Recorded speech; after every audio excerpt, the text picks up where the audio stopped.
considerations of the two agendas. The forum will foster peer learning and knowledge sharing. It will generate Africa's inputs to the Summit of the Future to be held in New York in September this year. As many of you know, the Summit of the Future is a timely opportunity to reinvigorate efforts to speed up implementation of the SDGs and the reform of the global financial architecture. AFSD 10 is taking place at a time when African member states continue to face multiple crises and socioeconomic development challenges, with increasing and unsustainable debt servicing, inadequate investment towards SDG implementation, and a global financial architecture unsuitable and inadequate for the needs of the continent and beyond. Moreover, we are past the midpoint of the implementation of the SDGs, whose deadline of 2030 is fast approaching. At the AFSD 10, we'll be reviewing the following goals. Goal 1, no poverty. Goal 2, zero hunger. Goal 13, climate action. Goal 16, peace, justice, and strong institutions. And Goal 17, partnerships for the goals. We are concerned that progress on most SDGs is off track and is either moving much too slowly or has regressed below the 2015 baseline. Even though time is not on our side, we are optimistic that with concerted action and resolve, we can harness Africa's immense endowments, leverage the power of digital transformation, translate our demographics into a dividend, mobilize better our domestic resources, and use the AFCFTA as a catalyst to accelerate the implementation of the two agendas. Our key messages, therefore, are the following. First, we have an opportunity to work collectively. This will require us to triple our efforts and accelerate action for meaningful change by the year 2030. This includes a reform of the global financial architecture and addressing the SDG financing gap. Second, we can turn back the time and bring the SDGs back on track.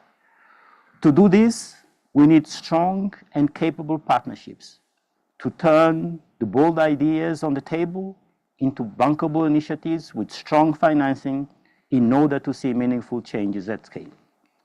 I therefore appeal to all stakeholders to approach this year's assessment of where we stand on the goals with a collective mindset and a strong commitment to redoubling our efforts. Let us dust up our visions and plans and make change doable in our lifetime. I thank you. Professeurs, mesdames et messieurs, honorables invités, je suis sincèrement honoré de participer à cette cérémonie d'ouverture en compagnie d'illustres invités. Mesdames et messieurs, l'Afrique se trouve à un carrefour où les choix que nous faisons aujourd'hui définiront en profondeur l'avenir du continent. Premièrement, parlons du déficit de financement des objectifs de développement durable, les ODD. Pour atteindre ces ODD, les nations en développement en général doivent mobiliser un supplément de 4 trillions de dollars par an. Spécifiquement pour l'Afrique, la transition vers une énergie propre, seulement une énergie propre, nécessite un investissement annuel de 190 milliards de dollars.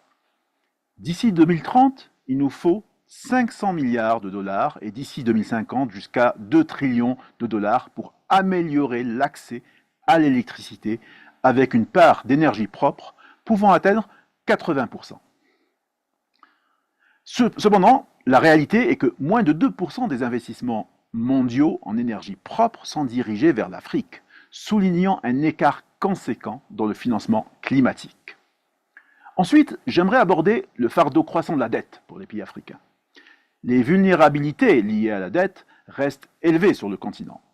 Nos nations sont souvent contraintes de choisir entre le remboursement de la dette et le financement de secteurs essentiels tels que la santé, l'éducation et les infrastructures. Le service de la dette pour les 24 nations les plus pauvres du continent devrait augmenter de 39% entre 2023 et 2024. Aujourd'hui, 21 pays africains sont soit en situation de détresse financière ou présentent un risque élevé par rapport à la dette. Avec ces quelques chiffres, on comprend aisément que les États sont dans des situations très contraignantes en matière de financement ambitieux de l'investissement.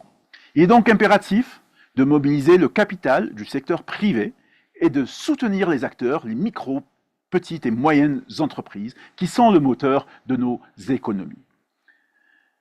Ces acteurs génèrent de l'emploi, stimulent l'innovation et sont donc essentiels à la résilience économique.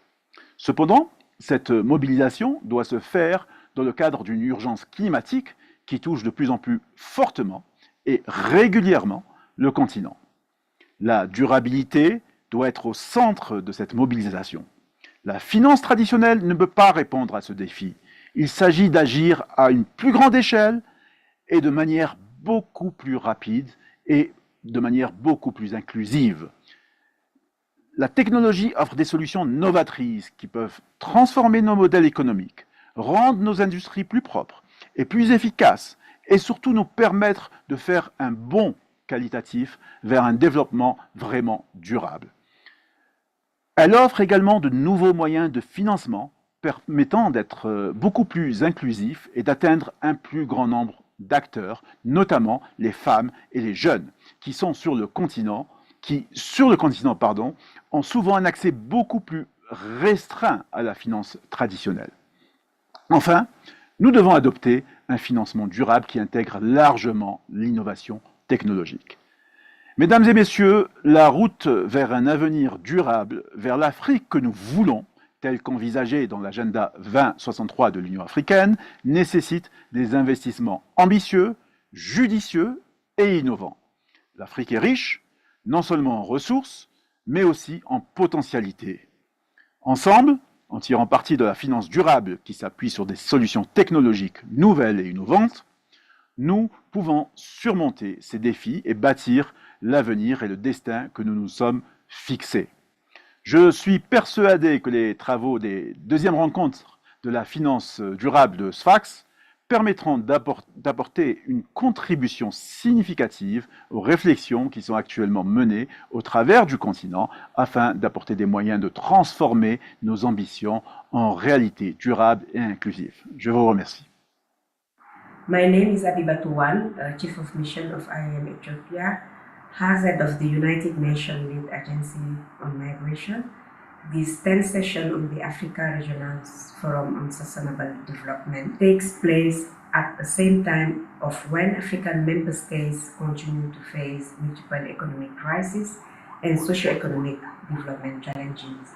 Moreover, we are past the midpoint of the implementation of the Sustainable Development Goals, whose deadline of 2030 is fast approaching. ARFSD 10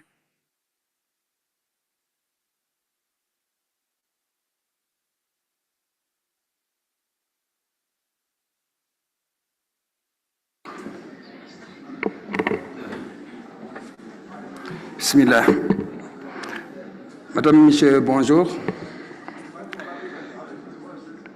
Bienvenue à notre deuxième session. Recording in progress. La deuxième journée de notre forum, qui est la table ronde sur les examens nationaux et locaux volontaires et les mesures permettant de renforcer les institutions, les politiques, les plans et les budgets afin d'accélérer et d'intensifier la mise en œuvre intégrée du programme 2030 et de l'agenda 2063. Les objectifs de cette table ronde sont triples.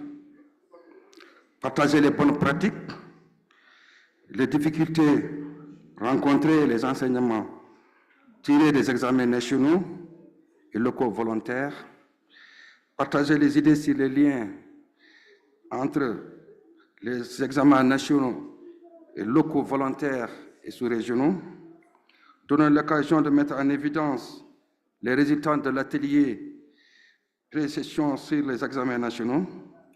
J'ai donc le plaisir de vous présenter la modératrice, et les panélistes de cette table ronde.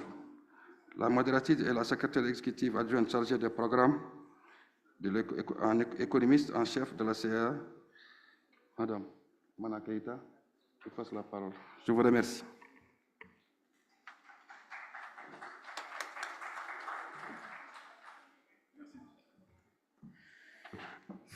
Merci beaucoup, Monsieur le Président. Bonjour à vous. Bonjour à tout le monde. Good morning, distinguished participants, ladies and gentlemen, excellencies. It is a pleasure to be your moderator today.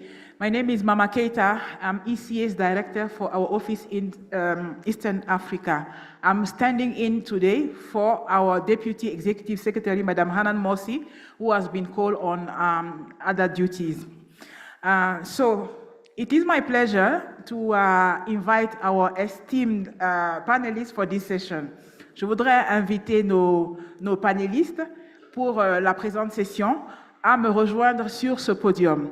Je voudrais pour cela demander à Madame la secrétaire d'État au ministère de l'économie, du plan et de la coopération internationale du Tchad de bien vouloir me rejoindre ici. Madame, s'il vous plaît. I would like to call on Honorable Permanent Secretary, Office of the Prime Minister of the Republic of Uganda, Honorable Dunstan Balaba, to join me here. I would like also to call on Honorable Mayor of Banjul, Republic of the Gambia, Madam Rohi Malik Low, to join us here. I would like to call on Youth Champion, Africa Youth Sustainable Development Goals Summit, Miss Olivia Tutu, to join us here. And I would like also to invite Officer in Charge, Continental Governance Program, African Peer Review Mechanism, Ms. Sarah Taufik Hamouda, to join us here. Sarah, please.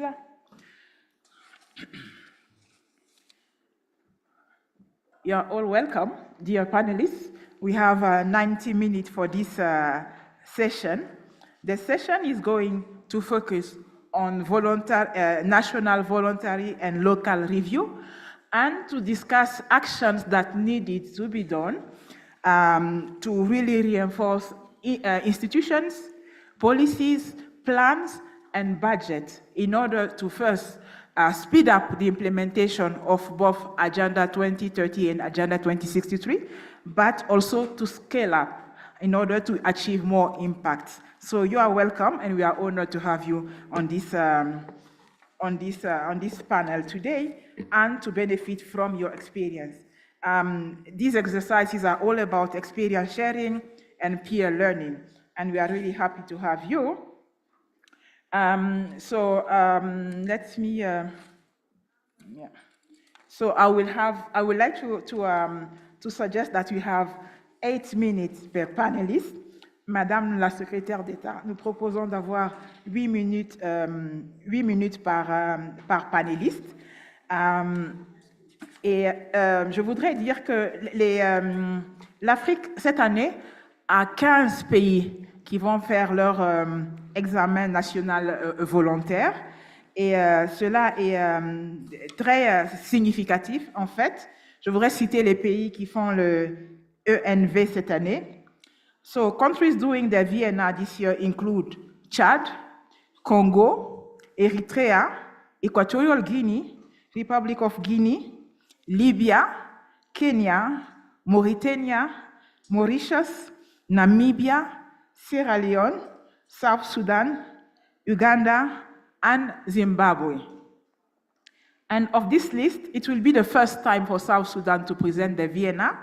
And with this, by July, all African countries will have completed at least one VNR. This is really a significant achievement, especially because the VNR exercise is really recognized as a tool to help countries to learn from their own experiences, to learn from their peers, in order to improve the way they try to implement the SDGs and try to achieve impact.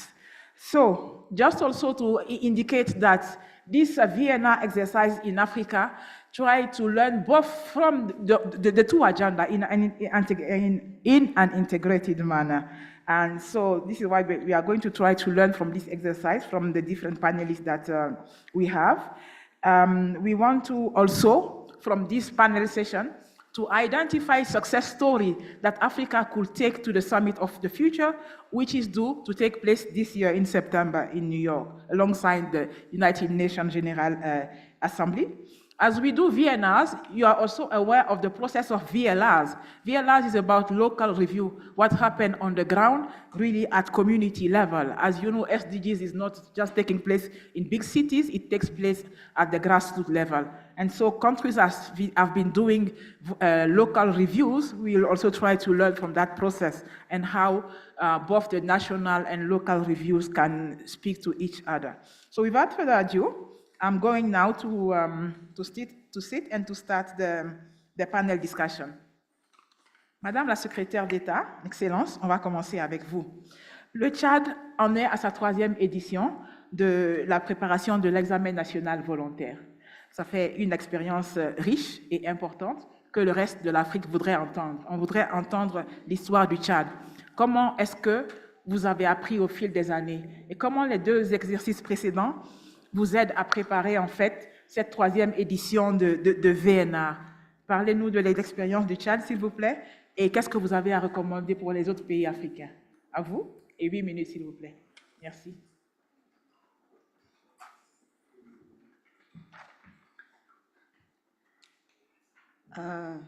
Je profite de l'occasion pour remercier les organisateurs d'avoir accordé un temps pour que le Tchad puisse partager ses expériences en matière de GNV. En fait, le Tchad est à son 3e exercice d'élaboration de l'INV, notamment 2019, 2021 et 2014.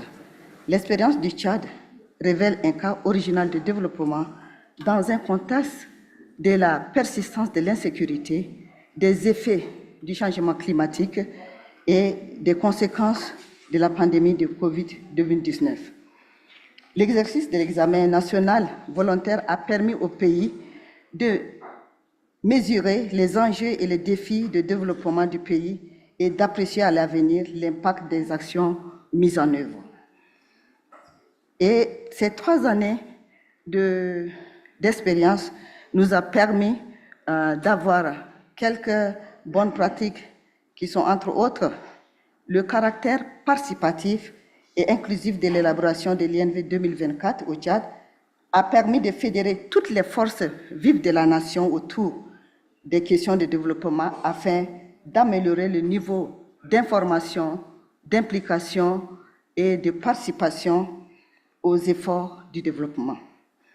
La participation à ce processus, qui est basé sur la production des évidences, des données sectorielles, les cibles et indicateurs, a permis à toutes les parties prenantes d'améliorer et de renforcer leurs capacités dans le domaine du diagnostic, de la planification, du suivi et évaluation au niveau sectoriel. La forte implication de l'Institut national des statistiques, des études économiques et démographiques à travers une mise en place d'une cellule des ODD en charge de suivi des indicateurs irrélatifs est un atout majeur pour la production des évidences. Nous avons également rencontré quelques difficultés que nous pouvons citer, entre autres, la faible sensibilisation et la communication sur le processus d'élaboration, l'absence de dissémination des INV, la faible mobilisation des ressources pour le suivi et la mise en œuvre des ODD, la difficulté de production des données désagrégées et d'extension de l'exercice de l'INV au niveau local, le manque de suivi des solutions et des engagements des pays lors des examens antérieurs. Au regard de ces bonnes pratiques et les difficultés rencontrées, nous avons formulé quelques recommandations. Les recommandations fortes est que les pays mettent en place un système de financement intégré. En suivant les interventions depuis quelques jours que nous sommes là, nous avons toujours parlé de la faiblesse de financement pour les ODD. Depuis 2021, le Tchad est engagé dans cet exercice qui permettra de renforcer les mécanismes nationaux du suivi, évaluation et de réédition de comptes, disséminer les INV et sensibiliser les parties prenantes sur les défis liés à l'atteinte des cibles des ODD, initier les études et enquêtes pour étayer les résultats aberrants, chute brutale, une croissance très rapide, etc., pour mieux orienter les actions des parties prenantes. Nous recommandons également le renforcement de l'appui au système statistique national, car la faiblesse des données statistiques rend complexe le suivi des indicateurs. À l'endroit des participants pour l'avenir de l'Afrique, nous voudrions formuler également quelques recommandations afin de faire face à ces difficultés. Poursuivre le renforcement des capacités des points focaux nationaux avec une large possibilité offerte aux points focaux des ODD à l'ordre du jour du forum au plus haut niveau. Renforcer la capacité des pays pour une meilleure intégration des ODD dans les politiques sectorielles. Renforcer les capacités des pays dans la mobilisation des ressources financières. Renforcer la capacité des pays africains dans le domaine de suivi et évaluation. Je terminerai mes propos en parlant du résultat que nous avons eu par rapport à la réunion, à l'atelier préparatoire des examens nationaux pour la table ronde. Le Tchad a pris part à la réunion préparatoire des examens nationaux volontaires des objectifs de développement durable édition 2024. Cette réunion a permis au pays d'avancer sur les questions relatives au respect des délais de production de rapports, à la production des évidences et les exigences méthodologiques. Elle a également permis de bien outiller le point focal qui n'a pas manqué de dupliquer aux autres parties prenantes lors de l'atelier préparatoire de l'INV et de collecte de données. Je vous remercie pour votre aimable attention.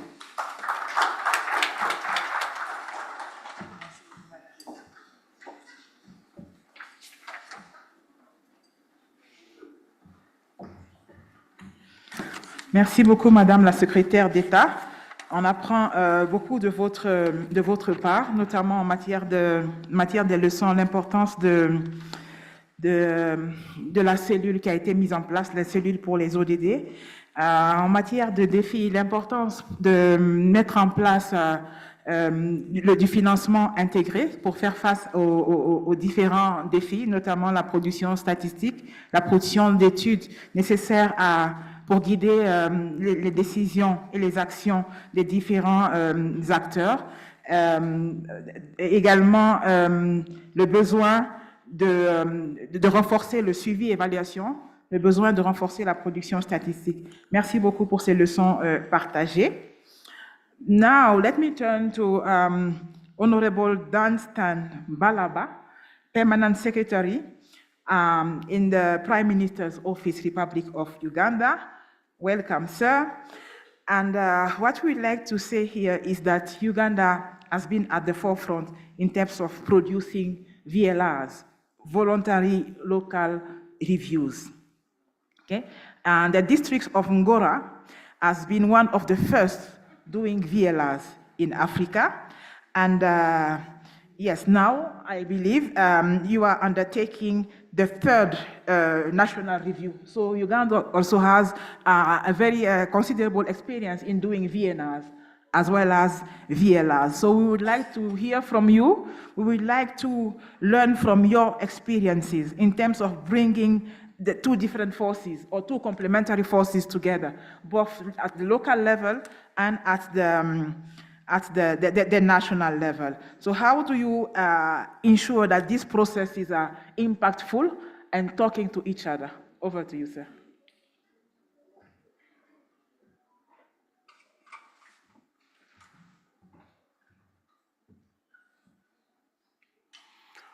distinguished delegates, ladies and gentlemen,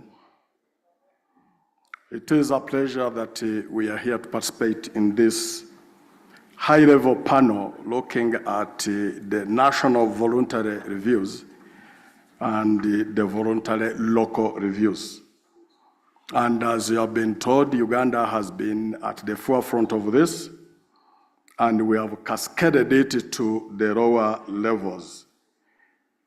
It is indeed true that Uganda has been championing SDG localization efforts, including the voluntary local reviews.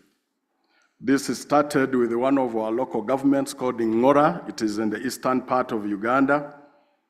And I'm seeing a neighbor who is really nodding her head from there. And Uganda has a robust system of local government. Resources, responsibilities, and functions have been devolved to the lower levels where decisions can be taken easily so that the participation of everybody is involved. And therefore, when we do the voluntary local reviews at the local government level, it means we are actually bringing the majority of our people to understand. In these local governments, the system of governance is that there is a political structure, there is also a technical structure. There is a mini parliament at a local government level, and we use the same system of governance, whether at the central government level or the local government level. So Uganda has adopted the regional voluntary local review guidelines developed by UNESA, and even conducted a national TOT training with the support from UNECA. This training was focused on enhancing knowledge among the key institutions across government, local governments, the academia, the CSOs, and the UN agencies. As a result of this, whereas we started with the one local government, the voluntary local reviews has now been conducted in over 20 local governments. We have 176 local governments at different levels, 135 are districts, local governments. We have 10 cities and 31 municipal councils. So out of those, we have had 20 where we have conducted the voluntary local reviews, and we have made sure that these are across the country in all the regions of Uganda, so that the impact is taken closer to where the people are. The previous VNRs for Uganda have recommended the strengthening partnerships and SDG localization mechanisms. As a result, the government has developed SDG localization guidelines, but also worked with the coordination platforms like the private sector, Parliament, the Inter-Regions Council of Uganda, and others, so that everybody participates in these localized mechanisms. On the SDG localization, the VNRs have demonstrated the need for strengthening involvement of local government in SDG implementation and reporting. It is on this basis that all local governments in Uganda have been supported to align their budgets to SDG aspects. Due to the need for high quality and timely data for VNR reporting, the government of Uganda has put up a robust data collection mechanism and monitoring system in place, crucial for tracking progress towards the SDG accurately. This has seen SDG indicators with data points increase from 41 in 2016 to the current 135. This process of data production has been participatory, where all ministries and agencies and all development actors are actually involved. Recently, the Office of the Prime Minister, in partnership with UN Women, carried out the Leave No One Behind assessment. This assessment will be central in informing the development of the 4th National Development Plan and the development of the national commitments for SDG acceleration and transformation. We are in the final process of coming up with the 4th National Development Plan, and we have made sure that all institutions, including local governments, are involved. We have met many of these. Last week I was with the Interreligious Council of Uganda. All over the country, they came in one place, and we are talking about these voluntary local reviews. And we had to get their comments, and they are incorporated into what we shall be presenting as our VNR. I wish to inform you that Uganda is scheduled to present her 3rd VNR this year in July 2024, and as such, we have been able to learn on the previous VNRs and the recommended actions at the time.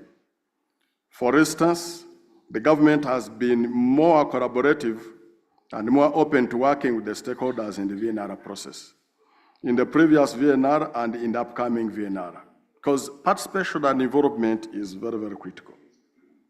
The government has worked with all stakeholders and partners and ensuring that we produce one report instead of shadow reports by partners. Our report will be encompassing all because we made sure that they all participate. I wish to reaffirm that with good political will and coordination, VNR and VLRs can go a long way to influence policy and political decisions, including budget alignment for the SDGs. Thank you for your kind attention.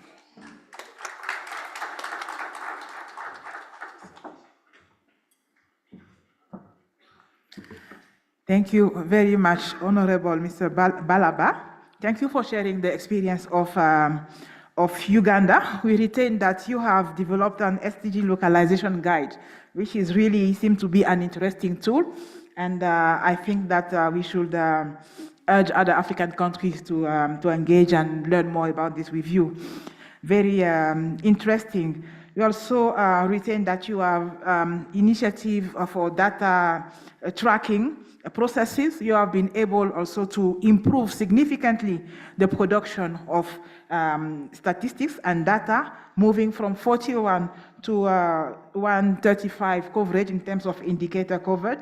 Also, you are doing VLR in 20 local government. This is really impressive. This is a wealth of experience that we really, all African countries can benefit from. Also, the LNOB process assessment that you are embarked in, that is going to inform decision-making in your country in order really to make this principle a reality in Uganda. Very rich experience. Thank you very much. And yes, so now, let me see. Our next panelist or speaker will be Honorable Rohi Malik Low. She is the mayor of the city of Banjul, the capital city of the Republic of the Gambia. Mayor, thank you very much for being with us here. You are also going to speak about VLR, voluntary local review. Banjul is embarked in the production or the development of its VLR, and you are leading on that. So we would like to hear from you. How is that important for your council in Banjul? Kindly come and share your experience.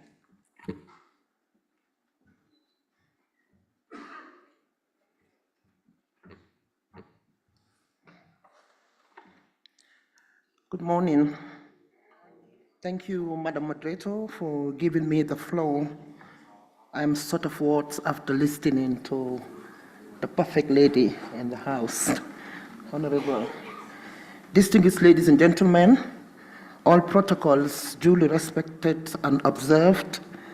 As introduced by the moderator, my name is Rohi Malik Low. I was elected into office in 2018, that is after the Agenda 2030 and 2063 were already adopted. In my previous work experience, I was a politician in a different continent, and that helped me understand my new role as a mayor.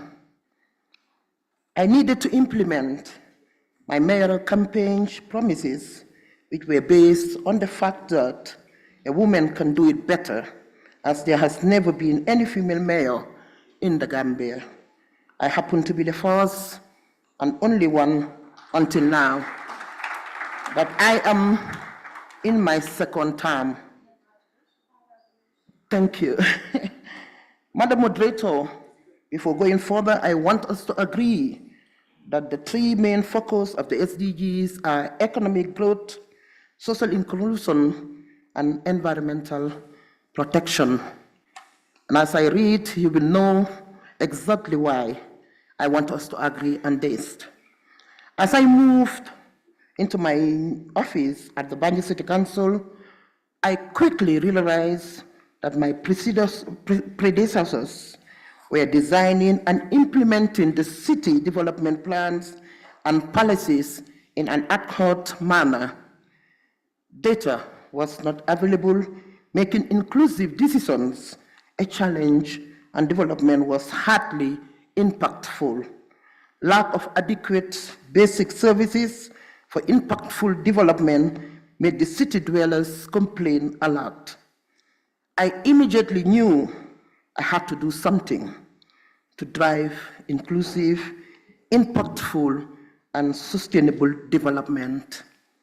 Local actions are therefore critical for the achievement of the SDGs, and I look at some of the indicators of the SDGs and Agenda 2063 of the Africa we want that could be implemented to achieve the needs of the residents of Banjul.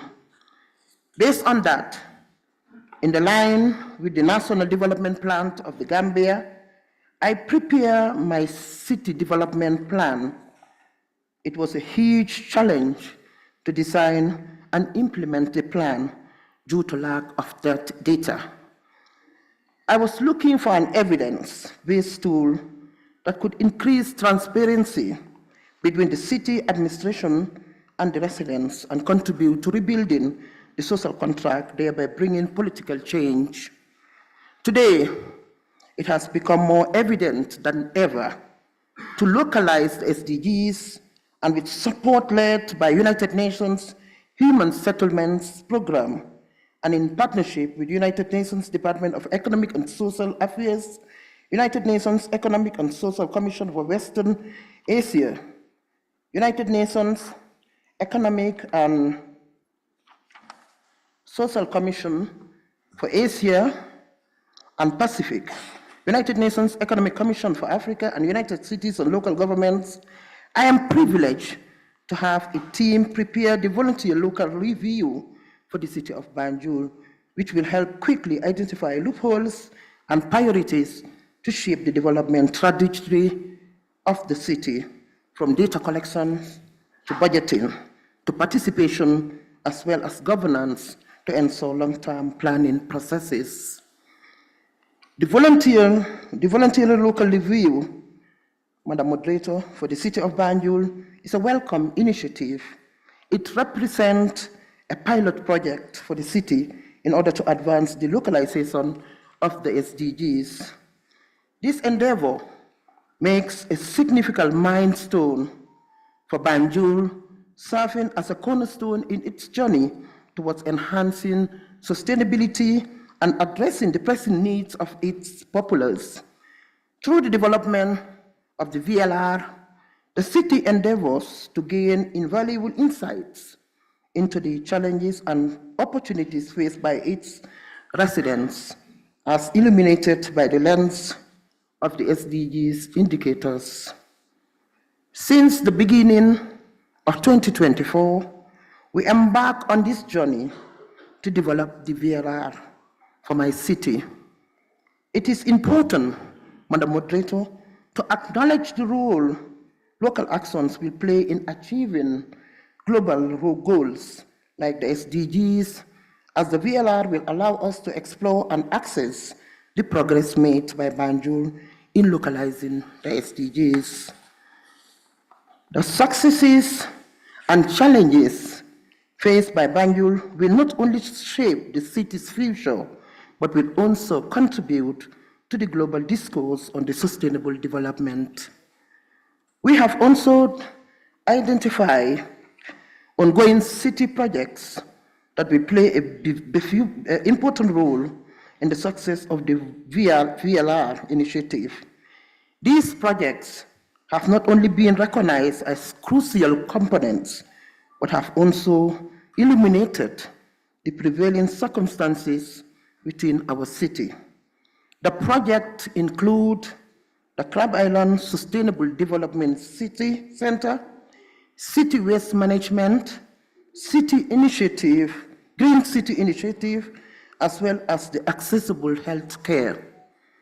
The task force, Madam Moderator, meeting for the VLR was held on the 25th January 2024 with the objective of presenting the project and sharing the methodology to the task force members, advancing the coordination of the project's activities, discussing the project's roadmap with the members, and indeed as well as agreeing on the selection of SDGs and their indicators. This exercise was very successful with representatives from various ministerial departments and government agencies, civil society organizations, the private sector, Banjul City representatives, etc. At this point, it is necessary to inform you that key indicators have been selected for the review. This is to indicate the progress already made for the Banjul VLR. About 51 indicators, Madam Moderator, have been identified to be included in the report, which is based on data availability from different sources, such as UNICEF, UNFPA, the Gambia Bureau of Statistics, and task force members, which comprise of 12 key partners crucial for the development of the VLR. I will not go into all of the indicators due to time constraint, as the list is quite long. We are looking forward to the stakeholders consultation forum that will take place in May 2024. It should be noted that this is a work in progress, and it is done taking into consideration the National Development Plan of the Gambia to enhance multi-level governance. The VLR exercise is getting a lot of attention among the residents, and it is indeed provoking interesting debate as residents want to be part and parcel of this transformative journey of their city, using the tool to monitor progress in the city from local actions. In conclusion, ladies and gentlemen, dear Madam Moderator, the VLR process is acknowledged as a powerful process in advancing our shared commitment to achieving sustainable urban development and empowering local and regional governments and local communities to achieve the global goals and the Africa we want. I believe we will be able to finalize Banjul VLR by September, October 2024, and my wish is to present it at the World Urban Forum in November 2024. Thank you, dear partners. I'm so grateful once again to be here, and I'm sure after reading this, everybody will agree with me that women should be empowered, and our leadership is very unique. Bravo to all women, and thank you so much. Thank you so much, Madam Mayor, and really congratulations to you. So we are very glad to hear that the VLR exercise is seen as a powerful exercise in order to foster implementation of both the regional and global goals in Banjul. The principles that you are adopting to conduct this exercise are really impressive. You mentioned the issue of transparency, inclusivity, good governance in order for you to come up with good results. Congratulations also on being able to identify 50 plus indicators in order to conduct this exercise in a quantified manner. We are sure that in September we will come up with a very good assessment which will be able to inform the rest of the development process in the Gambia. Congratulations so far, and wish you all the best for completing this exercise. Now, another powerful lady that is also coming to share exercise. I would like to call on Miss Olivia Tutu.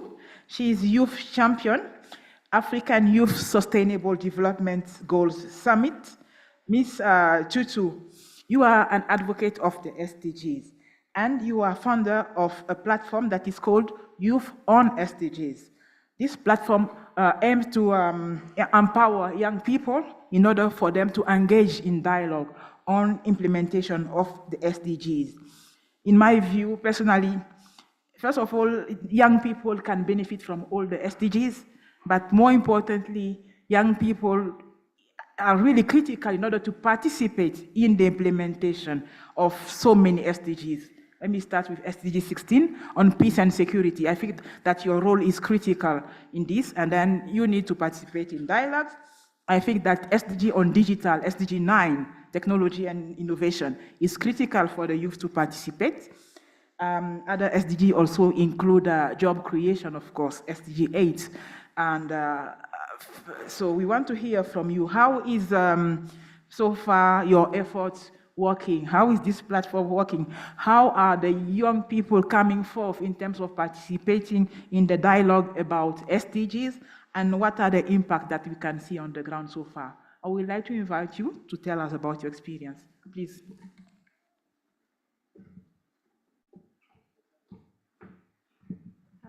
Good morning, and thank you, Madam Moderator. All protocol observed. My name is Olivia Tutu, and I'm 24 years old, and I am Zambian by nationality. I came across sustainable development in 2019 when I saw the UN office in our country, and I got interested. I think what really stood out for me was the colors on the wall, and so I asked a friend of mine what that meant. And from there, they told me to say, in 2015, the United Nations sat down to come up with sustainable development goals after the Millennium Development Goals. And the person I was with at that particular time also shared the important role that youth played. But at the time, I thought I didn't have what it took, and I didn't think I qualified to be in the space of sustainable development because I just thought I was a youth. Up until last year, when I attended the African Youth Summit on SDGs, where I saw a lot of young people that were speaking about sustainable development, that were using the little resource they had to create impact in their local communities. And from there, early this year, a friend of mine and I, back home in Zambia, started up Youths on SDGs, which is an initiative that uses social media and radio to speak on sustainable development and also foster youths to create local solutions that speak to the needs of our people back home. Now, in as much as we have tried to do what we can with the little resource we have, it has come to my attention that a lot of us as young people face a lot of challenges. Now, before I can go about speaking about the challenges that we as young people face, I would also like to highlight the things that are working for us as young people to effectively engage in the SDGs and also the Agenda 2063. One of the things that I have seen work over the last few years is youth-led initiatives. We have seen a lot of African youths step up to create platforms for ourselves in order for us to actively engage in sustainable development. We have seen also young people get into entrepreneurship because we've realized to say the government has no jobs and the private sector has but little resource to give us the employment that we want. A lot of young people, not just in Zambia, but also around Africa, are using their skills to come up with entrepreneurial ventures and also solve the problems and the challenges that their communities are facing. And for that, I think a lot of us as young people were proud to see that we are also taking an initiative to speak into the SDGs and also the Agenda 2063. Other than that, as young people, we've also maximized on technology and the use of digital connectivity.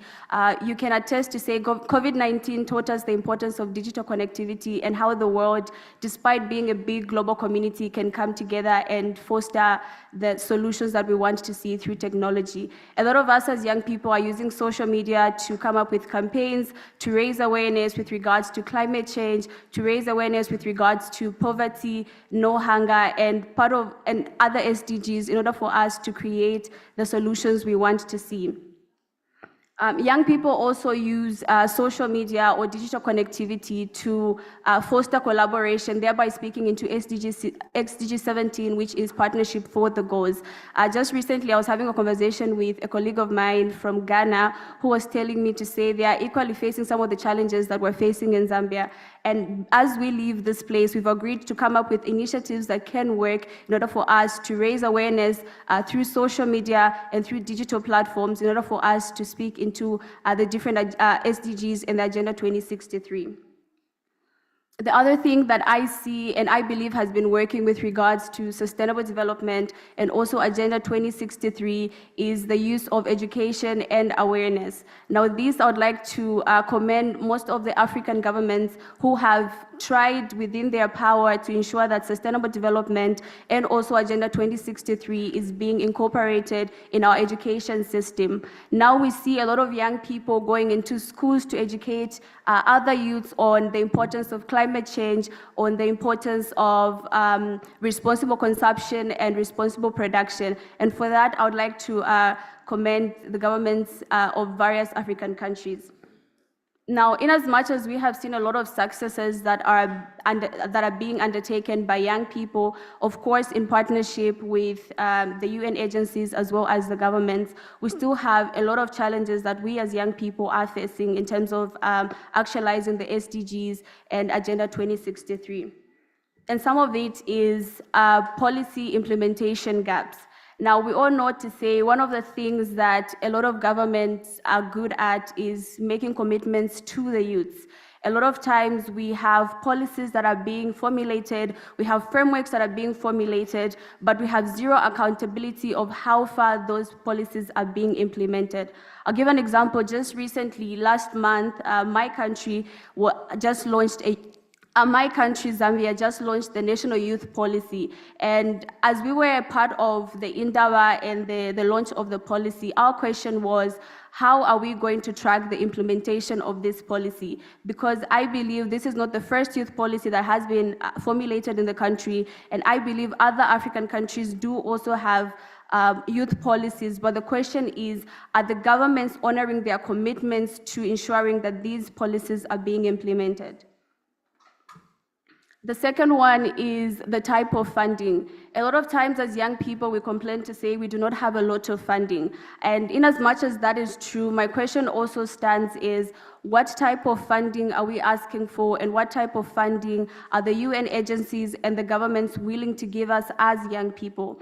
A lot of times we want funding that will only feed into a particular project, but when you look at sustainable development, I like to define it as a long-term type of development. So if we are going to ask for funding, it should be the type of funding that will be long-lasting, not just a type of funding that will speak into one project or one initiative that a youth has, but a type of funding that will go on and on. The last couple of days, I've been privileged enough to attend different dialogues that are speaking into voluntary national reviews. And it's so sad to see that even governments of our respectable countries are also complaining of funding. Now, the question is, if our government is complaining of funding, where are we, the youths, going to get that funding? My third point is tokenism. A lot of times we see a lot of young people being incorporated into these dialogues and conversations, but most of the times we as youth feel as though we're being used as a token to meet a certain criteria of inclusivity when decisions are being made. Sustainable development basically means a type of development that feeds into today's needs without compromising the ability of future generations to meet their needs. However, when young people are being part of the conversations where decisions are being made, half the time we're just there to listen and observe. But in my conclusion, I would like to say that we as young people have what it takes to engage in the systems and the structures of implementing these frameworks and these policies. And so instead of us just being part of a criteria that is met in order for for there to be a dialogue and for government and UN agencies to say there was inclusivity, we need to know to say we're being placed at the table because we do have what it takes for us to contribute to Agenda 2030 and Agenda 2063. Because like I stated earlier, sustainable development is for the future and the now. And majority of the people that are making decisions with regards to Agenda 2063 and Agenda 2030 won't even be part of the future. And so I plead with the UN agencies that are here and the government to say, do not only speak about us as young people, but speak to us. And do not only speak to us, but engage us and work with us, but because we as young people are eager to work with you. And so I just want to say, as I conclude, that sustainable development is for the young people because the future belongs to us. And so we cry today, even as we are creating impact in our local communities, and even as we are doing the little we can with the little resources we have that give the future back to us. Agenda 2063, Agenda 2030, and the future belongs to the youth. So let the youth take the lead. Thank you.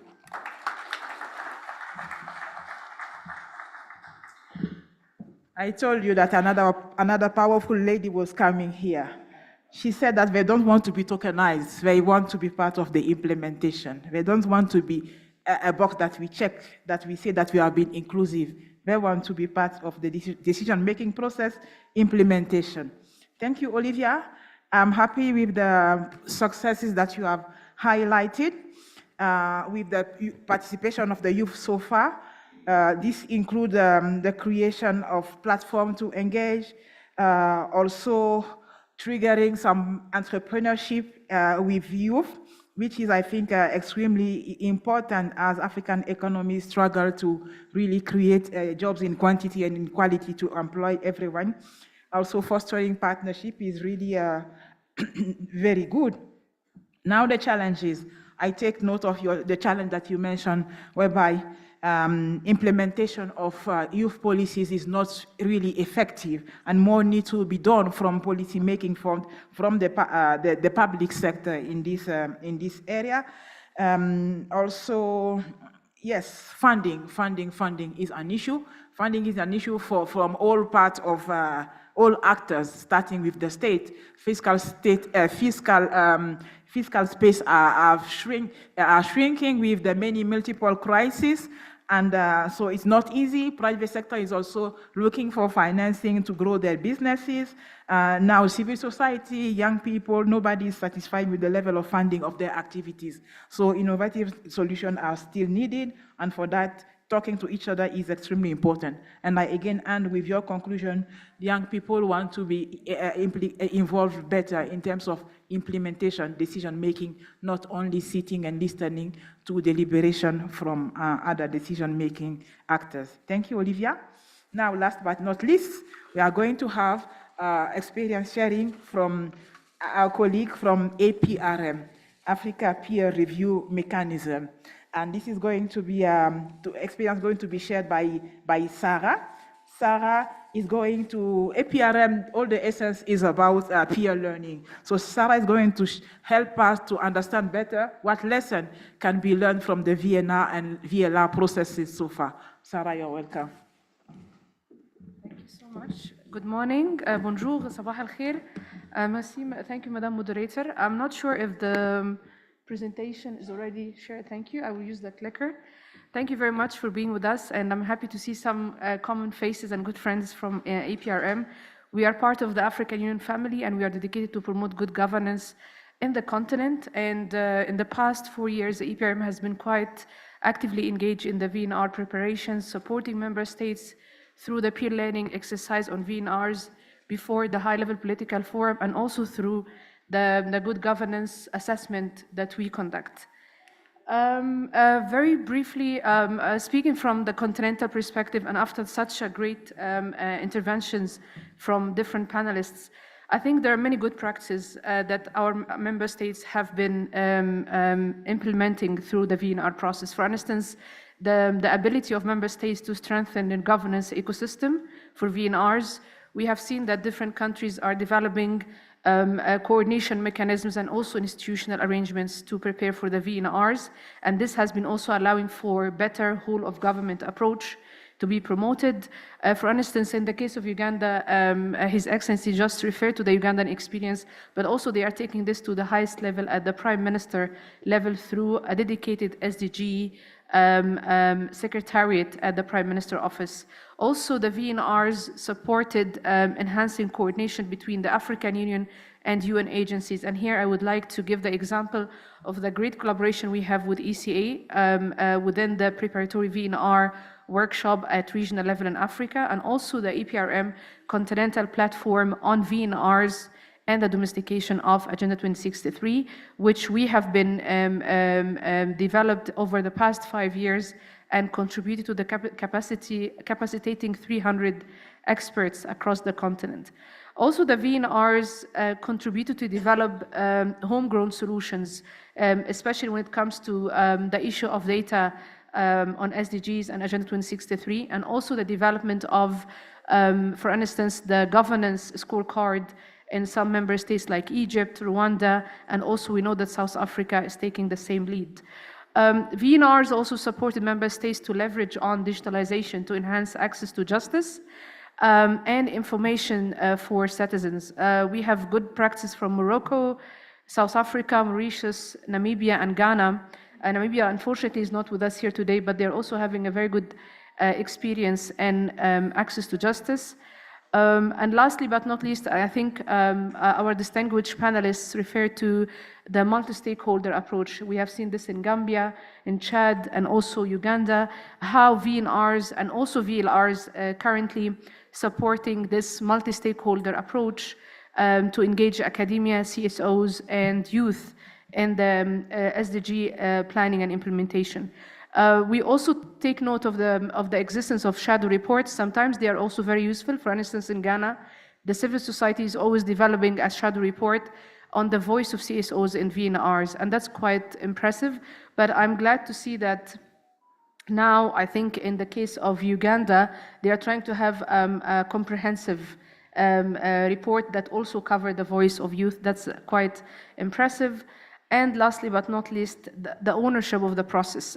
When we used to support member states at the HLPF, some comments are taken that they are hiring consultants to write the VNRs.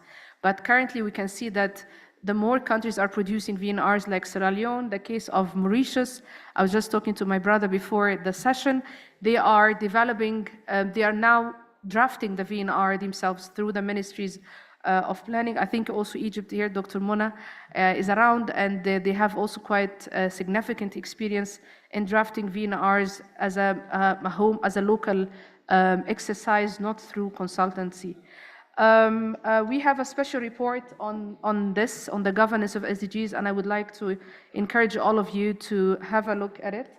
But just to also have a more to delve into the questionnaire we developed on the governance of SDGs, you can see that our member states confirmed that the consistency with the UN VNR process has been quite significant in the past 4 years. And it's one of the most common processes that they are following. I think also most of our member states have at least one VNR task force or coordination mechanism, and it's usually led by the executive, whether the Ministry of Foreign Affairs or Ministry of Planning, and also they have further engagement at the Parliament level.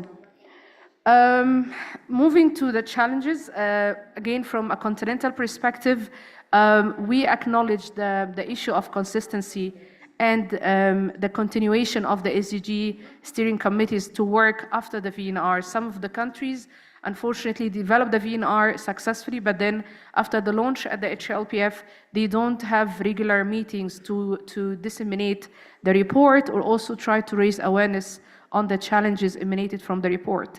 We also take note as APRM and African Union with the low engagement of legislative branch in SDGs implementation and monitoring at national level.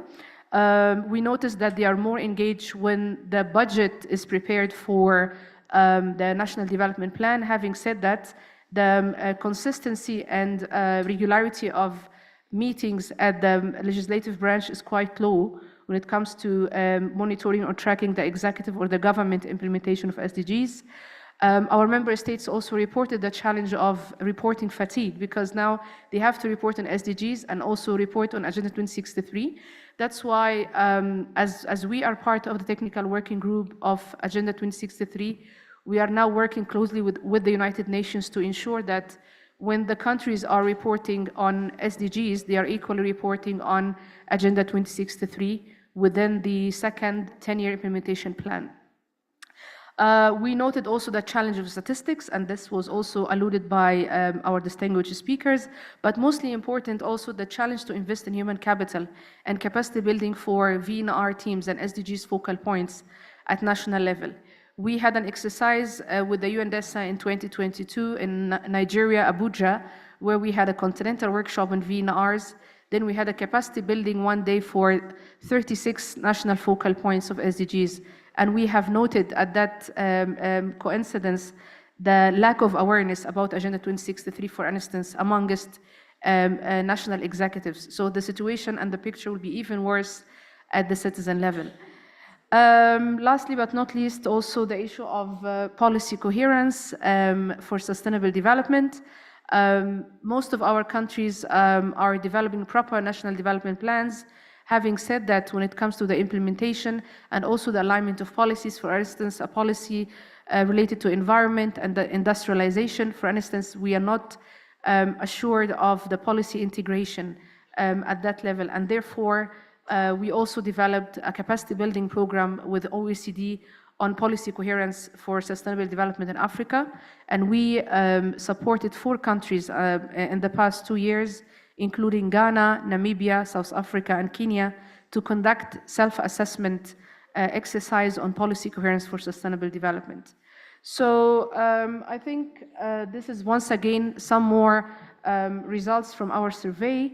It shows that our member states, indeed, they have proper institutional mechanisms at national and subnational level to implement and track the implementation of both agendas.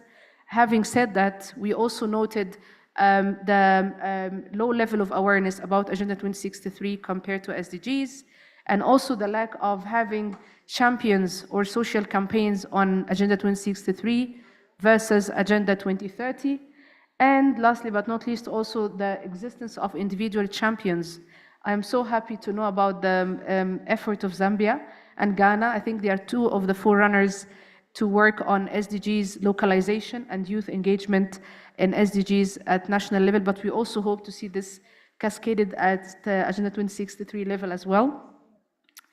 And here also we show you the issue of the parliament and how far the effectiveness of the parliament caucus or commissions on SDGs and Agenda 2063 look like amongst 35 member states.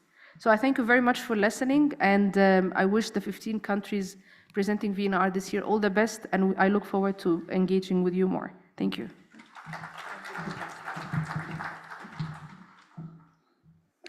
Thank you very much, Sarah, for really kind of consolidating many of the learning that are taking place with the VNR and VLR exercises. Placing the decision-making process at the highest level authorities is one of the lessons that you mentioned. Strengthening good partnership among different actors such as ECA, APRM, and UN Habitat, for instance, DESA and others, has been critical in order to strengthen capacities. Emerging homegrown solutions is another thing that you mentioned. Multi-stakeholder approaches also is very useful. Now, in terms of policy, you mentioned the issue of policy coherence. Actually, do we have the right policy in order to achieve the goals that that we are looking for? And that is an issue. And for that, I think a self-assessment tool has been developed, and capacity is it can be built around that policy consistency. Integration as well, policy integration, also awareness raising, engagement in different of different actors, including parliamentarians. Voila.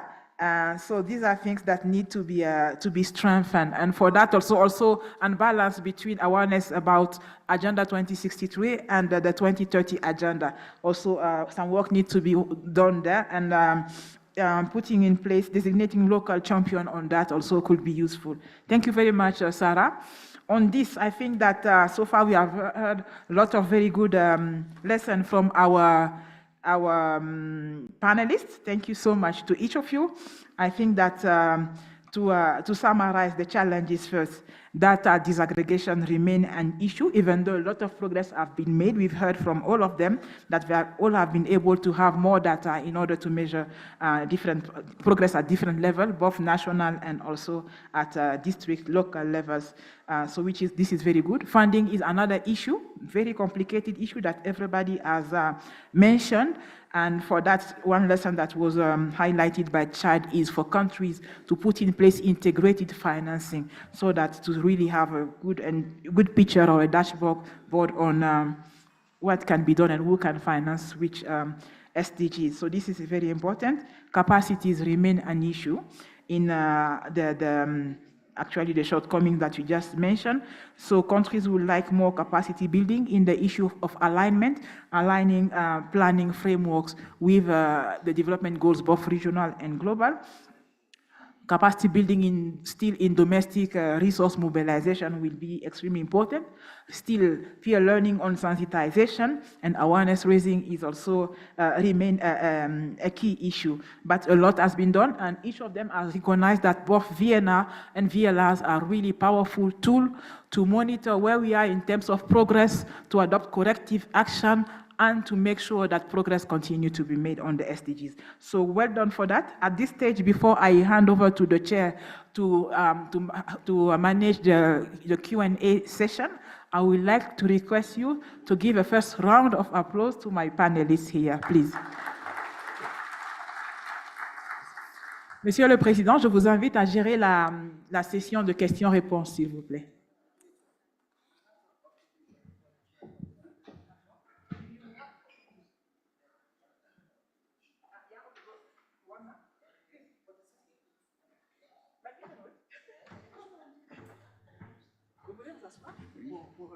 Comme ça, vous m'appelez après.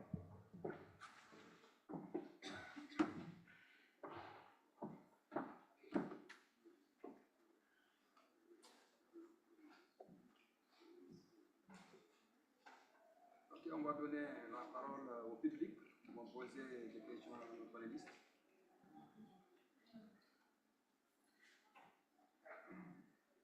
Merci beaucoup, Monsieur le Président, pour l'opportunité que vous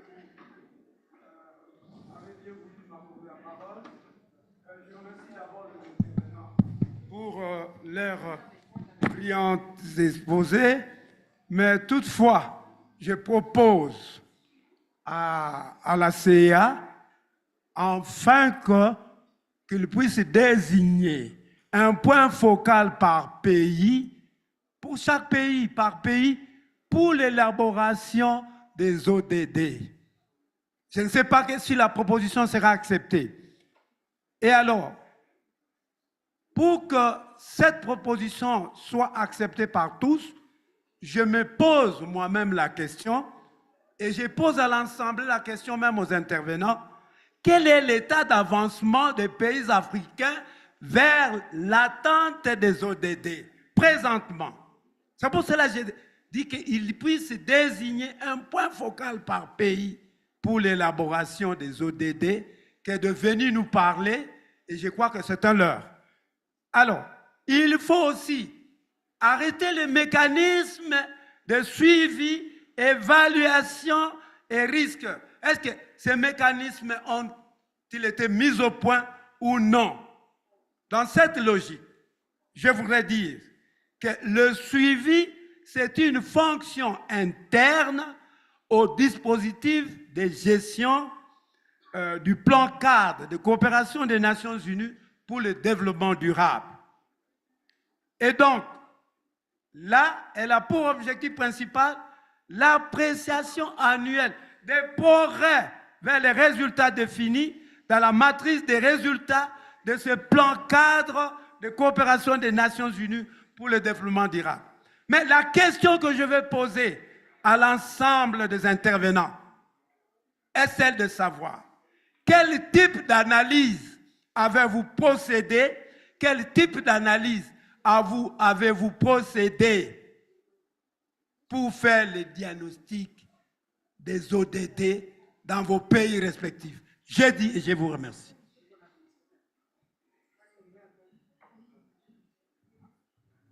On va poser des questions, après on va répondre. Il nous reste encore 7 minutes.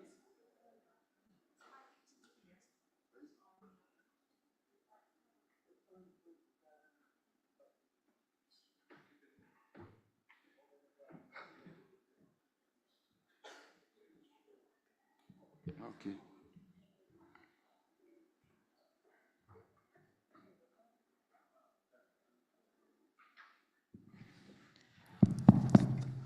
Thank you. Thank you very much, Mr. Moderator. My name is Anna Nipondoka. I'm the Minister of Education in Namibia. Namibia is one of the countries that has successfully implemented the VNR, and we are really reaping the benefits from it. I have one question, if not three, for the presenters. Based on the understanding that VNR is highly dependent on statistical information for research to be done on what is happening on the ground, what are the challenges, to inform further decision making. But what usually seems to be not coming out is the issue of the flow of analysis of statistics, the interpretation of the statistics, the impact on policy development, through to the implementation of policies. Our youth here was just talking about the policy implementations. In the process of VNR and VLR, I'm still going to come to that one.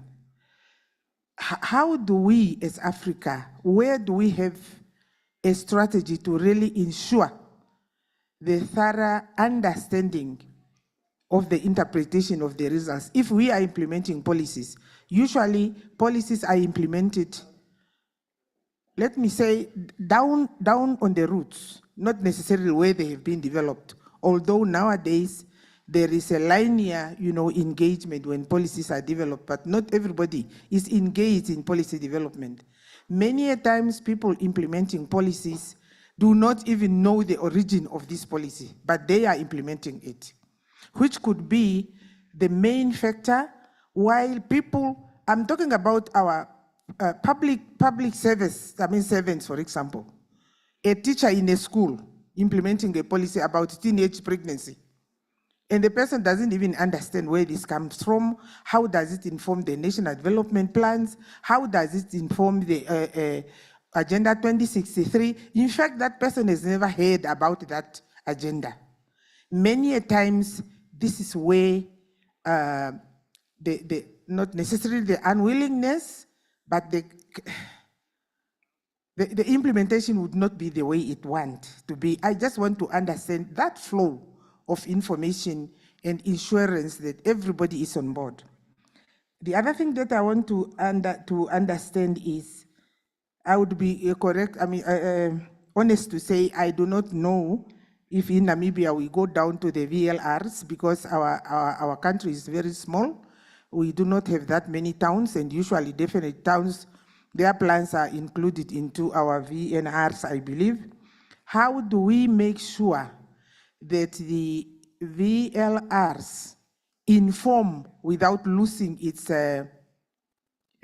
original intent, informs the national VLRs reports in order for us to implement as a nation?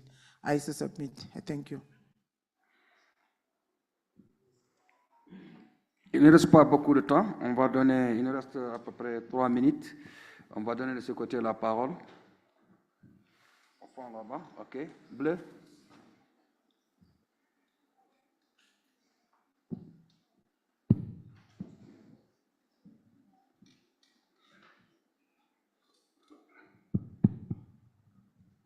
Merci beaucoup, Monsieur le Président. Moi, c'est Mamadou Kamara. Je suis le directeur général adjoint de l'Institut national de la statistique de Guinée. De Guinée. J'ai un commentaire, une recommandation. Par rapport aux commentaires, nous sommes tous unanimes ici que les statistiques sont importantes. Elles sont importantes en amont et en aval. Et malheureusement, nous sommes tous unanimes aussi qu'elles ne sont pas financées. Il y a un problème de financement. Madame la maire a dit, quand elle a pris fonction, dans sa commune, il n'y avait pas de données. Oui, parce que les données, la collecte des données n'est pas financée. On va élaborer des projets. À la fin, il n'y a même pas une ligne dans ce projet où on dit collecte des données. Cela s'explique pour des raisons. Parce que les indicateurs que nous suivons, c'est des indicateurs à couteau double tranchant. Couteau, parce que quand c'est amélioré, c'est une appréciation. Quand ça ne s'est pas amélioré, c'est une dépréciation ou bien c'est des blâmes qu'on reçoit. C'est ce qui fait que la majeure partie dans nos pays, notamment au niveau politique, on est prêt à financer les campagnes, on est prêt à financer les danses, mais financer les statistiques pour le développement, c'est difficile. Ça, dans tous nos pays. Si les statistiques sont financées, vous allez voir que c'est un bailleur qui est derrière. Ça, on remercie le bailleur pour ça.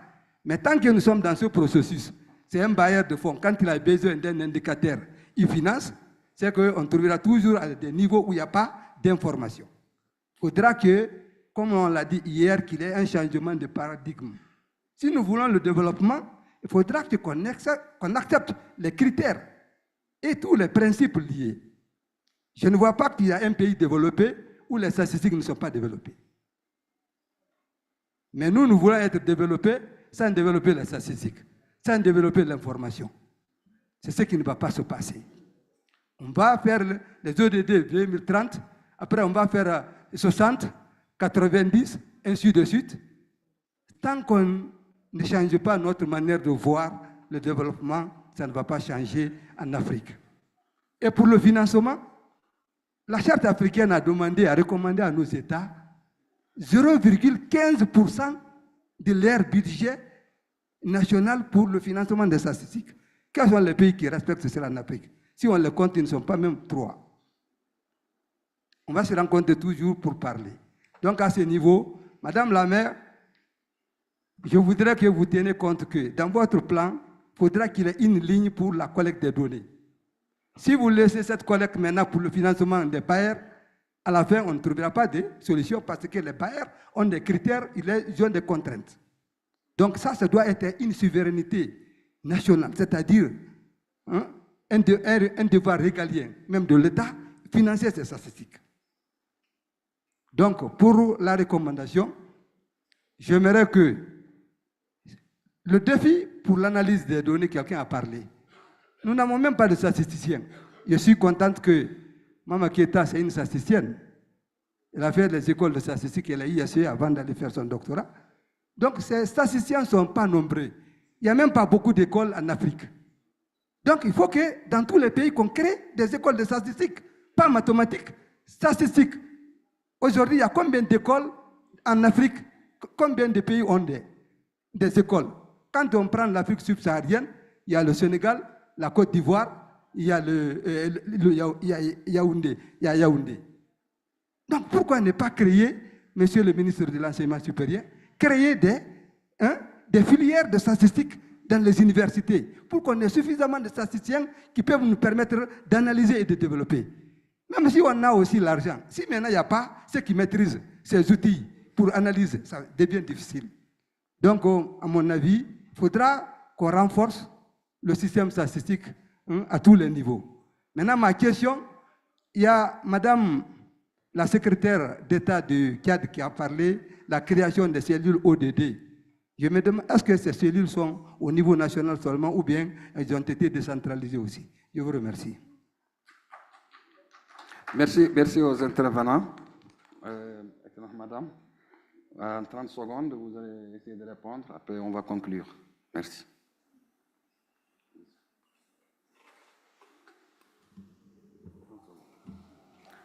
Merci. Pour répondre à la question de la cellule, elle est pour le moment au niveau national. Aussi, j'aimerais répondre par rapport à la stratégie pour le développement posée par le ministre de l'Éducation. Non, je vais conclure.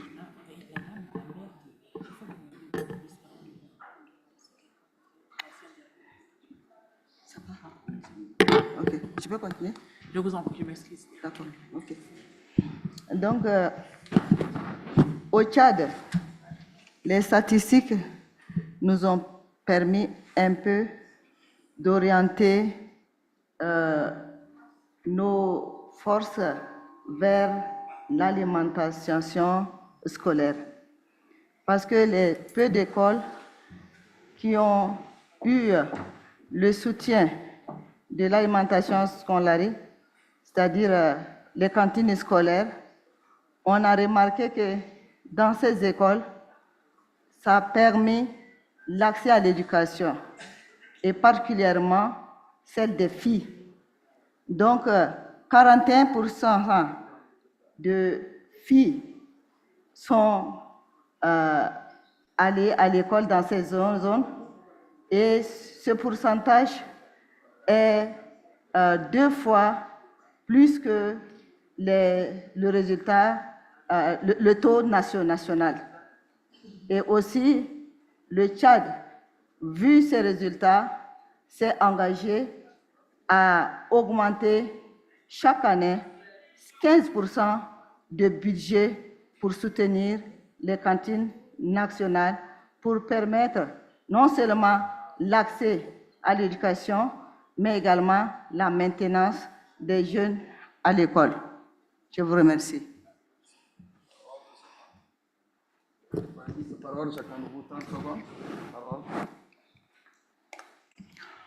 I want to agree with Anna from Namibia that the issue of interpretation of statistics is not something that is very easy.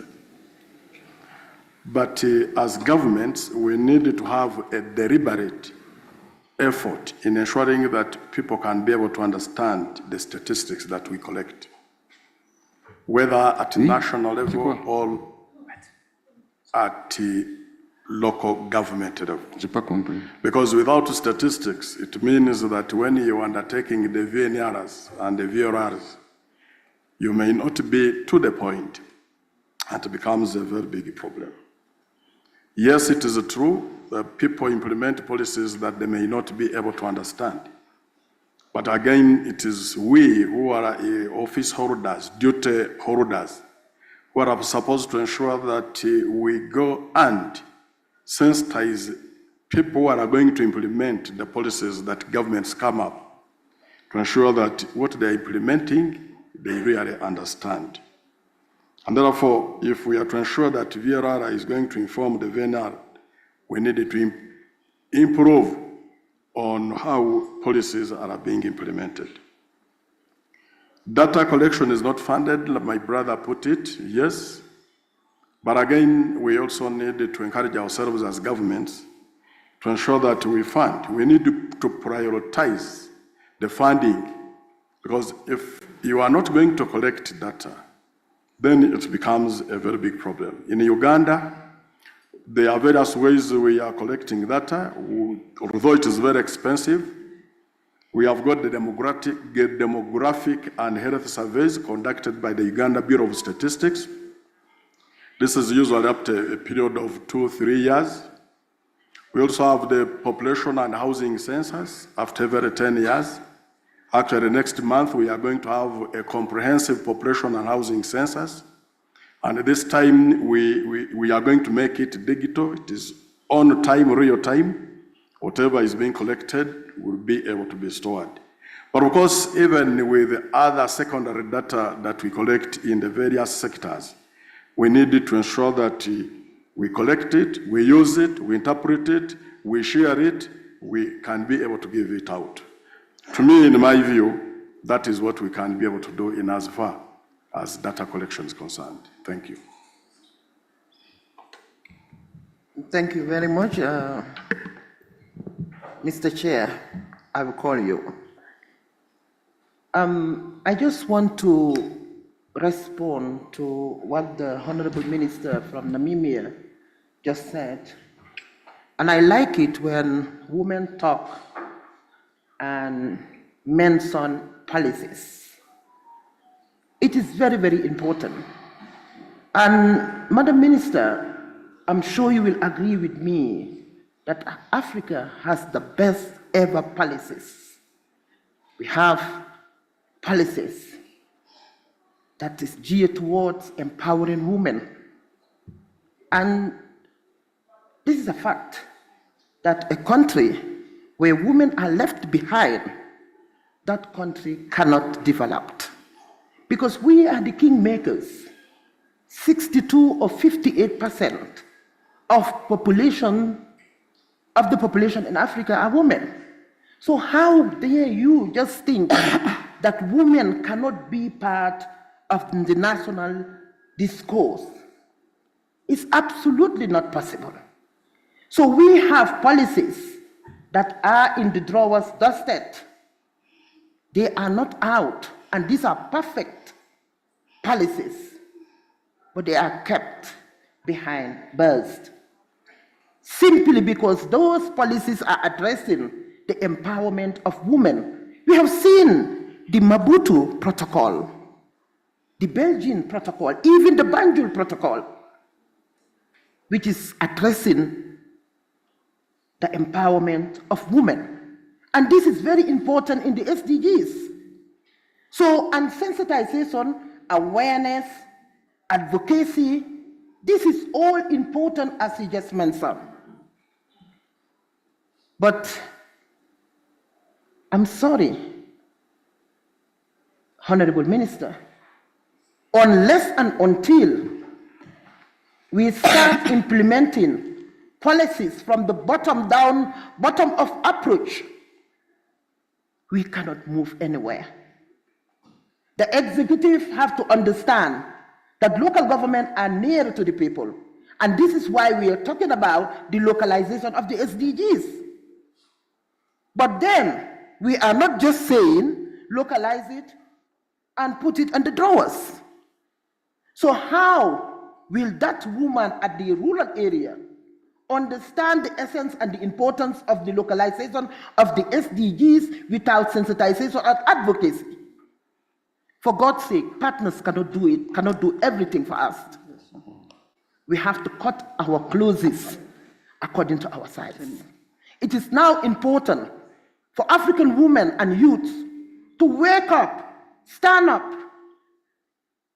Our voices should be heard if we want the Africa 2063 that we are all yearning for. Otherwise, we are not moving anywhere. A typical example, I am the only mayor in the Gambia, the only female mayor in the Gambia. Do you think I have it on the silver plate? Oh my God. I was contesting with 9 men, and the incumbent was there as a man. And I am an opposition. It wasn't easy at all. It wasn't easy at all. I had it all, they said it all, but now the African women are understanding issues. If they don't want to give it to us on a silver plate, which we are not even asking for, we are saying we want to be part of the national cake. And this is why they don't want to implement policies. This is why they don't want us to understand that there are policies that are there to empower us. For God's sake, are we only supposed to be nominated and appointed? We want to be elected. E-L-E-C-T-E-D, we want to be elected. But how can we, when we don't have the finances, we don't have the fundings, everything that has to do with women is put aside so that we cannot be at the forefront. Ladies and gentlemen, go back home. This is a very important platform. Go back home and talk about the VLR. It is there to empower us. Talk about it. Talk to your neighbor, and your neighbor talk to someone else. Before 10 years, I can tell you, Africa will be in the hands of women. Thank you so much.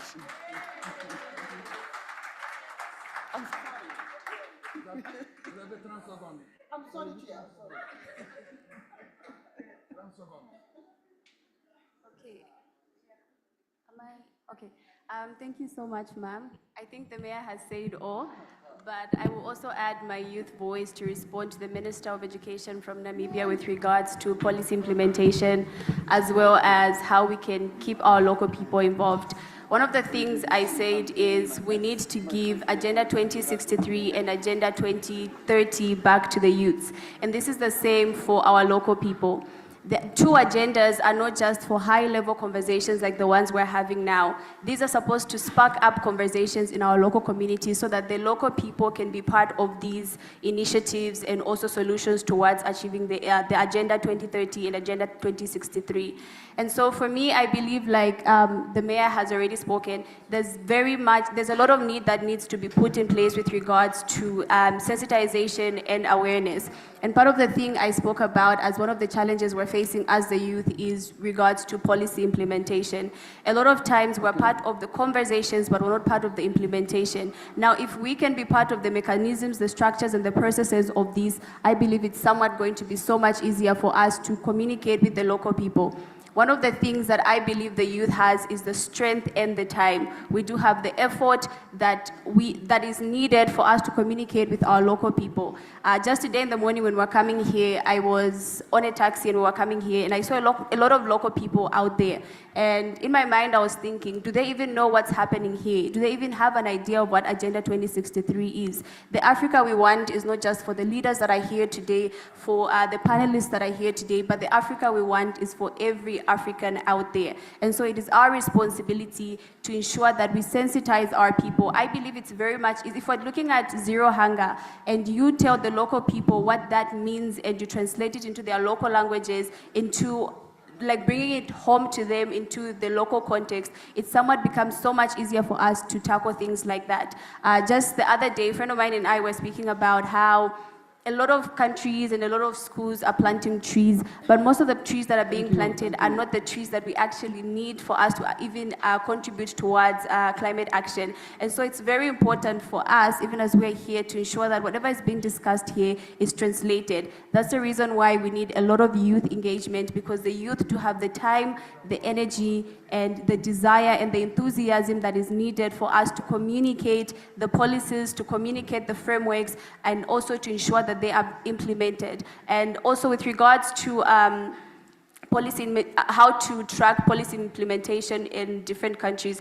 I think one of the things that can be done, M&E is very good, but if we're going to have the government that are implementing the policy do the actual M&E, that's why you find that some statistics are not even actually reflecting what's on the ground. So if we could have independent bodies that would actually do the M&E to ensure that whatever the government or whatever frameworks or policies have been put in place are being implemented. And for that, I strongly suggest that the youth be a part of it. Thank you. Je vais dire une seconde pour que j'ai au moins 3 secondes, parce que chaque fois que je dis 30 secondes, j'ai 3 minutes. Vous avez la parole. D'accord. Monsieur le Président, I will reply in English just for the sake of time. Well, I'm responding on the question regarding the SDGs focal points, and that we need to have another focal point for operationalization of SDGs and also developing a follow-up mechanism. To be honest, I would say that this is going to be also very difficult for member states, because as long as you have a strong centralized mechanism which is overseeing the planning, mainstreaming, implementation of SDGs and Agenda 2063, a lot of countries will have financial complications to develop a different or a redundant mechanism to follow up on SDGs. And I would rather advise that we need to leverage on the existing SDGs focal points at the current level in order to empower them and capacitate them to be able to track the implementation and also work with the local governments. And once again, this brings us back to the whole of government approach and the issue of policy coherence. The second point regarding the question of Her Excellency from Namibia on the issue of statistics. Well, to be honest, the statistics usually feed policies, as you highlighted. And I would give an example from South Africa. In the 2018 VNR, there was a reference to the issue of gender-based violence in the country. And that's why a call for campaigns, this is based on the statistics, because South Africa is also well known by having a very strong National Statistical Office. So a call for having social campaigns to end gender-based violence has been actually called in the VNR report and even other social dialogues. That's why you can see now in the Gautrain and the subways in South Africa that they have campaigns everywhere through the radio, through the media, through the TV, through the screens on gender-based violence and also the issue of gender equality. Then there has been also different practices taken by the government to eliminate the issue of gender-based violence, and the same for the issue of xenophobia. Having said that, Madam Minister, I think also it really takes strong political ownership from the country itself to translate the statistics and also transform the statistics into actions. And lastly but not least, also if you look at East Africa, the climate change impact and the current policies developed by most African countries like Rwanda, Uganda, and Kenya, when it comes to green economy, is also reflected based on the statistics and the findings of the VNRs that these countries developed in 2018 up till 2021. So I think we should look at the statistics from a more holistic approach, and also it requires strong political leadership to make use of statistics to change policies. I submit, Mr. Chair. Thank you. Merci. Merci. Merci beaucoup. Moi, je remercie l'ensemble des intervenants. C'est un sujet très important, c'est pourquoi peut-être qu'on a beaucoup débordé dans le temps.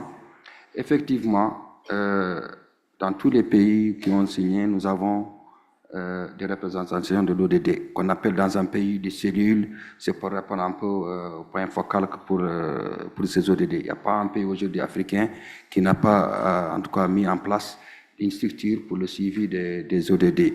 Maintenant, effectivement, il y a des sérieux problèmes par rapport aux statistiques je dis toujours que déjà le fait que nous, on reconnaît qu'il y a un problème de financement, c'est un problème réglé. Le financement seul, même si on a le financement, on n'a pas les outils aussi, ça cause un grand problème. Là, par rapport à la question qui m'a été posée en tant que ministre de l'Enseignement supérieur, je vais vous répondre. Effectivement, dans le programme électoral de notre président de la République, il a mis les métiers d'avenir. Et dès qu'il a parlé des métiers d'avenir, la première réflexion que nous, on a eue, c'est les statistiques. C'est pourquoi nous avons créé un institut de statistiques en Mauritanie. Nous sommes encore en deuxième année, cette année en troisième année, Inch'Allah.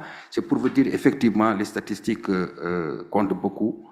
Et les données doivent être vraiment mises à la disposition. Mais pour qu'on puisse arriver ensemble, il y a les échanges. Moi, c'est ça, les financements, les statistiques, il y a les échanges. Aujourd'hui, quand on regarde, il y a des pays où ça marche, ça a bien marché. Il y a d'autres qui traînent encore. Une fois qu'on échange, on pourra trouver les moyens que les autres pays ont utilisés pour aboutir. Les problèmes de financement vont toujours se poser. Je vous donne un exemple. Si nous, comment on élabore, en tout cas, nos ODD.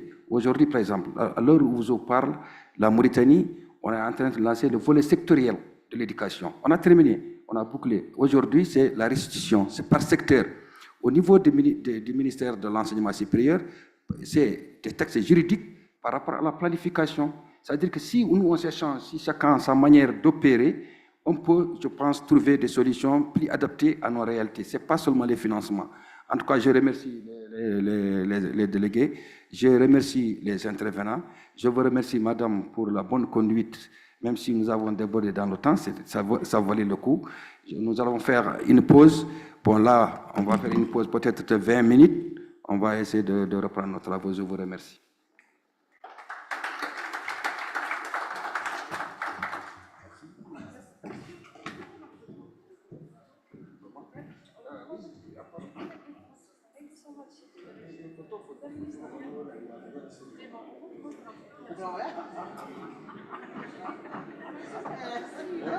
I was wondering whether we were safe. Yeah? I guess the women.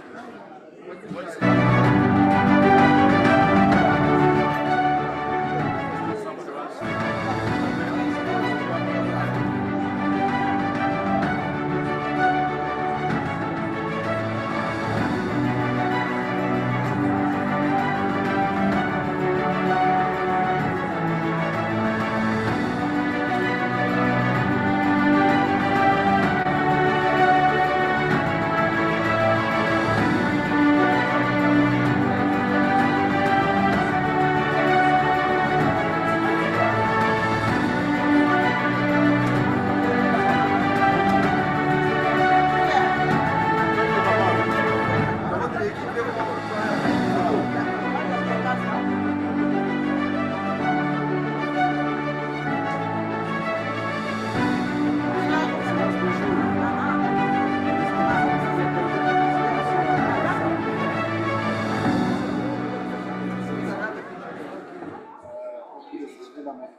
Ladies and gentlemen, and development state.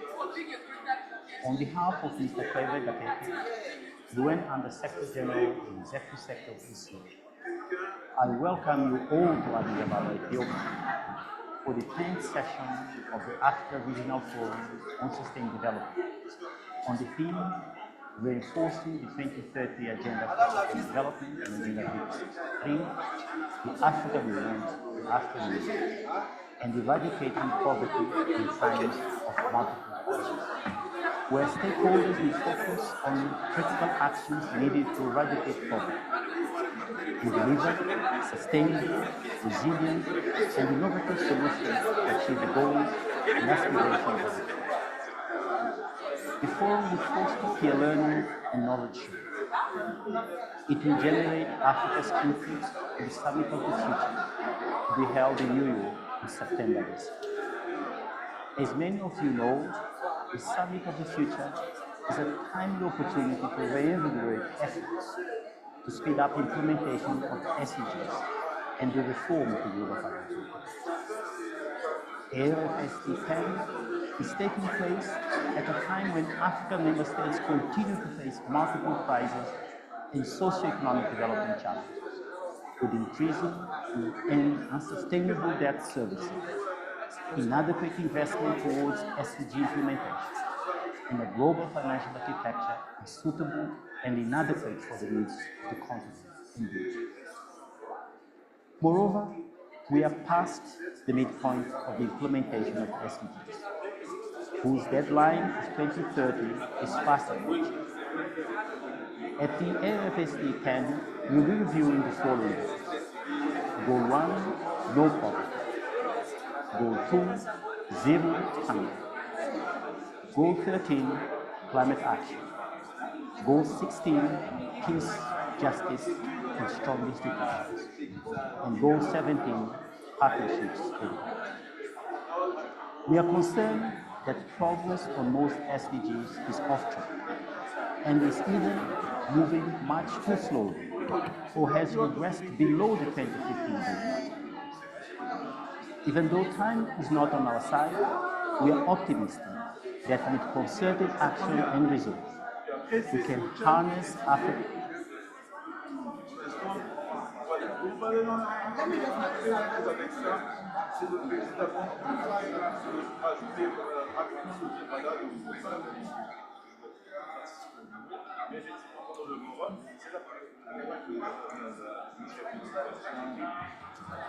Therefore, at the forum, first, we have an opportunity to work collectively.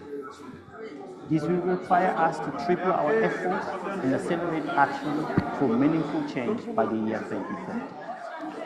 This includes a reform of the global financial architecture and addressing the SDG financing system. Second, we can turn back the time and bring the SDGs back on track. To do this,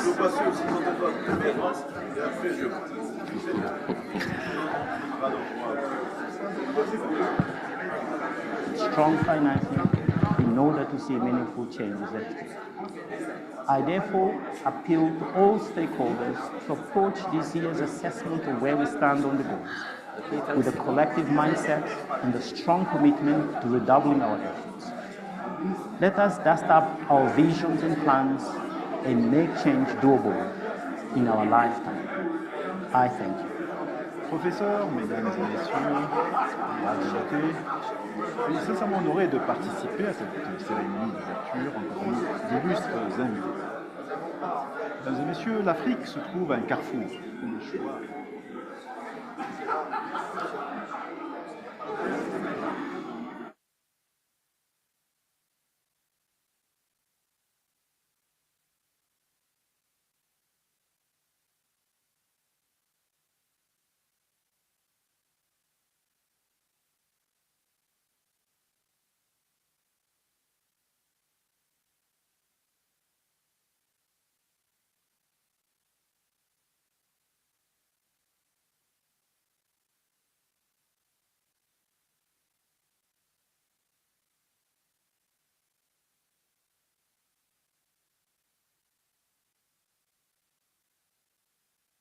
Votre information également.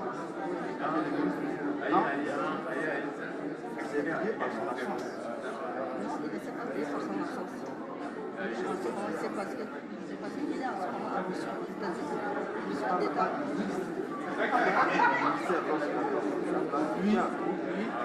Oui, mais là, monsieur,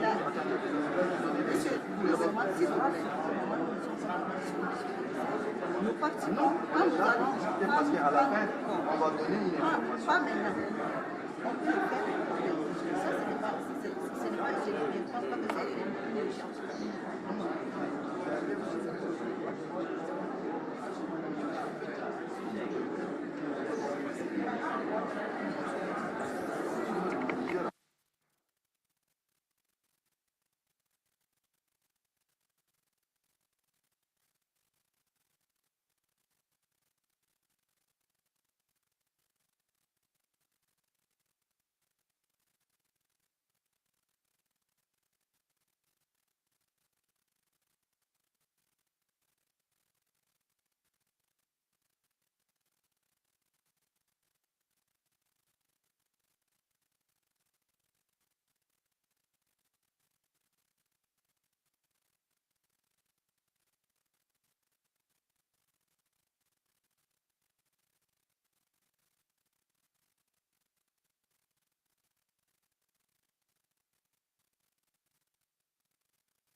Development Partners. I'm Ibrahim Mama, and I serve as the country coordinator for the United Nations Capital Development.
Good evening, everyone. We're going to start now. Please take your seats. Mesdames et messieurs, nous allons recommencer la session sur les données maintenant. Prenez vos places, s'il vous plaît. Merci.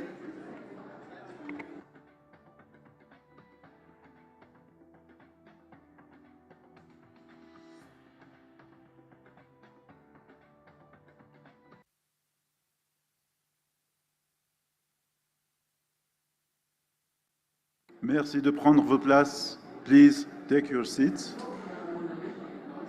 We just wait. The minister is here, and also the executive secretary will join in 1 minute. Please take your seats. Prenez vos places, s'il vous plaît.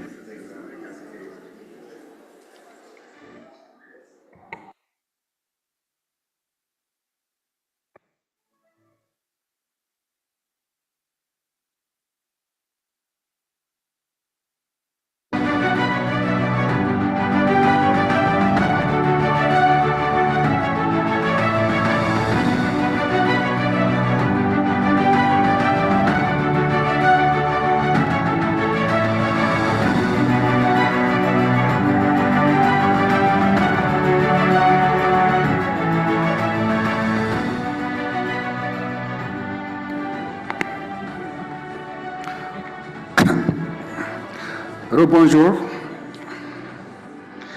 Chers délégués participants, merci de reprendre vos places.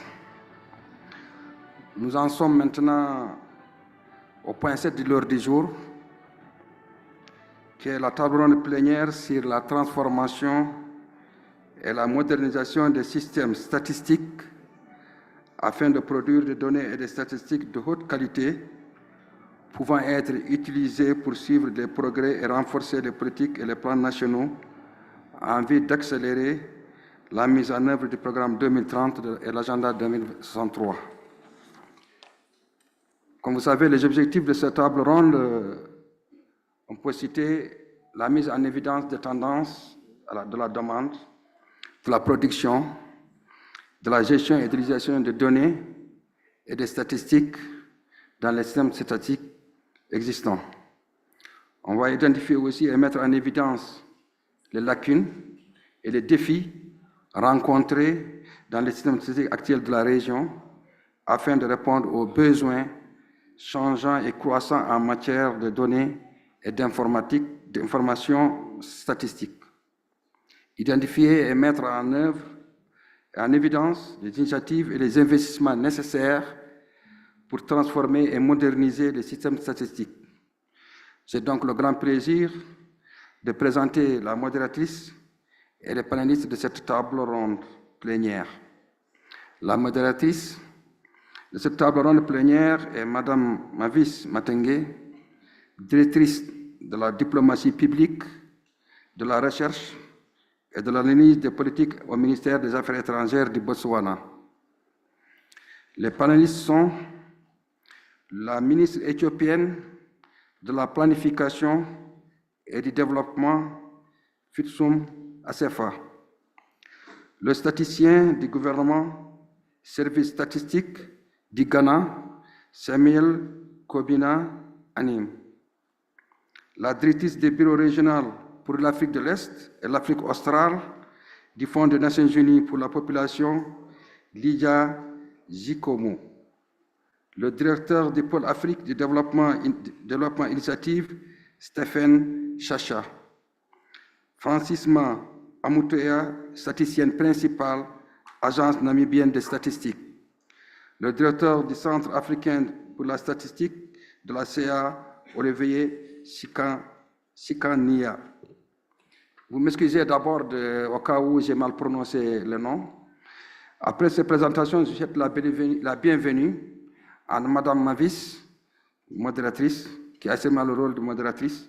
Ça durera 1h30. Nous demandons vraiment de respecter l'heure. Nous sommes largement en retard. Madame, vous pouvez venir.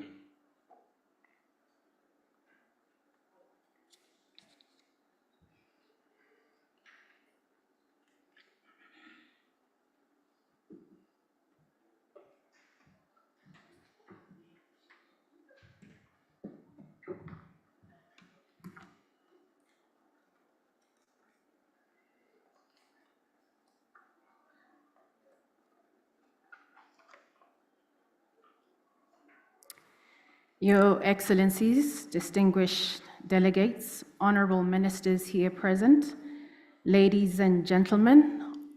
Also, I believe we have a global community that is connecting virtually. A very good morning to you all. Good morning.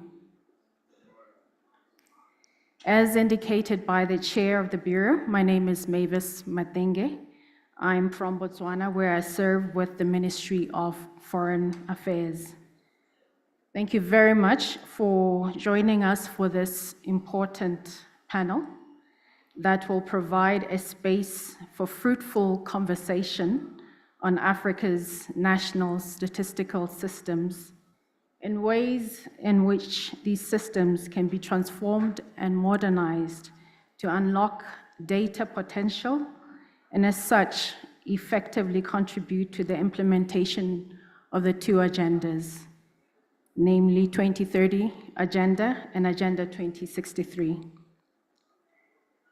As a critical component of the broader 10th session of the Africa Regional Forum on Sustainable Development, the panel will also be resourceful in providing the opportunity to consider progress being made to further the vision of an integrated, prosperous, and peaceful Africa, and the goals of leaving no one behind on, among others, issues of eradicating poverty and hunger, women and youth empowerment, equity and social inclusion, as well as sustainable development. As someone said yesterday, in essence, the panel will in many ways speak to the humanity behind the numbers. Further, cognizant of the persisting global threats of SDG progress and Agenda 2063, such as the impacts of the climate crisis, the lingering effects of COVID-19, ensuing armed conflicts, discussions emanating from this panel will further be instrumental in informing on ways in which national frameworks can be enhanced to support building statistical capacity that is adaptable and resilient to global crisis and ushers high quality data. Our interaction with the esteemed panelists is expected to ultimately get at the crux of what modernized and transformed statistical systems can mean for the region and in building the Africa that we want, through the championing of statistical systems that facilitate evidence-based decision and policy making that drives effective governance and development outcomes. Against this backdrop, three main objectives anchor and will steer the course of the deliberations, namely the goals to highlight trends in the demand for and in the generation and management and use of data and statistics in existing statistical systems. Secondly, identify and highlight gaps and challenges encountered in the current statistical systems in the region with a view to meeting the changing and growing data and statistical information needs. And thirdly, to identify and highlight the initiatives and investments that are needed to transform and modernize statistical systems. Distinguished ladies and gentlemen, responding to these objectives are our esteemed panelists for this session, who, as the chair of the Bureau indicated earlier, include the Minister for State and Planning and Development, Minister Gebu Yenu, Mr. Oliver Chingana, Director, Africa Center for Statistics, Professor Kobina Anim, Government Statistician, Ghana Statistical Service, Ms. Lydia Zigom, Regional Director, East and Southern Africa Regional Office for the United Nations Population Fund, Mr. Stephen Chacha, Director of the East Africa Hub Development Initiatives, and Ms. Francina Amutenya, Senior Statistician, Namibia Statistics Agency. As we transition to the panel discussion, kindly be informed that the morning's program will run as follows. The Minister for State Planning and Development will deliver a keynote address, setting the tone and buttressing the roundtable's theme. His address will be followed by the discussion with the panelists, and thereafter questions and comments will be welcomed from the floor before the roundtable concludes. Distinguished ladies and gentlemen, at this point, please join me in welcoming the Minister of State for Planning and Development. Okay, thank you. Okay, thank you. There will be a slight change to the program, so we are going to go ahead and proceed with the panel discussion right away. We would like at this point, at this juncture, to welcome the panelists to the stage, beginning with the Minister of State for Planning and Development. Thereafter, followed by Mr. Oliver Chingana, Director, Africa Center for Statistics. Thank you. Professor Kobina Anim, Government Statistician with the Ghana Statistical Service. Thank you, sir.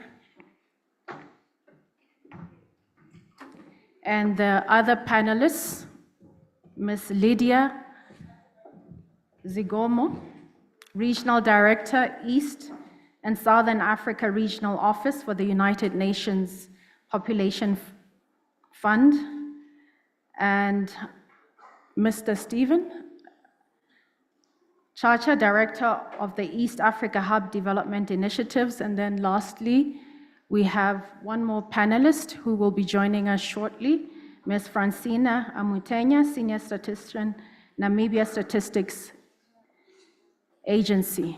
Thank you very much, distinguished panelists.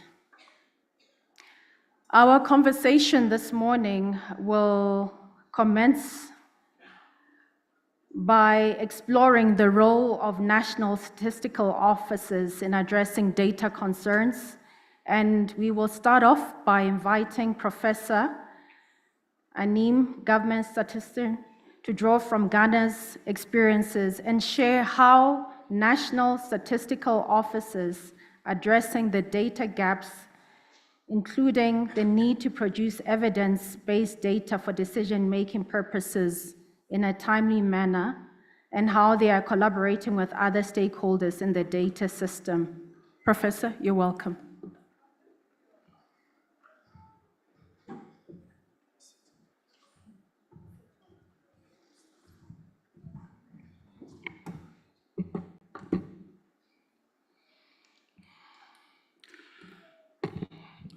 Thank you very much, Mavis. Distinguished panelists, distinguished guests that have joined us for the 10th African Regional Forum on Sustainable Development, good morning. It's a unique opportunity to speak at the 10th African Regional Forum on Sustainable Development, not just because we're having a gathering of different people, but the concept note that led to this engagement really indicated the timeliness of this discussion, especially at a time that we've drawn a 10-year reflection on the Agenda 2063 and also midpoint of the sustainable development, when we clearly are seeing that quite a number of countries are behind the achievement of the SDGs. As I went through the concept note and the topic for the engagement, the careful selection of the words for the engagement really got me to say that this is something that should give us a different orientation. First, it combined two words that most instances we use them interchangeably, which has to do with transformation and modernization. From the perspective of Ghana Statistical Service, we've translated this into two different words and drawing the attention of the statistical community that the extent to which we're seeing newness in what we do, every national statistical system should be prepared for a change and some novelty in what they are doing. And we think what is going to connect that change and novelty is a sense of automating the way we do things. And Mavis, thank you very much for setting the tone. If statisticians continue to see the practice as numbers without human beings behind the numbers, our engagement will be limited in using statistics to transform livelihoods. So my submission in the first 10 minutes, the first takeaway is that for every statistics, as Mavis indicated and was highlighted in the morning's discussion, for every number, let's think about the human beings behind it. I'll give you an example. Gone were the days where a number of national statistical offices were releasing reports only based on percentages. With the mantra of the SDGs of leaving no one behind, any statistical offices that focuses on just percentages is clearly leaving out the numbers behind it, even if it's one person that is affected by that phenomena in question. So on the back of the 2021 population housing census, what we have done is for every percentage, put a number behind it. So you don't just go around and say that, for instance, 30% of the population 6 years and above cannot read and write with understanding in any language. We tell the policymaker that this 30% comprise about 8 million people of your population 6 years and older that cannot read and write with understanding. Mavis, on the back of that, the question that you've posed for us to reflect on how our national statistical offices responding to the data gaps, that is one part of the question. The other part of the question is, are national statistical offices addressing the data gaps in a way that it is informing decision-making? And the third part of the question, which was responded to earlier, has to do with the timeliness of the data that we are putting out there. And lastly, how we are forming partnership coordinations and taking advantage of technology to ensure that we really get human beings behind the numbers that we have. I'll speak from the perspective of Ghana Statistical Service, but definitely can't generalize it to a very large extent. A number of national statistical offices are indeed recreating themselves, at least from the perspective of expanding the scope of statistics that they used to produce before the Sustainable Development Goals. Ahead of the Sustainable Development Goals, you see a number of national statistical offices, mainly in the Global South, producing statistics based on what the World Bank prescribes and what the IMF prescribes, but rather on the back of the SDGs, we've expanded it and making efforts to produce statistics given the 17 Sustainable Development Goals. This has been made possible rightly from the perspective of the use of non-traditional data sources as one of them, non-traditional analytical procedures as one of them, and non-traditional dissemination strategies as the third one. While this is commendable, it really gives us an opportunity to ask us that very big question, whether the human beings behind the numbers are seeing the relevance of these non-traditional data sources. And one of the things that we put forward is that, given that these are non-traditional data sources, to what extent do we see the expansion in the scope equal across the number of national statistical offices on the continent? And I believe, Oliver, you can speak to that. If you're talking about numbers, you see a variation in the number of national statistical offices reporting on the SDGs. From my point of view, that is not the critical question. The critical question is, these numbers that we are reporting on, to what extent are our own government utilizing it? These numbers that we are reporting on, which are based on non-traditional data sources, to what extent are they nationally representative? We have all onboarded and adapted all these non-traditional data sources using citizen science, using big data, using administrative data, and increasing the number of statistics that we are reporting on the SDGs. But these data sources beg questions of national representativeness. These data sources beg questions on whether we have baseline figures, because once you are talking about a non-traditional source, what that means is that prior to the SDGs, we didn't have a baseline. These non-traditional data sources are largely driven by an international development agenda, whereby it's characterized by irregularities. So we really need to think beyond the expansion in the scope of statistics that we are producing as a community. The second thing that I'll talk about in terms of the question, Mavis, has to do with, are we producing evidence-based data and whether that evidence-based data is informing decision-making. I think national statistical offices are very good in producing evidence-based data because that is their traditional mandate, especially from the perspective of traditional data sources, because we've been doing surveys, we've been doing censuses since our establishment. But the key question is, with the evolution of non-traditional data sources, to what extent can we say that data is comparable across different sources? So for instance, if you use administrative data in measuring inequality, would you get the same estimate if you use a survey or a census to do that? That conversation from the perspective of data biases is yet to occur. From our point of view as statisticians, under the umbrella of the Africa Center for Statistics, these are low-hanging fruits that we can easily plug and deal with. The challenging part of the question is whether it's informing decision-making. And this is where there are constraints in terms of the ability of the National Statistical Office to push for that. But until we push for that, our mandate will not be achieved. This takes me to 3 issues: data, statistics, and policy that I talked about in the previous section, and the possible combinations that you can get from it, which I call the 5 disconnects. Within data, there's a lot of disconnect. So the first disconnect is data-to-data disconnect. And this is what I talked about earlier on.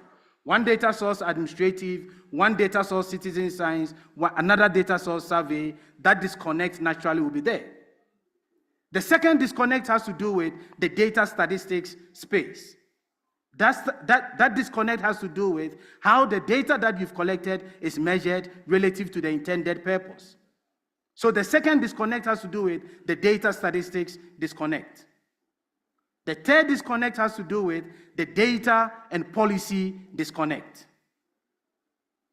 What data is being collected? In Ghana, I always put up the argument that until the government on regular basis say that National Statistical Office, this is the statistics that you have to produce.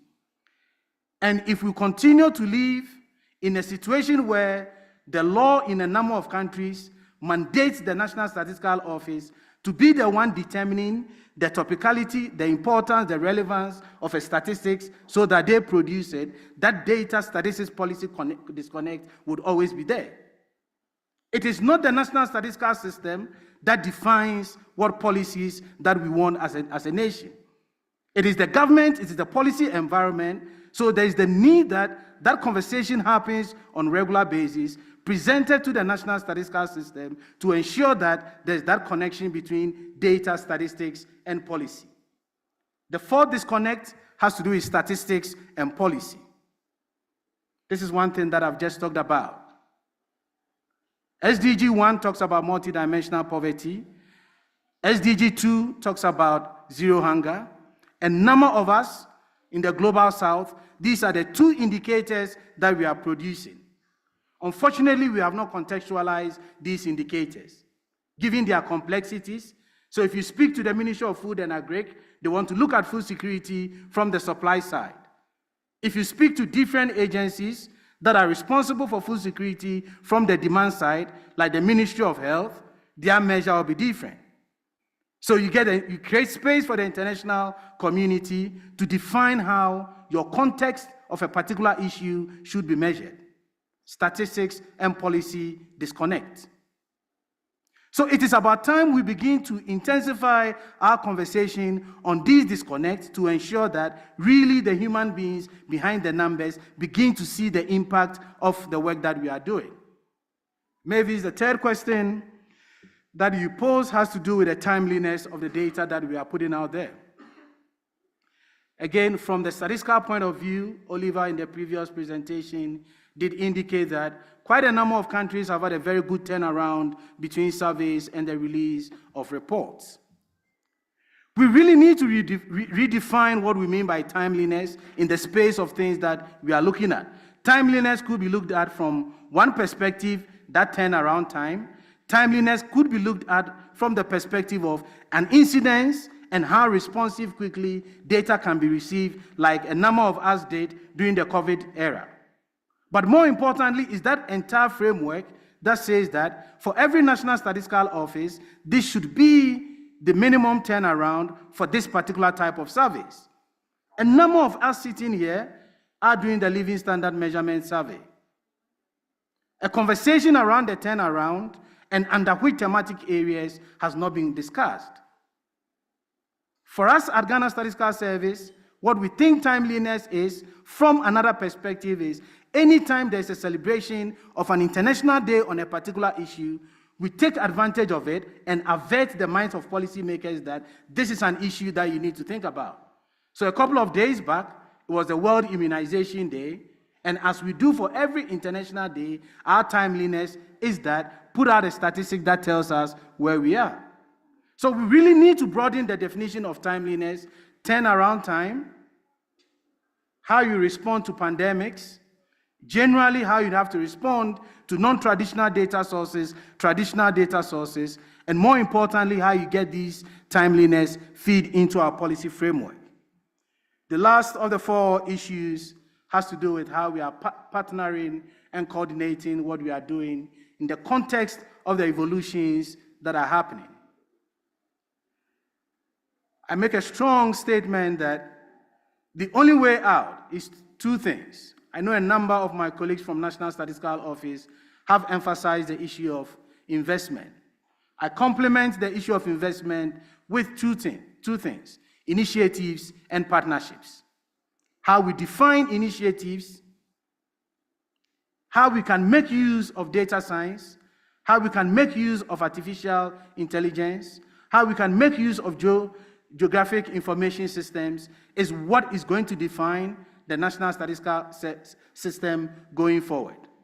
There should be that deliberate effort to ensure that there is coordination, there is harmonization, and that is the only way we can advance our work as a statistical community. Thank you very much.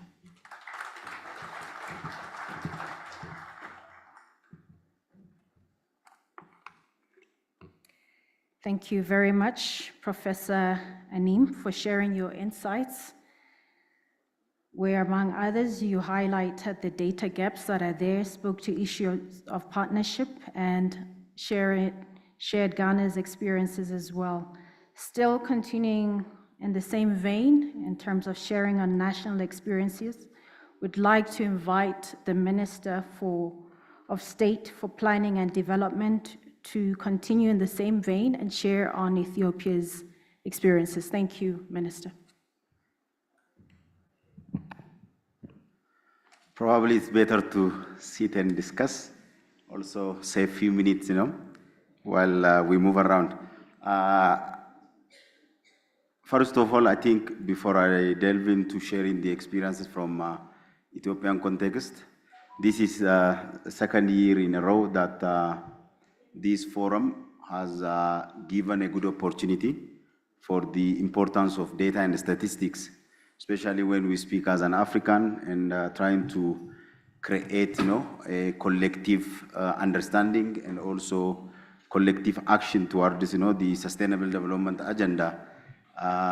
Giving a due attention to data and statistics is really important. And last year in Niger, we had, a similar platform on which we've, shared experiences from different countries. This year, we are also having, a context from different countries, and I was really happy that to hear the Ghana experience, to which, from Ethiopian experience, our statisticians always mention that Ghana has a good, track record of producing household-based, surveys that are, integrated. Of course, the challenges that you've mentioned earlier, still there. So such platforms are really important for peer, learning and experience sharing across member states. And I'm really glad that ECA, made this agenda pertinent and important for us to be able to discuss. I think coming to Ethiopian context, I would like to share, two things. One, what kind of challenges our national statistic landscape is facing, to which I'm sure most of the challenges that I mentioned here resonate to other, statistical systems of member states, mainly, in the African context. Some of the issues actually being mentioned earlier, my colleague from Ghana. The second, how we are trying to solve, these challenges in the Ethiopian context. Two things are really important. Yesterday, I also mentioned how within our own, individual state influence and agencies can we really address, the challenges that we often discuss. And some of the challenges also really require, partnership at the regional and global level. And I share a perspective how we are trying to, address those challenges. I think one of the 5 major challenges that I can, highlight here is, the first one is, the challenge that a colleague mentioned earlier, the disconnect between statistics and policy making. I think most of African, countries do share a similar trends and experience that the culture of, utilizing, using high quality data and statistics for policy making process is still lagging in African context. When I say policy making, development planning, designing, implementation of it, and also tracking the progresses through monitoring and evaluation, depends on the capabilities of the state and the institutions on the data qualities. But before that, the culture is really important. How much that culture is, well resonated across, different policy making institutions is one of the areas we've always, struggled with. And I think this is a context within which, we speak. When we talk about, what are the challenges that we are facing, that is, I think, the area where, needs an attention, needs also a collective advocacies, mainstreaming at the regional and global level in that regard. I think yesterday we had a brilliant, presentation by Hanan, of course, Hanan Morsi. So it's only a few goals that we are looking into it, especially for this year's, African Development Report, Sustainable Development, report. It often neglected that, the kind of indicators on which, we lack data is, usually mentioned, but it's often also, the context that we don't pay attention to the culture of, utilizing those data. How much, each institutions, be it the Ministry of Agriculture, Ministry of Education, or any agencies, responsible for those data have that, culture is really, important in that regard. So this is one of the challenges where, we face a constraint, and I'm sure, as I said earlier, many African countries, do face a similar challenge. The other context is actually when we speak about, data production. Of course, most countries have a national, statistical agencies. Those statistical agencies would require an authoritative, legal mandate to coordinate, the production, the process, and the dissemination of data statistics. If you look, most African countries, actually, this is a study undertaken by the UN a few years ago, that most countries lack a clear, legal framework or institutional arrangement which, speaks to 21st century, data landscape. This is also an important dimension. I think one of the questions, we will probably address later is how effective national statistics agencies are in terms of, coordinating across different stakeholders in terms of data production, data management, and data dissemination. And the legal bottleneck that we have in there is one of, the major constraints. Often the case that countries do not have also an aligned institutional arrangements, legal frameworks in that regard. The third point that our national statistical system challenge that our national statistical system faces is the capacity issue. Probably the 3 disconnectors that our colleague mentioned earlier relates to this. What kind of technical capacities we have in place, across different government, public bodies in terms of data collection, data processing, data dissemination, not dissemination in the sense of data utilization as well. And the technical capacities in terms of the skills required for the statisticians and also the infrastructure they would require, probably in terms of harnessing technologies, innovations, and other, skills that the 21st centuries provide. In that regard, we also often see, challenges that institutions are lagging behind in terms of, their human resource, skill development, and also capacity of harnessing technologies and innovative instruments to collect data in this regard. The fourth challenge that speaks to these three major challenges is access to data quality. I think when we speak data quality, often there are so many indicators on which experts do like to evaluate the quality of a particular data. I think three important things are really important, especially in terms of policy making exercises. The timeliness is an important issue. To the frequency by which and the speed by which agencies do generate data and statistics is really important. It's often the case that policymakers require certain levels of statistics, and our agencies, because of the capacities I mentioned earlier, they fail to provide those data and statistics on a timeliness manner, and this is really one challenge. The other disconnect, of course, what my brother spoke earlier is about issues of representativeness. How comprehensive the surveys and the census methodologies that we have in place do capture, all economic activities across, the economy. Especially when we speak about the SDG, we are referring to individuals. Our motto is not leaving anyone behind, and the kind of statistics we do really require is at the very micro level, meso level, individual level, characteristics, and how comprehensive our data systems, especially, it also, speaks to the administrative, but mainly the surveys and the censuses, often lack the comprehensiveness in terms of, capturing all households and also all dimensions of development or household, socio characteristics in that regard. The other important aspect, speaks to this is, with the comprehensiveness is the level of disaggregation. The level of disaggregation is also one of the major challenges that we often face. We talk about, tracking sustainable development goals often at the national level.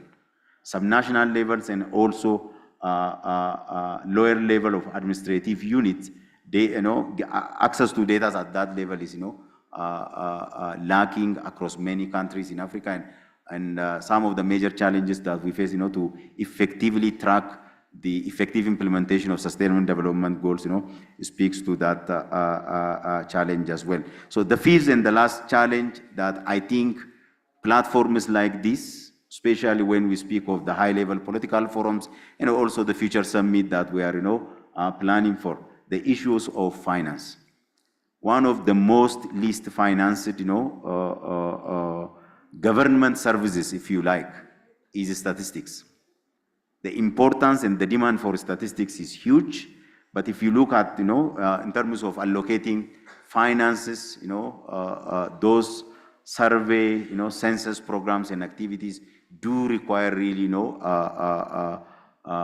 multi-billion, investment. In countries like Ethiopia, we have, more than 100 million population, and the geographic space is, large, and the finance is really an important, challenge that we do face in there. And I think one of the issues probably we can discuss later on at the conclusion is what do we really, aspire to achieve from such, platforms is a collective action, a collective, a mainstreaming of how we can collectively mobilize resources through, platforms such as United Nations and other development partners is, a very pertinent issue that we need, requires attention in that regard.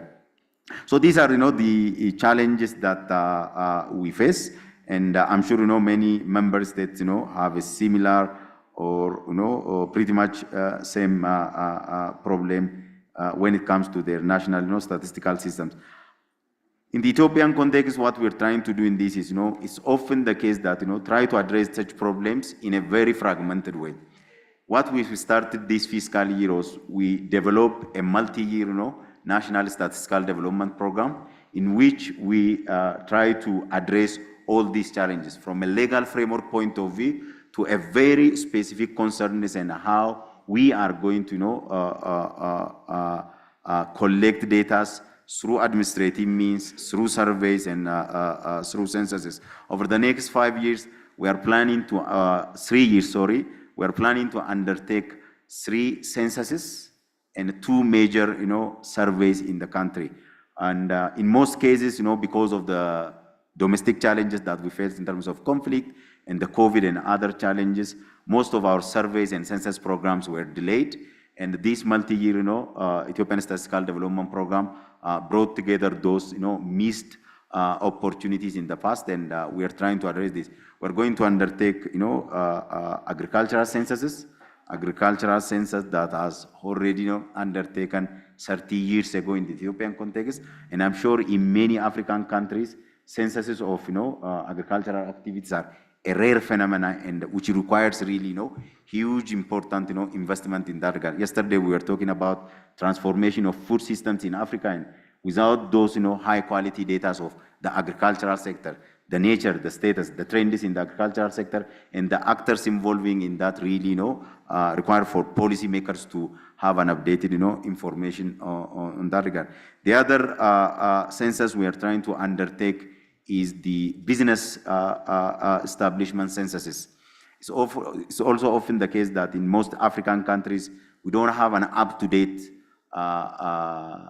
data and statistics of our businesses, urban-based economic structures. What kind of manufacturing, sector do we have? Who are the participants in the manufacturing sector? What is the, the national, regional, value chain, analysis of our manufacturing sector lacks, that high quality data, and we are going to undertake, these censuses. The other survey and censuses are the health and education, and also household consumption expenditures. These are, a way in which we wanted to address the challenges that I've mentioned earlier. It has to be a comprehensive plan. It has to be a multi-year, and also the financing mobilization of it has to be, looked at it as a comprehensive, program, as opposed to looking at, surveys and censuses in more of a siloed approach in that regard. So these are the experiences I would like to share with you this morning. Thank you.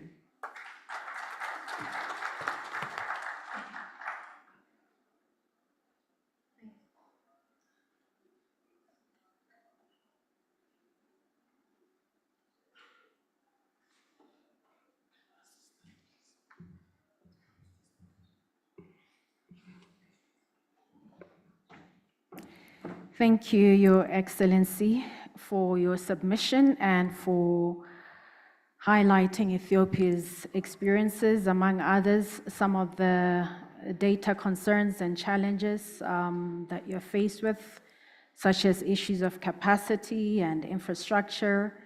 You also spoke to issues around access to data quality as well as funding. And also thank you for highlighting some of the steps that are being taken to begin to address the challenges that are there.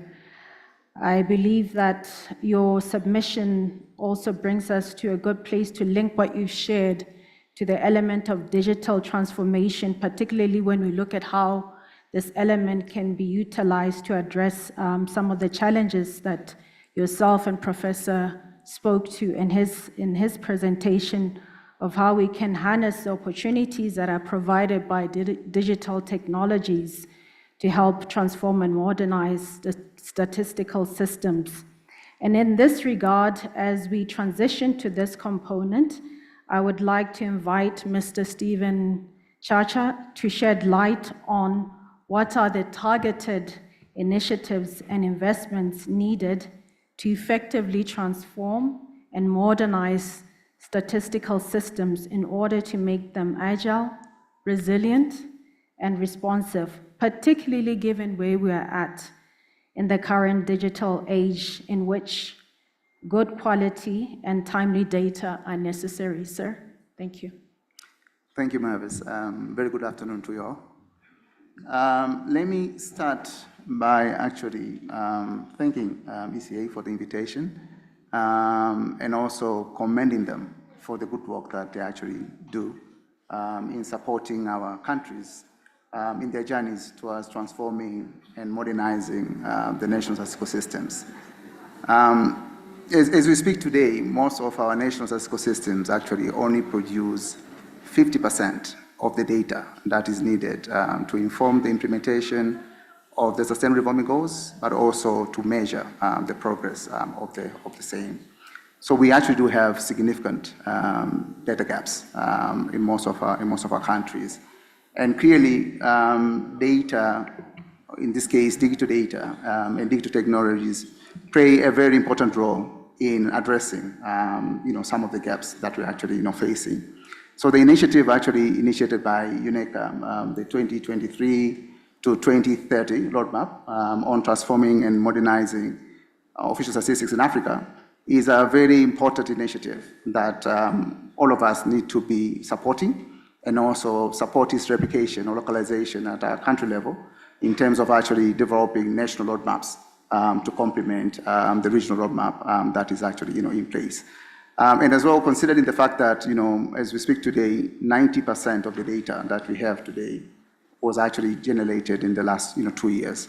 This really speaks to the actual importance of digital data and digital technologies in order to enable us to harness the potential of the data revolution and also digital transformation as we're moving forward into strengthening our national statistical systems. So in line with the targeted initiatives and investment needed to transform and modernize statistical systems in the continent, I would like to share my 2 cents on the following points. So the first thing I think we need to do, we need to focus on the foundational data systems. At times, we talk about, AI, data science, and all of these other frontier data technologies as if, they exist in a vacuum. Without solid and strong foundational data systems, there's no way we're actually going to make use of all of these, frontier data technologies. So it's very important to ensure that we strengthen investments in digitization of the foundational data systems. From data collection to management, processing, analysis, and dissemination. And as well, we also need to look into innovative ways of communicating, the data as well. Things like data storytelling, and how can we really get this data and statistics into the right audiences that we are targeting in simplified ways that can really be able to resonate and make sense to the people and the policymakers that we're actually targeting. So it's also very important in this kind of aspect as well to ensure we have the right level of disaggregation, and this has been captured early on, to ensure that we are really addressing the distribution gaps that we actually have in terms of gender, in terms of disability, in terms of age, so that we really produce the right level of disaggregated data that can actually be able to inform policy and decision making at different levels. But again, we have a big challenge, and colleagues before me touched on that as well. The fragmentation and duplication in our data systems. I think this cuts across all of our countries, like our data systems do not speak to each other. And as well, the disparity that we actually have between national statistics or national data and subnational data. In most of our countries, most of our data systems, to a large extent, capture data at the regional level, with very few systems that goes down to the district level. And the levels below district, literally there's nothing. So it's very important as well to make investment to ensure that we do strengthen and build subnational data ecosystems so that we can really be able to capture data from where they actually originate and really be able to promote data usage at the point of collection as well. And this is very important in order to ensure timely collection of data, ensure quality, ensure frequency of collection, and as well impact from the point of data collection. For us at Development Initiative, we are currently piloting building subnational data ecosystems in 2 districts in Uganda. And the whole idea behind the project is to be able to build a model of subnational data ecosystem strengthening that can be replicated in other countries in Africa. So this is a kind of area that we actually need to look into. There's a huge opportunity in non-traditional data. I know there are concerns that were raised earlier on the challenges regarding non-traditional data, but I think the national statistical offices have a role to play in coordinating and offering guidelines on how best to integrate non-traditional data sources into official statistics. And we have seen this already in a number of countries, in Kenya, in Uganda, in Tanzania, where national statistical offices have actually worked with non-state actors to develop guidelines to integrate non-traditional data sets, such as citizen-generated data, private sector data, Earth observation data, into official statistics. So I think instead of putting it as a problem, I think there's also an opportunity that we need to look into and see how our national statistical offices can be capacitated to be able to facilitate the integration of the non-traditional data. We also have a huge gap in terms of digital infrastructure. As we speak today, only 1% of the world's data centers are in Africa. As of 2023, end of last year, we only had a total of 100 data centers in Africa. And majority of these data centers are concentrated in a few countries, like South Africa, and Morocco, just a few countries. So there's a huge gap, and there's an investment that we need to make deliberately to ensure that we also build the needed digital infrastructure in the continent to enable us really to be able to leverage the digital transformation and the data revolution in the continent. As well, the supercomputing capacity. We don't have supercomputers in the continent. We only have supercomputers in a handful of countries in the continent. There's no way we'll actually be able to deal with all of this, big data and big volumes of data that are being generated daily, without having supercomputing capabilities. So these are the kind of initiatives that our governments and the region really need to pay attention to, and ensuring that we really promote investments, in line with building the digital infrastructures that are needed. Also, there's a growing concerns and issue around data sovereignty. Most of our data does not sit in our continent. The data center problem and a lot of other, issues as well. But again, there are good initiatives that have been initiated, such as the Pan-African Federated Cloud System, which really should be supported in ensuring that we also address the issue of data sovereignty, in the continent as well. But as well, we need to build capacities in building models and algorithms within the continent. In order for us not only to be the users of these frontier data technologies, but as well to be the leaders and contributors on the same. And again, to be able to avoid the biasness against the continent that we're actually seeing based on the models and algorithms that are being generated elsewhere out of on the continent.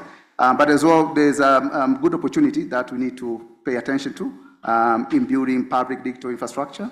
And I think, the Pact of the Future presents a very good opportunity for us to ensure that we are pushing for the right investments towards digital public infrastructure that are actually needed, in the continent. But as well, we have significant, gaps as well in terms of data and digital skills, in the continent. As we speak today, 1 out of the 14 data scientists are in Africa.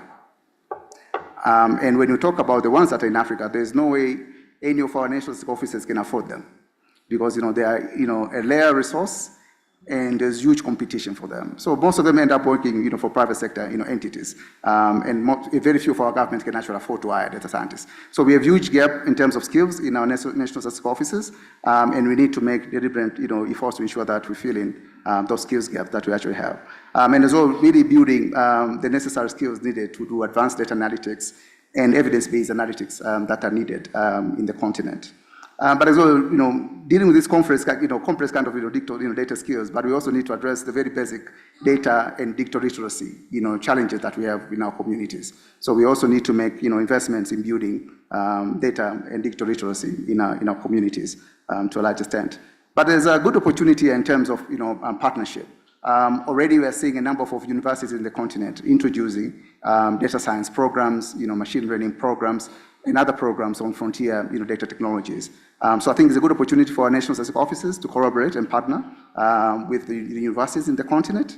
And as well, we have a number of data labs that are emerging all over the continent, a number of data startups that are doing advanced data analytics and do data services within the continent. So there's a good opportunity there. And as well, a number of private sector entities that are also in the space that can really be able to complement and support our initiatives in the continent. But there's also a gap in terms of policies. So we really need to invest in building, enabling policy environment to support the digital transformation and the data revolution in the continent. We are seeing, a good progress so far after the Malabo, Convention. We're seeing a number of countries in Africa adopting, Data Protection and Privacy Act, the Cybersecurity Acts, which is a good move that should be encouraged, across, the continent. But as well, we are seeing good move in a number of countries, like we already have 5 countries in Africa with AI policies.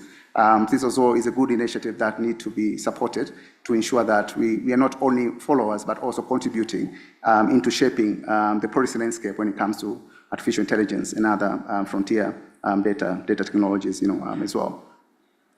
Financing has been touched on, and if I'm to be honest, I would say our national statistical offices are starving. And I think one of the problems that have been documented for many years is lack of financing to our national statistical offices.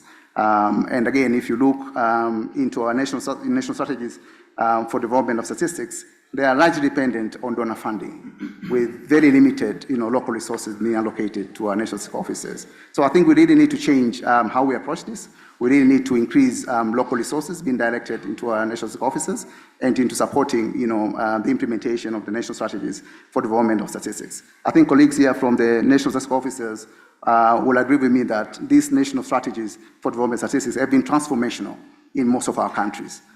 So this is really something that we need to invest in and really making sure that we can reap the benefits, from the improvements that we can make in our statistical system.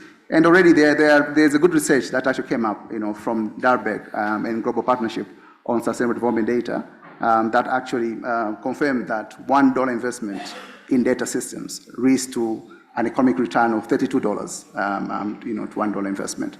So I think there's a good evidence, growing evidence, and for us at Development Initiative as well, we are collaborating with ECA to do further studies around the economic return on investment in data in Africa, so as we can really be able to offer more evidence on specific sectors, on how much $1 investment in data system in agriculture, in health and other sectors in the continent can lead into the economic returns, so that we know that we're able to inform our policymakers and our Ministry of Finances to prioritize data investments in the region as well.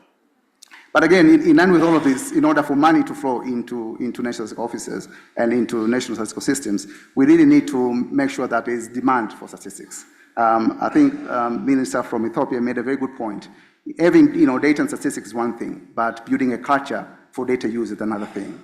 So we really need to look into how we can really be able to instill a culture of data use within our government entities and within our communities and societies in our countries, so as to ensure that we really support also the user side of data.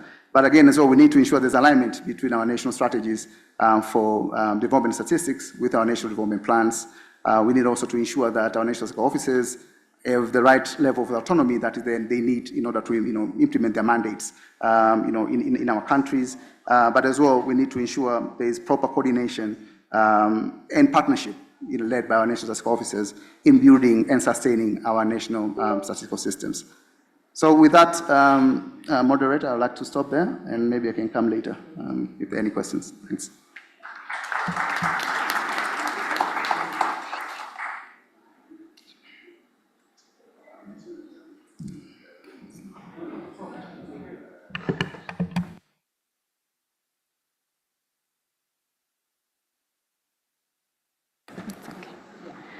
Thank you very much, Mr. Chacha, for your perspectives and also for outlining some of the opportunities that are presented in the digital age to strengthen data systems and build on the much needed capacity. And I believe that we can build further on the points that you raised as we connect them to the upcoming Summit of the Future, which will take place this September, and is among others expected to provide opportunities for discussions on digital and data governance among member states and other stakeholders. And in this regard, we will transition to Ms. Zugomo and ask her to speak to this component as to what should participants in the Summit of the Future highlight as priorities for Africa with regard to the transformation and modernization of statistical systems. Thank you, Ms. Zugomo. Thanks, Mavis. And first of all, I was just telling Stephen that he took all my points, so I'm going to think on my feet, but thank you for the question, which is more linked to the Summit of the Future. We've been hearing a lot about the Summit for the Future over the last couple of days. Guy Ryder did a very good exposition on it yesterday, for those who were here yesterday. And that informed a lot of discussions that then took place on understanding these 6 areas that are the focus of the pact. And you rightly pointed to the issue of the governance and that this discussion we're having fits very well within that on the issues of the governance architecture and reforms or redesigning or rethinking that governance architecture. And I wanted to link it to some of what the other speakers have said, but from the angle of what we as Africa should be also pushing, but also some of the issues we also need to hold ourselves to account for, because I think there's the issues that need to be in the Summit of the Future, but there's also issues as a continent we need to be honest about. So I'm going to try and address both of those aspects, but linking them to aspects of the Summit of the Future Pact.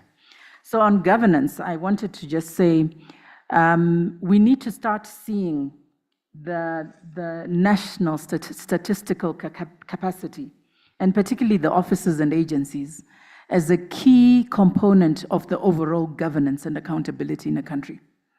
They play a role that is crucial. And I don't know to what extent that is understood in the fact that, Stephen, as you rightly said, they're so deprioritized from a funding perspective and a capacity perspective.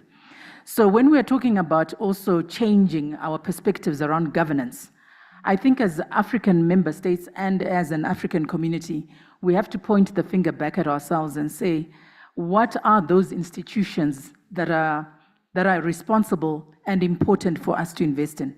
We've talked a lot about changing the financial architecture.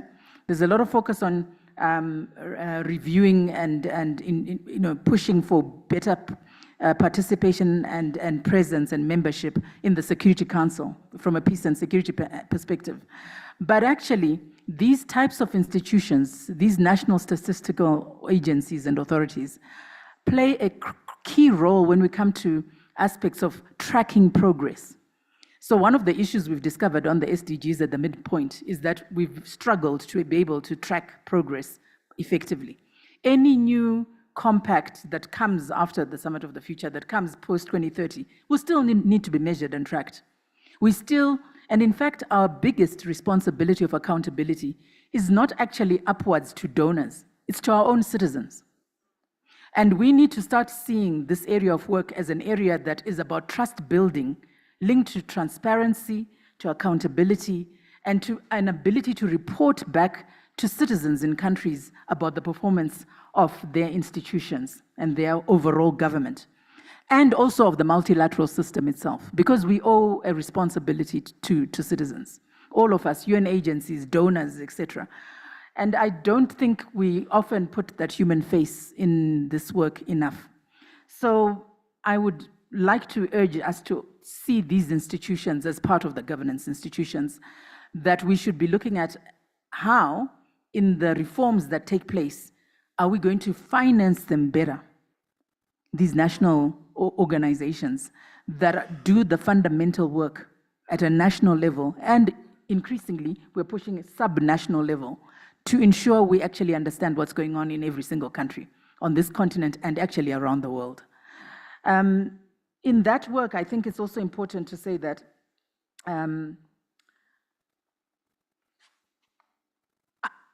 ourselves as United Nations partners and other partners over the years have invested a lot on systems development in Africa.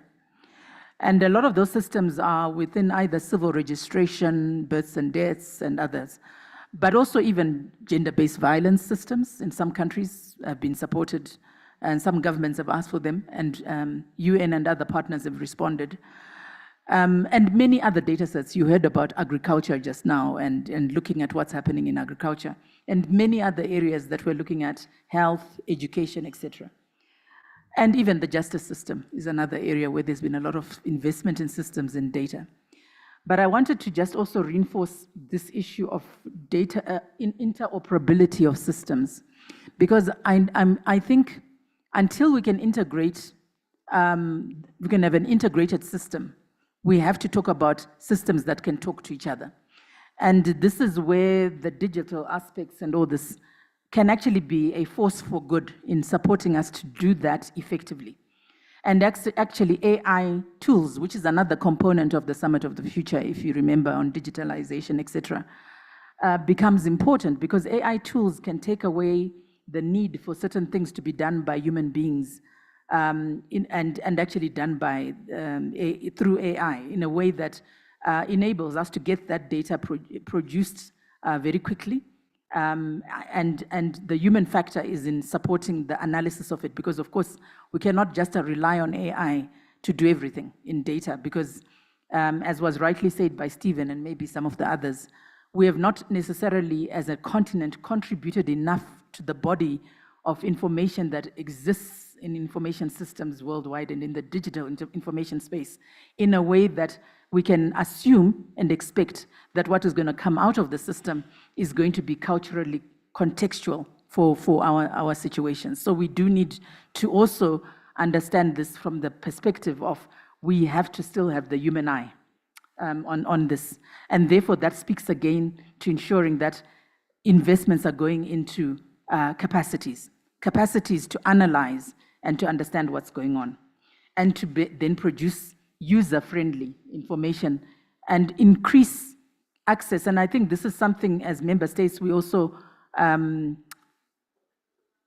perhaps, I'm trying to find a diplomatic way of saying this. I think there was a reaction to the freedom of information movement in Africa that was a kind of pushback at civil society to say that when freedom of society of information came in, it was seen as something that's an enemy of the state rather than something that's good. And I do want us to encourage this, and it links to something that was said yesterday. I think it was, I'm not sure that it was Ma who said it, USG Ma, who talked about human rights-based approaches that make sense in Africa and in other continents, and spoke to the aspect of culture as something we need to pay attention to. And he was very clear, culture not from the point of view of taking us back, but culture in this and reversing gains, but culture in the context of understanding the cultural reality within which people are living, and how that should also be understood and be part of the way we're looking at data and statistics and analytics. So in that respect, I think the freedom of information was seen as something that is dangerous rather than something that enables. And I just raise this because then we can begin to be too controlling of digital platforms that allow increased and expanded access to information by everybody. So information should not be seen as something that can only be accessed by a few. Part of that data analytics capacity has to come from different parts of the community or society, and it cannot all sit just with the National Statistical Office or government in its formal state. And so that issue of the non-traditional actors and their role is very important, and this speaks to that issue of partnerships. And I want to link it particularly to the issue of young people, because what we have seen in UNFPA is the ability of young people to innovate and create, and they are much more digitally savvy than many of us. So one of the things that I appreciated in another job that I did was the ability of bringing young people who are working in the digital space in a country like Somalia to work with the disasters agents in Somalia, to actually support the disasters agents in Somalia to come up with a digital system that would help them from an early warning perspective. So these young innovators know nothing about humanitarian and disaster, but they know everything about the digital platforms and digital ways of working. And you are therefore harnessing the skills of different parts of society to actually come together to work on a common problem issue and find a solution to it. So that issue of strategic partnerships that is part of the SDGs, as we know, has to continue to be something we in the Summit for the Future push for to continue to exist. Because for Africa, I don't think any one stakeholder can do it all in this space. The power is in the collective, harnessing the collective abilities of different parts of society to work together, including the private sector, We have found the private sector very good in terms of technology advancements and even helping us to understand how to use technology in a way that makes sense. And I think they can do the same for government institutions, etc. I want to also reiterate the point about the academic, because we've seen that again.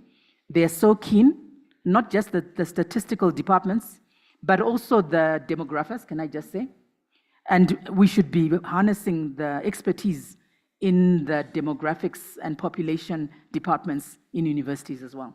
They have a lot of knowledge, and they can be very helpful in this. So again, just supporting that issue of these strategic partnerships, diversity of partnerships on this agenda. And then lastly, because much of what I wanted to say has been said, I did want to raise the issue of the human face of data. Because at its very, as I started, I said this issue that at the end of the day, we all owe a duty to report back to citizens about what has been accomplished and what has not been accomplished, and be honest about that. And I wanted to just say that one of the things I have seen in the work we're doing in statistics, particularly when it comes to civil registration statistics and at the sort of national level, but even a sub-national level, I think we need to caution ourselves that when we talk about disaggregated data, one of the other things we need to watch out for is cultural bias in the way the collectors of the data, the registration officials operate. Because that cultural bias can also mean that segments of the population are not actually able to be registered in the way we want them to be registered, and not able to access these systems, and therefore become invisible to policymakers because the data around them is actually then not captured. So if those cultural biases are not managed, we are going to have a problem, because you've got whole segments of women who may not be in registered marriages, but are in some type of a relationship, a partnership, that are actually absolutely silent, invisible to policymakers. But they have needs that we need to be responding to. So what are the ways in which data being collected, and it's an aspect of that mindset and capacity that we need to look at beyond just the capacity to use tools and all the rest of it. The cultural bias is there, and we have seen it, and it affects then what is collected and what we then understand from what is collected. And lastly, I just wanted to say that the gap also between policy and reality is there. So I fully agree with those who are talking about strengthening our policy, making capacity and policies in this area. But there is also a gap between where the policies are in many African countries at the moment and the reality of lived realities of people on the ground. I use the example of marriage as just one, but there are a plethora of them. So one of the things from a demographics perspective we need to take into account around the data piece is understanding how are people living in societies and communities in Africa. Have we understood that enough? And this is where, again, the non-traditional, partnering with non-traditional actors and civil society and others may be of best value. Because what I'm worried about is that we are pushing civil registration and all these things to capture certain types of information, which is great, but it doesn't connect to the lived reality of what's actually happening in people's lives. And particularly from a gender perspective, from an age perspective, from so many perspectives. And therefore, that can be a missed opportunity then for policymakers to be doing the right things and targeting programs in the right ways and policies in the right ways. I'm going to stop there, but I think definitely for Summit of the Future, partnerships, invest in different types of partnerships. The generational aspect is important. Let our statistics and data not just focus on the here and now, but also begin to think about future generations who have not even been born. This is why it's important for us to close the gap between policy and reality as it currently is, but also understanding how communities are continuing to evolve and progress, and whether our systems are also evolving and progressing in line with the realities on the ground, so that less communities, less population groups are invisible to policymakers and are therefore left out of the development gains that they should be benefiting from. Let's ensure we invest in a system, because it's part of the governance and accountability system that is required. And let's invest in these institutions that we have created so that they can do their job to the extent that is required and be part of those benefiting from that reformed financial architecture that we've been talking about. They should benefit as one of the primary beneficiaries from that reform. And then let's harness the digital transformation, also the power of young people to ensure that we're making the whole area of data collection, capturing, analysis, and use more accessible and available, not just to policymakers, not just to the national statistical officers themselves, but also to ordinary citizens who must hold all of us to account on what we said we're going to help deliver for them. Thank you.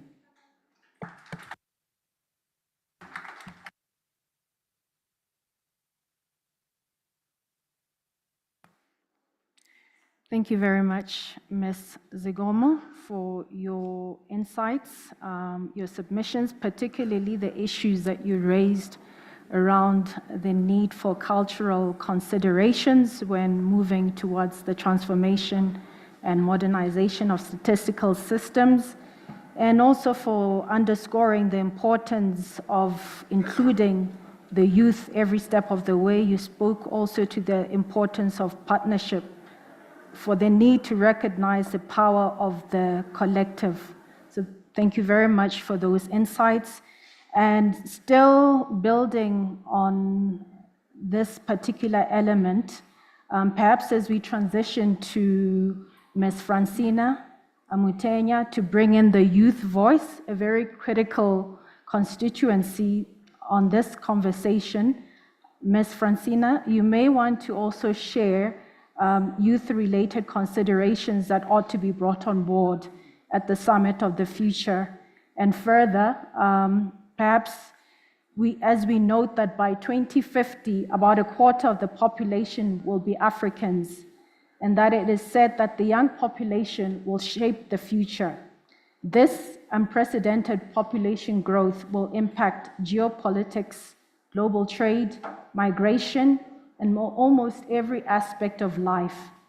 And in this regard, as a young statistician, what do you think should be the role of the statistical officers in the process, and how do you propose your generation can contribute? Ma'am, thank you. Thank you, Madam Moderator.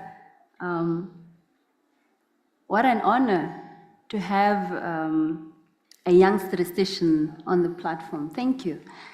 So the two questions: one, the role of the statistical office into this transitioning, and then how can young people contribute? I'll be very brief because I feel like most of the points have been said, so I will try not to repeat. Perhaps two things for statistical officers to consider is that I'm very happy to actually be in an era where all 54 member states in Africa have got functional statistical offices, of which many of them are autonomous, and they don't have to consult government or politicians, if I may say, to release the official statistics. I'm going to speak from the perspective of Namibia, where I currently serve within the welfare and gender statistics environment. So, one, each member state should develop a national strategy for the development of statistics, which I'm very happy to hear actually even from Madam Mosi's presentation yesterday, that at least many member states are either on their third, their fourth, or even some at one beginning. So in this roadmap, the NSDS act as a roadmap into how statistics should be collected. First of all, what type of statistics or indicators need to be collected, how they are to be collected, how they are to be analyzed and disseminated. I specifically pick the issue of partnership that's coming out strongly, and also issue of advocacy, because if we are to look at SDG 1, for example, that I work on, me producing income poverty alone is not enough. I need to complement it so that I'm able to tell the Minister of Planning to say the 17.4 Namibians out of 3 million population that are monetary poor, out of those, 10% are multi-dimensionally poor. So I should be able to make that comparison. And once you have a functional national strategy for the development of statistics, it clearly outlines all that. So I implore each and every member state to look for funding to implement the NSDS. It's one thing to develop it, but it's also another thing to fund it so that you have enough resources to live it and even produce data for monitoring and evaluation of sustainable development goals so that you are able to track which ones are lagging behind. For example, we speak of zero hunger. And when you look at household budget surveys, which are mainly the main source of food poverty, many institutions or many statistical offices are not using diaries, for example. So there is a lack in the international comparison or standard. So when I say 10% of Namibians, for example, are food poor, I should be able to compare that to Seychelles, to Angola, to Mozambique. We should actually be speaking the same language, right? And then secondly is the coordination of the NSS, coordination of the National Statistical System. The National Statistical Offices do not only act as central data repository for the states, they also ought to coordinate the National Statistical System like what most of my fellow panelists have already mentioned. And one thing that's coming out clearly, especially what we were exposed to during COVID-19, is that government institutions mainly are the main producers of administrative data, right? But issues of disaggregation will always come up because their data sources were not designed to the level of that disaggregation. For example, if I may focus on gender-based violence statistics that are mandated to sit with the Namibian police, for example. If I'm to say, Commissioner, can you extract for me women that are experiencing sexual violence? He or she is not able to give me that, rather just a figure. And that is so because their tools were not designed to answer to that call. So we come in as a national statistical system to train the police officers or even the nurses or the doctors that are capturing these cases to be able to disaggregate data to that level and even design the data collection tools for them, train them how to administer that. That way we are able to disaggregate all specific indicators that we want. Now, I'm going to move on to the role of the young African statisticians and how best we can contribute, because that's really my interest. I think, Madam Moderator, being on this platform is already enough, right? Because since yesterday, we've been saying if Africa is to develop, if this continent is to transform, it has to rely on the young people, because definitely we are the future. So I'm happy that we're already starting to chart our way forward, because we are the ones to determine how 2063 would look like, right? So I'm very happy to actually be on that platform here now to chat that. And I sit in a statistical office whereby 98% of statisticians are under the age of 40. So it gives me joy that we are able to produce these indicators on our own. We are able to, areas whereby we would outsource external technical support, maybe in 1991, when we, for example, conducted our first population and housing censuses. Since then, we were able to do all the surveys on our own. I'm not a trained economist, right? I'm a statistician. However, the household budget surveys that I do on a daily basis requires me to have some level of economics in it. So what I'm saying is how young people can actually contribute to this aspect is the issue of collaboration, which came out very strongly. We need to build a network or to reach out to fellow economists, because we can't do this on our own. We have to coexist, right? Because economists by training, they're very good at predictive models. So we complement each other in a way. And also, what usually I notice when I tell my statisticians that now we need to develop statistical reports, they often get agitated because they'll be like, why should we go on writing a 50-page report when you can just do infographics? For example, when we were to complement the monetary poverty rates, they were very excited to actually come up with policy snapshots, infographics, different way of telling stories. So, and that is typical of a young person, right? We are not into the nitty-gritty typing and all the 40 pages. We would want to use geospatial tools because that's what we are trying to do, even in school, right? So we try to find interest in every little thing. How best can we tell our story so that when I approach my Minister of Education, who's actually in the room to say, you say primary education is free in Namibia, right? But you still have about 10% of school-going age children that are not in school. What is happening? So we are able to pull this out to the ministry and say, these 10% are located in the far north of Namibia, in this particular region, and these are their demographics. That is something we are able to do with the digital tools. Also, if I may go on to how we can support the Africa Continental Free Trade Area, we are able to design databases with trade value added data. It's another area that we can tap onto, and even having to develop dashboards whereby while data collection is happening, statisticians don't have to go out in the field. We can actually do monitoring using data dashboards, and even the collection of consumer price index, which is actually a challenge in most member states, right?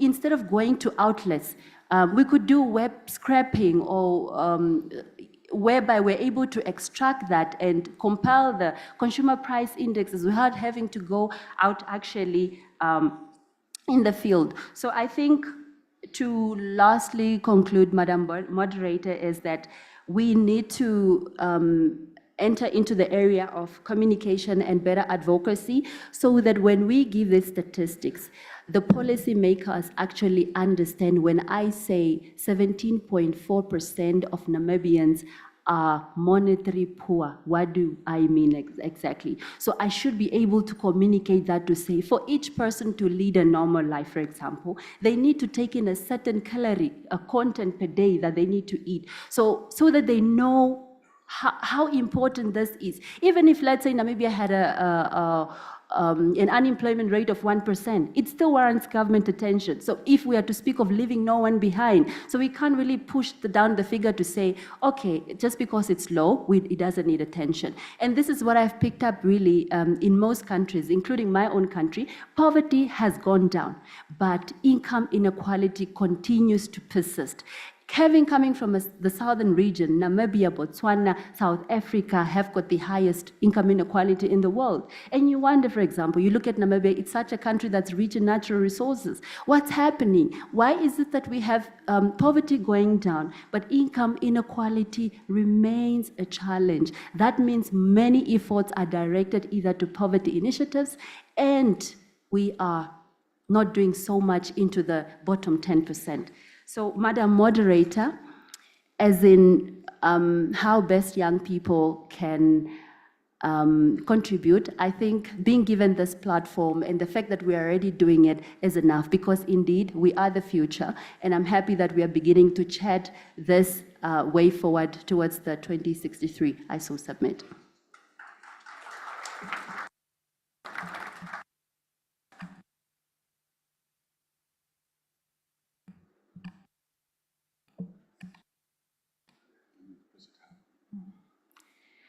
Thank you very much, Ms. Amuntenya, for your viewpoints, and in particular for underscoring the instrumental role that young people have to play on these very important issues, the need to fully embrace youth partnership and to also embrace the skills that young people bring to the table. So thank you very much for those insights.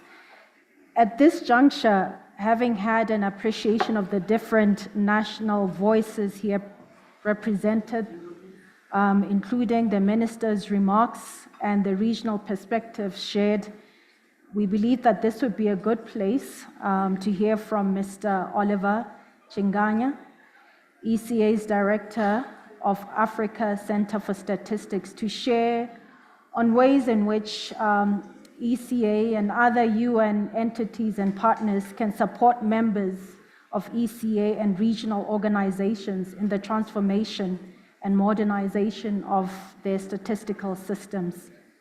Mr. Oliver, thank you. Thank you very much, moderator. I think it's very clear from when we started this conversation that data has become some form of currency, some form of money that everyone wants to really exchange for something. And I think maybe in the future that will be the currency. And it's an asset, I think, as we see. Madam Chair, perhaps maybe responding to the question, let me maybe deal with the issues, why do we have to modernize national statistical systems? And perhaps that will be able to demonstrate why there's need for more investment in data. There's need for partnership that many others have said here. And that for us here in Africa, one of the reasons that we had to modernize, yesterday we did hear from one of the panelists who talked about the crisis of COVID. And that crisis also brought opportunities. And for us, from the statistical point of view, the opportunity that we saw there was that, first of all, we're able to realize that our national statistical system was so vulnerable. We knew that they were vulnerable. What was not really clear to us, to the extent to which they were vulnerable. We knew very well that national statistical systems were weak.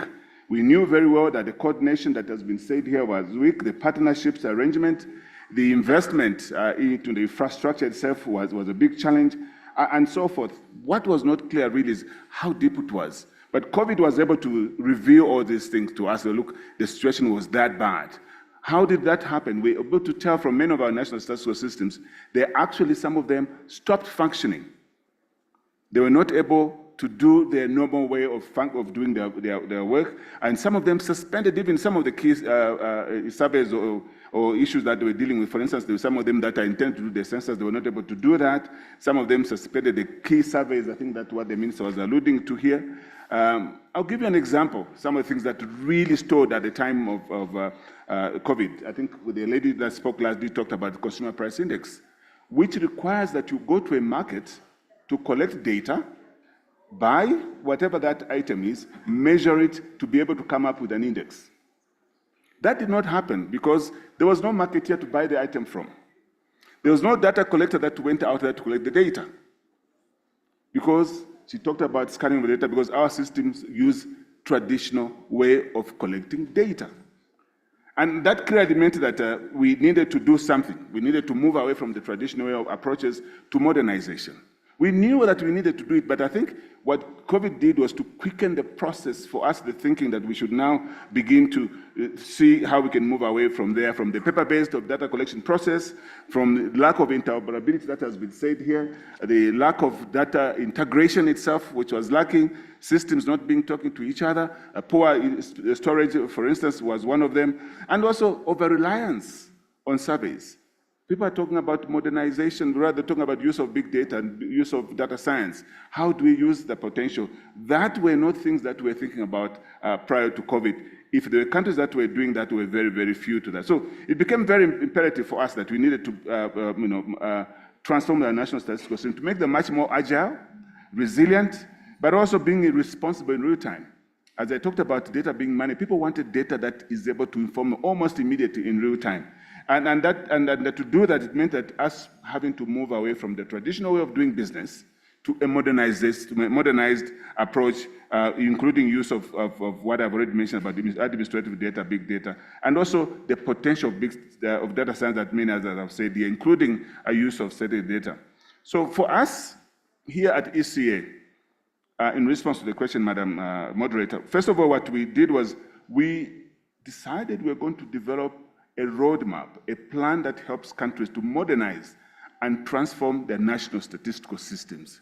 And that we could not do it by ourselves. We needed to work with the countries because ultimately they are the ones that are going to be implementing. And ultimately those are the ones that are going to be putting much more resources that are required. That was done.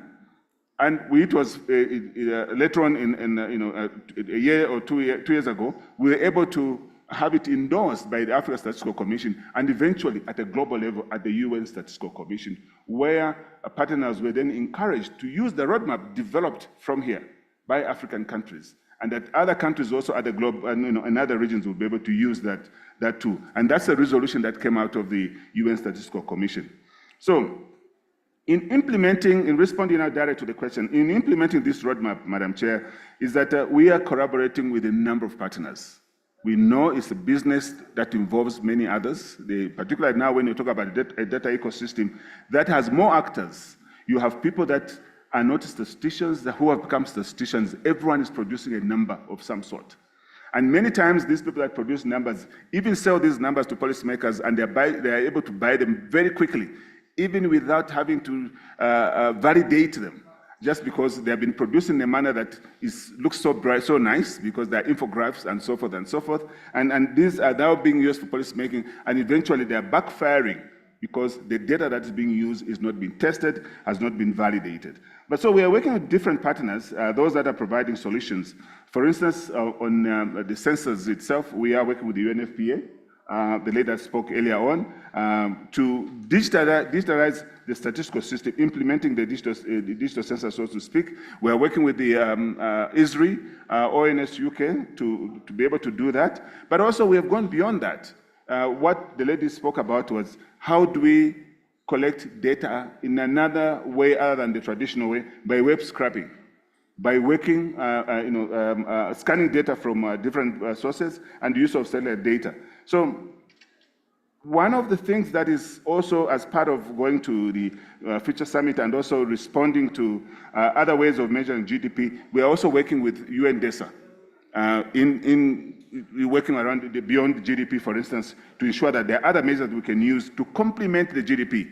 And again, to reemphasize here that beyond GDP is not a replacement of the way we measure GDP, it's complementing GDP per se, because sometimes there's another standard, perhaps the thinking is to replace GDP, is to complement in other words, to find other areas or other methods that can complement GDP. We are also working, for instance, with COMESA and other regional economic commissions, regional communities rather, on the use of big data and artificial intelligence. Because we realize now that, yes, there's traditional data, but we can use other sources of data, use artificial intelligence, that can give us information very quickly, but we shall need to validate, as we heard from the initial speaker, that we need to be very careful.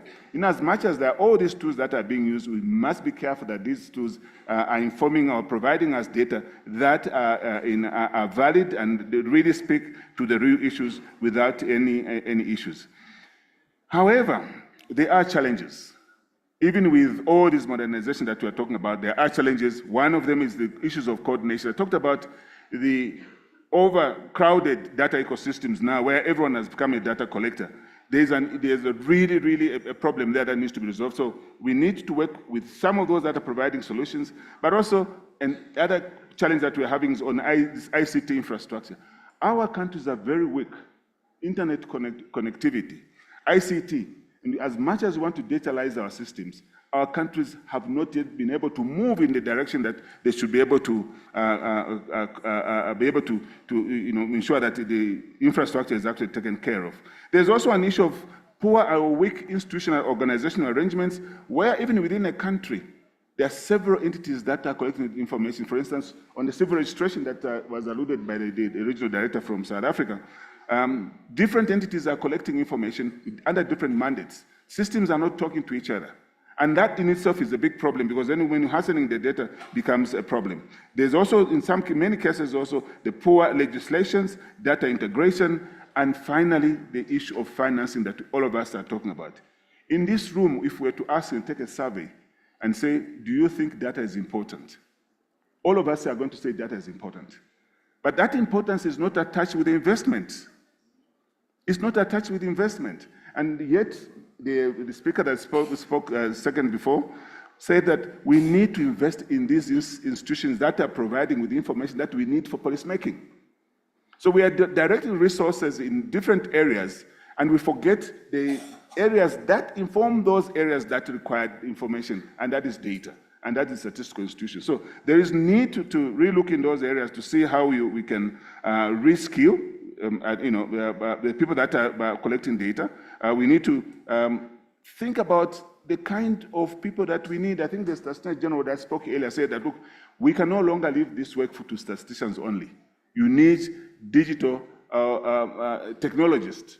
They must be part of the national statistical offices. You need geographers that are able to, and demographers that should be part of the national statistical. So it can never be a preserve of statisticians themselves. But also we need a link between the private sector, who have the resources, in fact, more data, and then you have the academia who have the resource in terms of the thinking that's required to do much deeper analysis. Right now, if you look at the data, national statistical offices have collected a lot of data, but most of that data sits in the cabinets or in their computers with very minimal analysis because there is no the connectivity that is required between the academia and the national statistics to mine much better and much deeper the data that is available. So from the ECA point of view, we are trying to link up with the academia, link up with the private sector.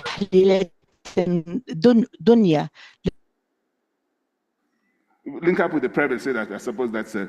So, and this is why in the previous session that we had this morning on the power of data, we are talking about how can we leverage on the new initiative on the power of data to mobilize the necessary capacity that is required to ensure that we have data that is able to inform policies, we have the data that is able to unlock the data dividend.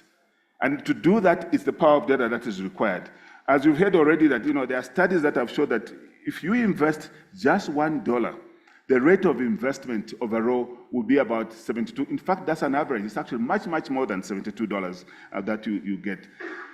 Madam Moderator, if I may just wind up by talking about bringing up some of the issues that was discussed this morning on the power of data, this high initiative impact on power of data. Some of the key issues speak to the issue that have been spoken to here already. One, there's a recognition that the data is the fuel that powers progress across OSDGs. And I think that's very clear from the conversation that we had yesterday, that we're having this morning, and also even in other forums that are being discussed. There's also a need to align the power of data plans which are being developed to the national development plans, but also to the roadmap on modernization and transforming. And also we have identified the gaps in SDGs, and we are about 6 years before the end, before the decade itself for 2030. I think as much as we want to have all SDGs run and implemented by 2030, I think it's important to identify SDGs where countries are already making progress, so that we can invest a little bit more in those SDGs to be able to be attained, to arrive in, at the level that is required. And I think that if we spend too much time in the next 6 years in where there are holes, I want to repeat this, where we have no data and we're not able to get data in there, if we invest a little bit more, we'll probably be losing the opportunity of us to be able to accelerate in areas where we are doing very well. So as much as we don't want to forget these areas where we're not doing well, where we have no data, I think it's more important now to invest a little bit more in areas where we are yellow, if you like, to become green. Because if we have not done that in the last 8 years, what makes us believe that we'll be able to do that in the last six years that are remaining? So I think it's important to put a little bit more resources so that we can turn all those yellows into green and so forth. That's one.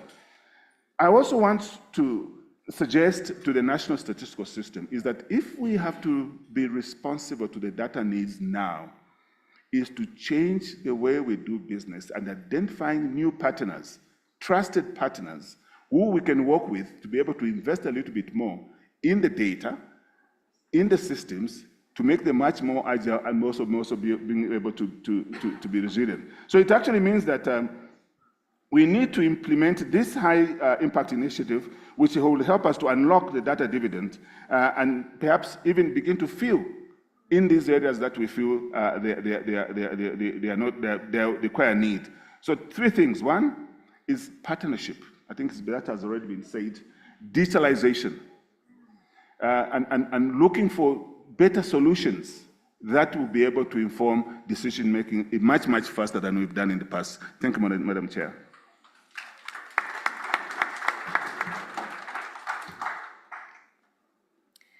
Thank you very much, Oliver, for your submissions and also, among others, reminding us on the need to modernize statistical systems. You also, in response to the question that was posed, touched on the roadmap that ECA has developed to help countries transform their systems, including the existing partnerships that are there, that you have with different stakeholders, including REX, working around big data. So thank you very much for those submissions. We had hoped that at this juncture we would have the opportunity to then open up the floor to take questions, comments, and perhaps to hear from other member states that would want to share their experiences. But unfortunately, due to the time constraints, we will not be able to open up the floor for comments, questions. But we do trust that the panelists will be available up front once we break, so that if there are others that would like to engage with them, they'll be available to do so. And so as we wrap up with this particular segment, we note that some of the key takeaways include, as some of the panelists have alluded to, the need for robust legal and policy frameworks that will facilitate for enhanced governance of national statistical systems.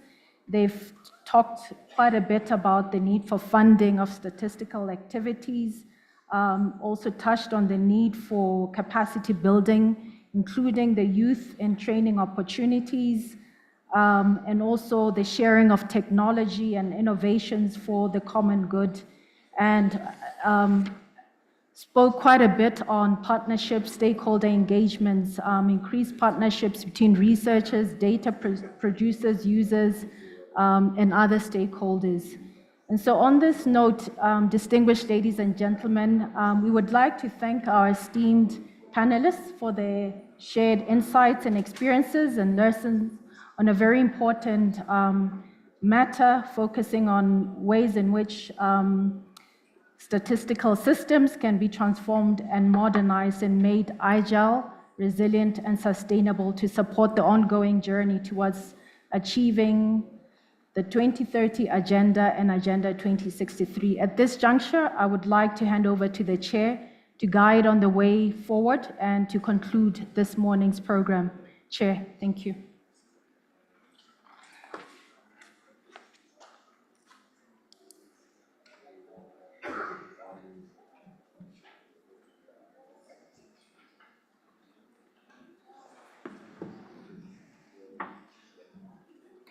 Merci.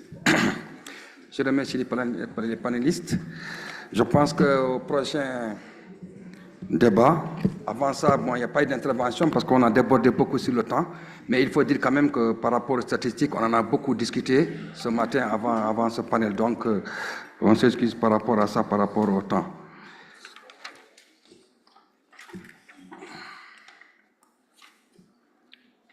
Je vous remercie en tout cas les intervenants, je vous remercie les délégués, tout le monde. Avant d'inviter le secrétaire à procéder au lancement des rapports économiques sur l'Afrique 2024, je voudrais vous présenter la suite du programme, parce que nous avons quand même des réunions parallèles juste après le petit déjeuner. Donc, au titre du prochain point de l'ordre du jour, du point 8, nous aurons 5 réunions parallèles pour un examen approfondi des progrès réalisés et de la présence par les pairs sur les thèmes ou les objectifs sélectionnés du forum régional. Bien sûr, l'intitulé, c'est réunions parallèles destinées à l'examen approfondi des progrès réalisés, de l'apprentissage entre les pairs et des mesures d'accélération concernant les sous-thèmes du forum régional. Je souhaite désigner là où les membres du bureau qui présidera chacune des 5 parallèles comme suit. La réunion parallèle sur le sous-thème pas de pauvreté se tiendra ici, dans la salle de réception, et sera présidée par la Mauritanie. La réunion parallèle sur le sous-thème fin zéro se tiendra dans la salle de conférence 3 et sera présidée par la Namibie. La réunion parallèle sur le sous-thème action climatique se tiendra dans la salle de conférence 4 et sera présidée par le Niger. La réunion parallèle sur le sous-thème paix, justice et institutions fortes se tiendra dans la salle de conférence 5 et sera présidée par le Tchad. Enfin, la réunion parallèle sur le sous-thème Partenariat pour la réalisation des objectifs du programme 2030 et de l'agenda 2063 se tiendra dans la salle de conférence 6 et sera présidée par l'Ouganda. Chacune de ces réunions parallèles durera 2 heures, pendant lesquelles les participants débattront de tous les sujets en appréciant par les pairs de l'agenda 2030 et 2063 et ils seront convenus des messages politiques clés, y compris des solutions durables, résilientes et innovantes pour renforcer le programme de 2030 et l'agenda 2063 pour éliminer la pauvreté en période de multiples crises. Il y aura des lignes directrices qui seront fournies pour nous aider et aider les modérateurs de chaque réunion parallèle à diriger les débats et les délibérations. Après les réunions parallèles, nous nous réunirons à nouveau dans cette salle plénière à 16h30 précise pour les rapports de réunions parallèles. J'aimerais inviter maintenant le secrétariat à fournir des explications supplémentaires sur les dispositions prises pour les réunions parallèles. Je vous remercie.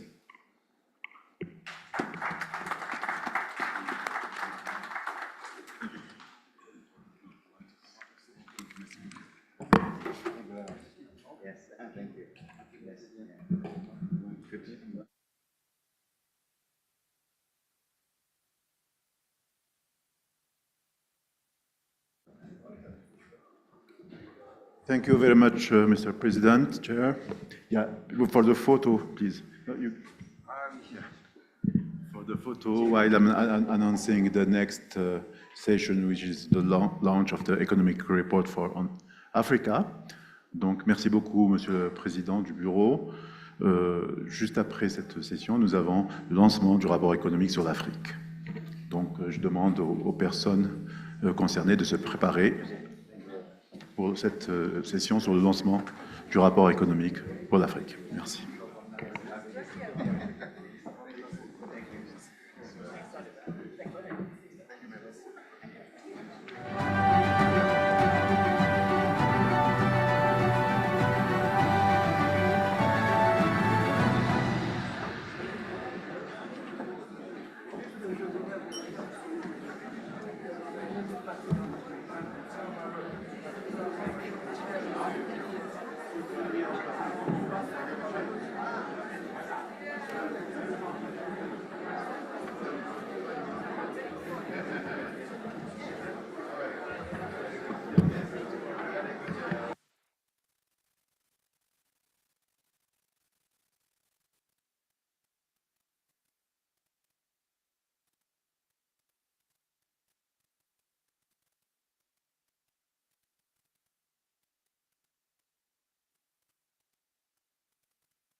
Please take your seat. The session will start now. Please take your seat. Merci de vous asseoir. Nous allons commencer immédiatement la session. Merci de vous asseoir.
Take your seats, please. We're going to start. Merci de vous asseoir. La séance va commencer. Elle sera modérée par ma collègue Susanna Szydłowski, qui est la directrice de la division de macroéconomie et de développement. Please, Susanna, you have the floor.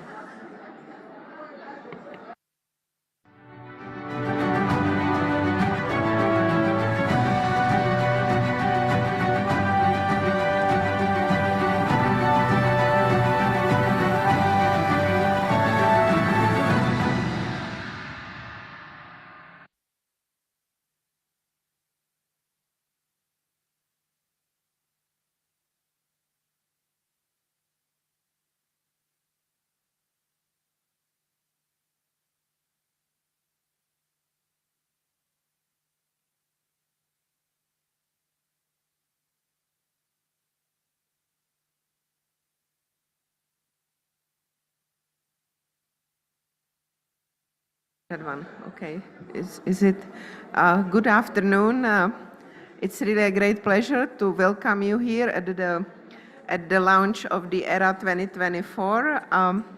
Let me briefly introduce to you the program, how we're going to run the show. So we will start with opening remarks by Mr. Claver Gatete, Executive Secretary of the Economic Commission for Africa.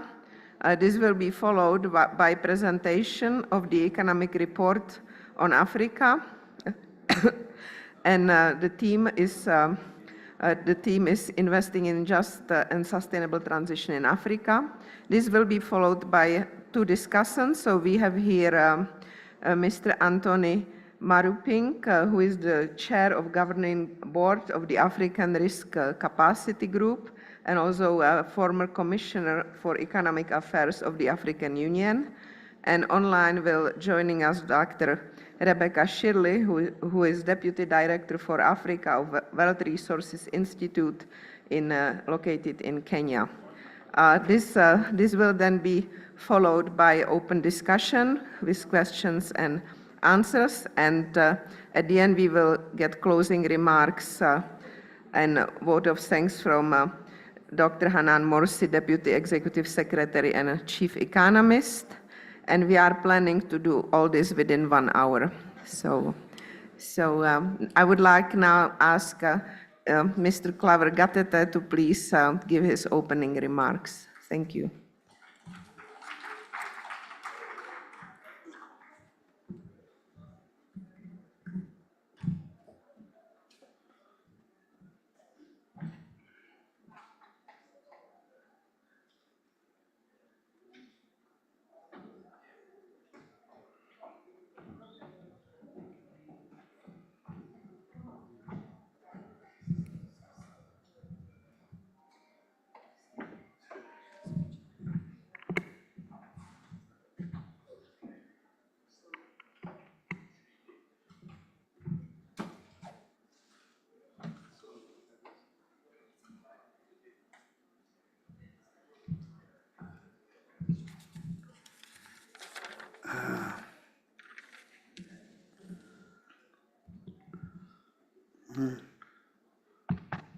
Yeah, thank you so much, Susanna. I just wanted to say that next time we cannot afford to launch the economic report on Africa at lunchtime. When, as you see that, yeah, but I wanted just to thank you so much. Let me start by thanking 4 people. The first one I want to thank is the team from the macroeconomics and governance division. I don't know if they are here, but these are the foot soldiers. Yes. Yeah. Thank you very much. The other person, I don't know if he's here, Adam, who used to head the division until last month. Yes. They did a very wonderful job. I also wanted to really thank Susanna, who did an incredible job in terms of reviewing it. Really, thank you so much. And of course, nothing goes and gets cleared before the chief economist looks at it. So I really want to thank her also for the great work that was done. This is your product. I get the credit, but you did the work. But I'm now putting back the credit to you. It's not me who wrote it, it's you. So you should feel proud, and it's not the first one, and it's not going to be the last one. I believe the next one is even going to become much better and bigger. So we really thank you very much for the good work that you've done. This economic report is combining 2 things. Although it is called investing in a just and sustainable transition in Africa, it is really combining the financing part. It's also combining the climate part. And as you know, we are meeting at a time when actually we've gone through a hassle of problems. I was telling the other team last 2 days ago, we used to have crises or shocks after every 10 years or 9 years. And things started changing when you had the international financial crisis, when immediately after we had the Arab Spring, we had the financial crisis, but also we had the energy crisis. And when it came to the year 2000, then we had the biggest shock of our life. We had the COVID-19. No country was spared. Whether you are rich or poor, it doesn't matter. It was really cutting across the entire world. And it was immediately followed by the biggest problem, which you still have, which is climate. And we've been hearing people talk about climate since 2021, and we are going to talk more about climate. And then after that, there were global security situations that have even complicated the situation. In the midst of all this, countries faced many problems. Once you have those kind of crises, then the issue is how do you finance your own development? It has been a challenge. And most of the countries are highly indebted. And when you started now talking about the climate, the issue is what do we need to do? You saw when you had the Conference of Ministers of Finance, Development and Planning, the most question was, so many countries are facing too much of the crisis in terms of climate. They were facing crisis in terms of flooding, some of the countries, others in terms of heavy droughts, and the impact is great. If I pick the country where recently when I was talking to the Minister of Finance of Zambia, for him he was saying they are facing 2 problems at the same time. At the part near Tanzania, it was overflooding. The rest of the country was too dry that they had never seen it before. And this is a challenge that is happening in many of the countries. You saw what happened in Mozambique, where, of course, the climate cost the country almost close to 15% of their GDP. And now the cost is almost close to 5% of GDP for almost most of the African countries. And the question is, how do we deal with this kind of situation? Before that, we need to understand what it is. What are these environmental challenges? What is it that we should do? and I'm sure most of you have followed the kind of work that's done by the ECA in terms of the registries to help the countries to understand even the carbon itself as an alternative sources of financing. Most of the resources, which are environmental resources, are not coming as fast as people need, while they are still addressing the other issues. So they are now resorting to say, well, how do we price our carbon? And so they are coming up with registries to see how they can be able to get the right price for their carbon, which is still less than $10 per ton, actually less than $5 per ton. And we have the advantage, you have the potential to go as far as over $100 per ton, but we need to price it right, and we need to do it right. We are also thinking about, or in some countries, applying other funding methods. The green bond, you've heard about it. The blue bond, you've heard about it. And all of them are well explained in that kind of report. But at the same time, there is the reform of the international financial architecture, where we still have the same institutions that were put there in 1945 before most of our countries were born. And countries have expanded significantly, but the resources have not expanded. These are the highly concessional resources of IDA, the World Bank, the resources of the IMF, the resources of our Africa Development Bank, and others which are going to support our countries. Because they have not been growing so fast, most of our countries have gone on the market to issue the Eurobond. And by issuing the Eurobond, of course, it's at a higher cost because most of our countries are not rated, or they are not rated well. We still have 21 countries that are not rated at all, and 2 countries which are investment grade. And meaning that there is a high cost for not having the investment grade, meaning you cannot raise money cheaply. So how do you finance development at the same time raise money to finance climate? And that's where you find the intersection of what this one means. We are having the experts here. I'm not one of them. They are going to tell us really what the report says. They are going also to give us an idea on how to raise resources to finance our climate moving forward. I just didn't want to take much of the time. Mine here was just to thank the people who prepared the report, and really thanking all of you for being here, sacrificing your lunch just to come and listen to the launch of the economic report on Africa. I really thank you so much, and really I wish our team just a good job, moderated by Susanna, but also the chief economist. I think that's what you are paid for. And then, so thank you so much. I really appreciate it. Yeah.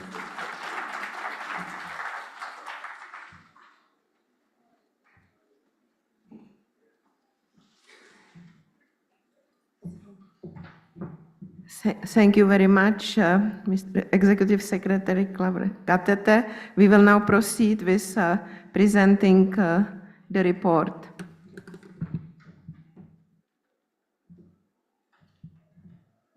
So, as I mentioned, yes, thank you. The topic is investing in a just and sustainable transition in Africa, and it's a very timely topic. So let me just quickly present the outline of the presentation. So first we will speak about context of ERA, why this theme and why now. And next we will talk about just the sustainable transition, what is the motivation, definition, and some broader framework to think about it. Then we will move into drivers of just sustainable transition in Africa and show that Africa can leapfrog.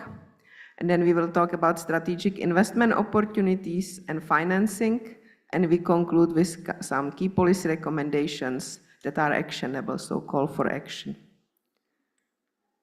So first, about the context of this era and why is it important. So actually, as the Executive Secretary mentioned, in the past there was a crisis every so and so years. And now we are in a period of cascading crisis, so it means shock on the shock. And also, since the global financial crisis, starting with that, these are crises that Africa has not created. It has just been hit with it. So currently we are having confluence of aftermath of the COVID-19, We have major regional and national conflicts, and we are having the accelerating and deeper impacts of climate change. Then we are also having, with that, we are having complex and intertwined challenges to the sustainable developments, all three pillars: economic, social, and environmental. And if we look at the reversal of development goals, especially through the social lens, which impacting people very directly, we see rising poverty, but also rising vulnerability to poverty, rising inequality, rising unemployment, but also rising working poverty, and food insecurity. And in the context of the current event, we can also look at it from the perspective of SDG. So SDG 1, we see that after some gradual decline, poverty in Africa has increased since COVID-19, and Economic Commission for Africa estimates by about 50 million, and currently about 1/3 of African population lives in extreme poverty, and many more also are currently vulnerable. So another obvious observation from this graph that extreme poverty is much more prevalent, it seems like 6 or even more times, than extreme poverty in other regions. One reason is, of course, that in Africa the growth is less poverty reducing, less job generating than in other regions. Then SDG 2, prevalence of hunger in total population, also elevated since 2019 and virtually unchanged since mid-2000. So we are back where we were in 2005 in this area. And again, in Africa, prevalence of hunger is much higher, impacts about 20% of population relative to the rest of the world. And when we look at the share of people who live undernourished, currently they account they account for 1/3 of all globally, even though we know Africa's population share in the total population is much less. It's about 17%. And then also, Executive Secretary was mentioning the climate change and increasingly severe impact. So this graph illustrates it on the left. You will find more on this, of course, in the report and some other graphs, but we see the rising frequency and intensity of extreme weather condition. Here we have selected rain-related disaster effects, and in particular the floods, but also storms are rising, partly due to warming of the oceans. Somewhat on the positive side, on the right, African population is becoming increasingly aware. So this is from Afrobarometer 2023, and we see that the high share of population are saying that there is a negative impact or even a major negative impact from climate change on their country. And this awareness is very important for actions. Now moving to the second part, what do we really mean by just and sustainable transition, and what framework? So given the existential threat that is perceived and highlighted by scientists from the triple planetary crisis, climate change, biodiversity loss, and pollution, there has been triggered and there is an ongoing global sustainability transition. This also puts pressure on African countries to basically proceed also with their own sustainable transition, even though Africa has contributed very marginally to the climate change and its consequences. The estimates are about 4%. So in that context, Africa needs just and sustainable transition to address its unique challenges and needs. So we defined in this report just sustainable transition as an alternative path of inclusive, low carbon and resource efficient development where new technologies and approaches replace past one. And of course, in African context, sustainable industrialization is very important, and it's a key challenge, a key development challenge for the continent.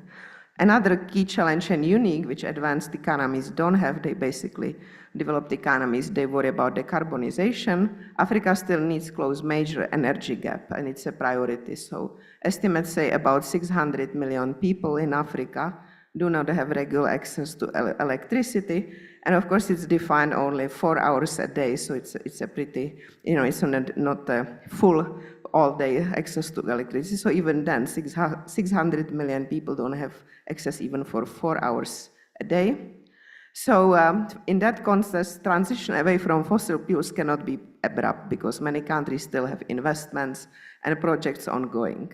At the same time, Africa has great opportunity with its rich endowment in renewable energy sources to really leapfrog and pursue much greener paths than let's say, the other countries when they were industrializing and closing their energy gap.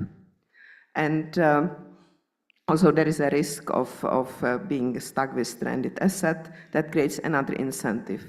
So there is a compelling option, but again, it will not be an abrupt transition. Now, we just also highlight in the report, this cannot be done as business as usual. So while we combine different elements, and perhaps none of the elements alone is new, together it's a new approach and it will require a major transformation, transformational leadership, and also systemic changes in areas of economic governance, technology systems, among others. And it's very important, and this has been also echoed here throughout this morning, that African values and Africa are reflected, and Africa really generates its own narrative to this transition, and it's African-led by no one else. So finally, African countries can seize this opportunity, and it is, in some sense, the relatively earlier stage of development is an advantage for leapfrogging. It will have to, learn from the past experience how to effectively deploy and utilize natural resources, and human endowments and human capital will need to be developed also. And of course, the African Continental Free Trade Agreement can play a major role in this transition.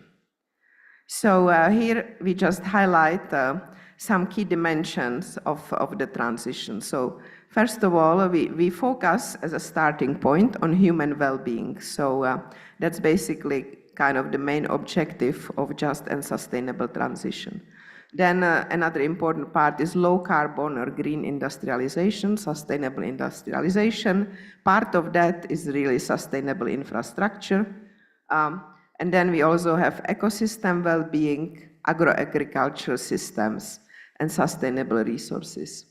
Now, enablers in this framework are technology, transitional governments. We focus actually, there is never just one type of governance, but we think the really decisive one for successful, just sustainable transition will be collaborative governance. So entities of all levels of government should work together, but government cannot do this alone.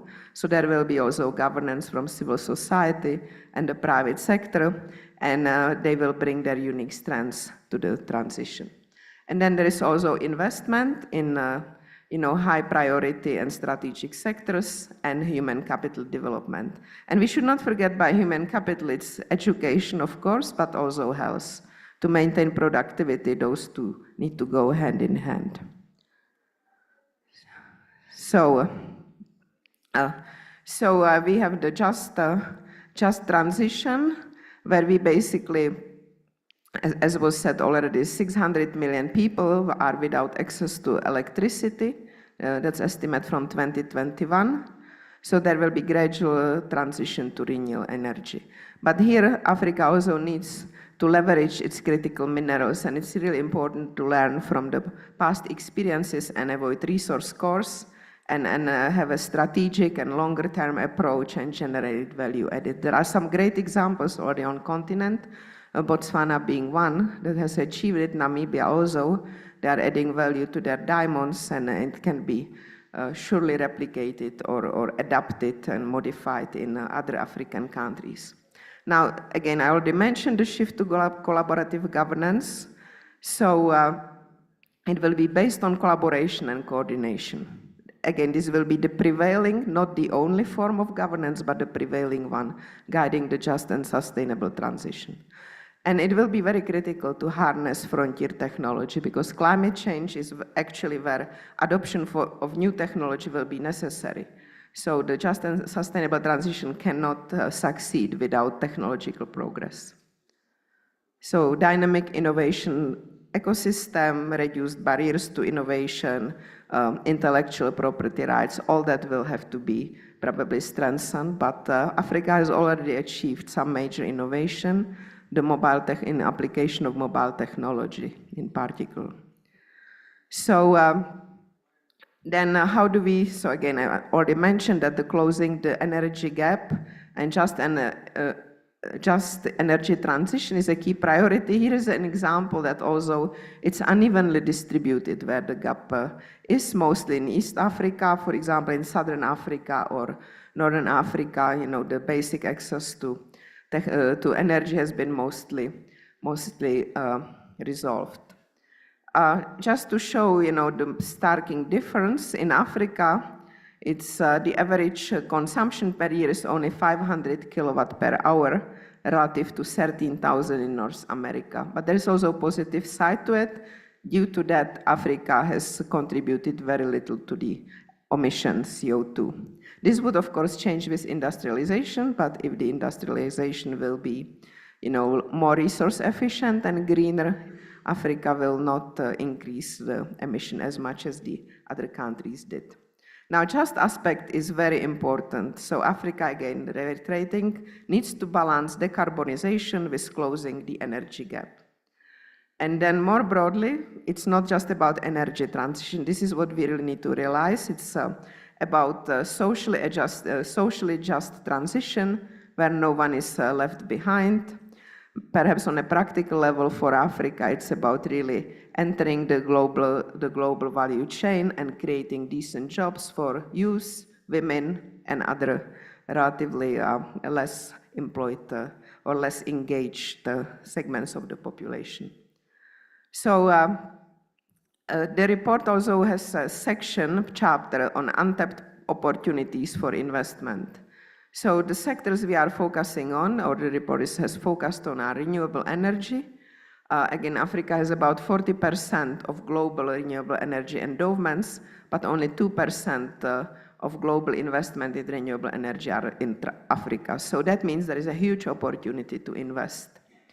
Africa is already making some progress in battery and electric mobility value chain, and ECA is working in that area, in particular value chain between Zambia and DRC, but also Morocco to have the full regional value chain and then be part of the global value chain. Also in carbon credit markets, great opportunities. So far the return to Africa on this resource is not as high as in other regions, but again, that means there is a great opportunity. Now, sustainable infrastructure that will be necessary for sustainable industrialization and also just to utilize the renewable energy and other resources that Africa has. And then finally, circular economy. This is not a new concept. In fact, Africa already has some great example. For example, in Southern Africa, sugar production already for more than 10 years is really practicing circular economy, but the idea is this would become much more prevalent with the just and sustainable transition. Then the report presents case studies in depth, and we encourage everyone to particularly look at this segment. It's very interesting and some success stories.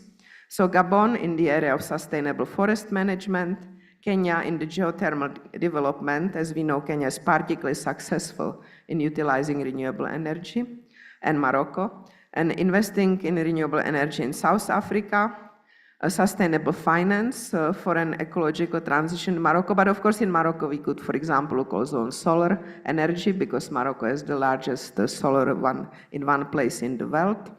And then in Senegal, investing for green growth. So the executive secretary was also talking about, and in other events, it was discussed by the deputy, the need for global financial architecture reform. And indeed, the current one is older than our countries. And also, most of our countries, more than half, are today middle income, which means they hardly qualify for concessional resources. So it has become very difficult, and many of them may be trapped in middle income trap. So to close the funding gap, just sustainable transition requires, this is really important, enhance, and I would add, yes, and it's the innovative role of the private sector. So there is no way that the government can fund this alone, and it would not be even desirable, and also to align incentives and strengths of each sector. More involvement of the multilateral development banks. There are already some very innovative proposals underway, and I'm sure more are coming. Innovative national and sub-regional sustainable financing mechanisms. Now, this of course needs to be also coordinated with the regional and the global multilateral institutions, but great opportunities there as well. Here's again the reforming the global financial architecture, which has clearly failed Africa. I mean, and especially with the debt, Africa today with the stock of the debt is where it was before the MDRI, but the risk of refinancing are much higher than at that time. And then adopting responsible investment. So let me conclude with some key policy recommendations in 5 areas. So starting with strategic planning, so developing action-oriented strategies for JST and integrate them into national development plans. And equally important, integrate them together with Agenda 2030 and 2063. Then financing, establish a national mechanism for financing, and it should be backed by a national bank or treasury, but of course in harmony with the other financing mechanisms that are out there. Very important aspect, and we elaborate on that a bit more in the report, is leveraging natural capital. So this will start by properly accounting for the natural capital and also by getting returns for it. And then sustainable managing, leveraging resources, including critical minerals. Building partnerships, so climate change and in general just and sustainable transition that is not confined to any particular country or a region. So global and regional, strong regional and global partnerships will be necessary. And then last but not least, supporting the drivers of just and sustainable transition. So again, collaborative governance, human capital, and leapfrogging technologies are the essential ones for that. So again, Executive Secretary thanked a few people. We are thanking many, and many more probably should be thanked. So thanks to everybody, because without effort of anyone, we would not be here today. It was really actually amazing. And so again, and thank you to all of you for being here with us today. And now I would ask our discussants to please share their views and comments. Thank you.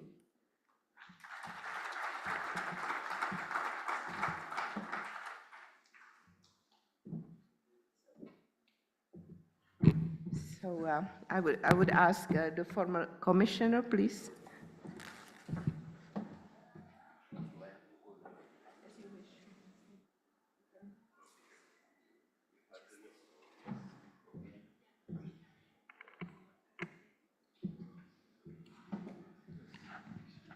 Yes. Excellencies, ladies and gentlemen, all protocol observed. I want to, first of all, congratulate the presenter for a very articulate manner in which she presented the report, the summary report. And I want to congratulate UNICA also, really, to join those who are congratulating UNICA for continuing with its able leadership, and excellent documents, on socio-economic issues, but increasingly also including environmental issues, which have an impact on socio-economic, development. So we salute you. Please continue with good contribution. I want to start by saying, there is no shortage of good ideas in Africa. There is no shortage. It is the translation of those good ideas into implementable measures, and then actual implementation. We have to move from strategic frameworks that are based on all those good ideas and policies, go to implementation plan and programs of action. A detailed program of action and budgets. We have to cascade down because those are the implementation fronts, the budget, the program of action and budget. That's how you get things done. So the program of action will contain all those things, resources that are required exactly, the time frames, the drivers, and so on. So it is very important to have thorough consultations with the stakeholders and those that will participate in the implementation of those plans and those programs of actions, thorough consultations, and capacity assessment of where is there capacity to implement those things. If not, what do you do about it? How do you close the gap? Quickly, maybe by outsourcing. Then the financing strategies, which I think have been raised in this wonderful, impeccable report, realistic, innovative financing. But there must also be communication strategy to keep implementation of those good ideas, into action. It must be there among the stakeholders, those who will be participating, to keep it alive during its life, during implementation. And ongoing, not at the end of the program, but ongoing monitoring and evaluation framework and mechanism is imperative. So all these have to be addressed, and this is not being done in most of our countries. The second point I want to make, Madam Moderator, is statistics. Policies and plans have to be based on high quality statistics, timely statistics, and adequate statistics in scope. I'm talking about scope there. So accuracy, timeliness, and adequacy are very important because it is a light in the dark statistics. That's what it is. Where have we been? Where are we? Where are we headed? Or where are we likely to safely head? All that has to be based on quality and timely statistics. So that's why it's so important for Africa to join the data revolution that is ongoing. Then another thing is that, we have to weave elements that you find in Sustainable Development Goals in Agenda 2063.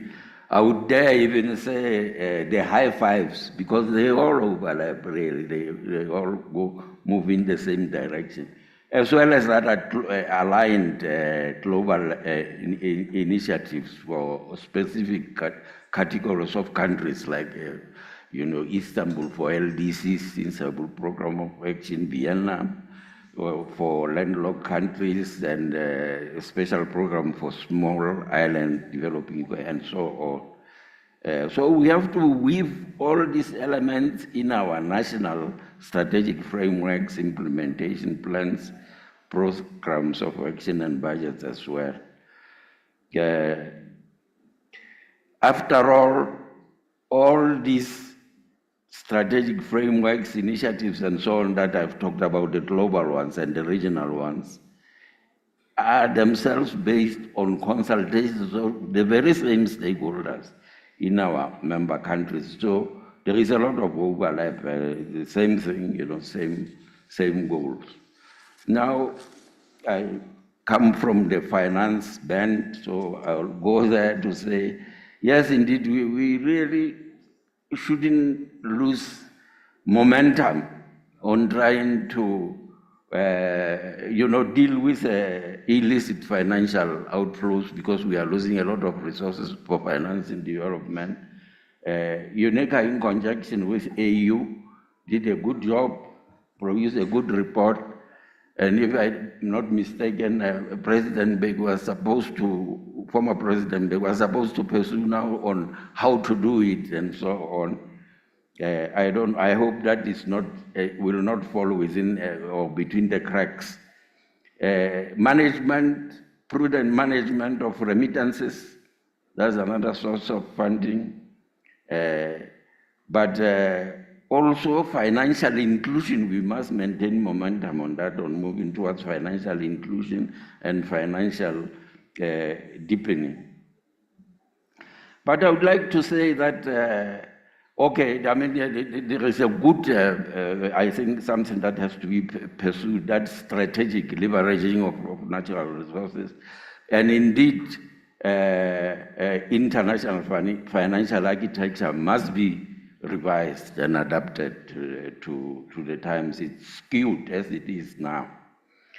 But I also have to say that the question of resilience and preparedness, you know, with a change in climate, there are more weather caused disasters that set us back every now and then. They are increasing in number, they are increasing in variety, they are increasing in intensity, they are more severe than ever before. Now, this discourages farmers from adopting new methods and so on. You know, we always blame the farmers, particularly the peasants, for being very resistant to change. No, it's because it's high risk. So it's good to have a backing. And that's where the African heads of state and government, in their wisdom, foresaw this, and 12 years ago formed this Africa Risk Capacity to exactly address that preparedness for disasters and amelioration of the destruction and so on. So we really have to push on with this. It was prophetic, you know, what the heads of state did was really fantastic. And now another thing, of course, now we move to other things.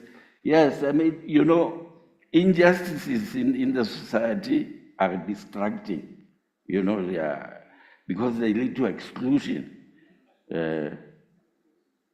So they have to be eliminated. So that's why inclusion is very important in development. We have to use all human capacity, all human resources at our disposal in our countries.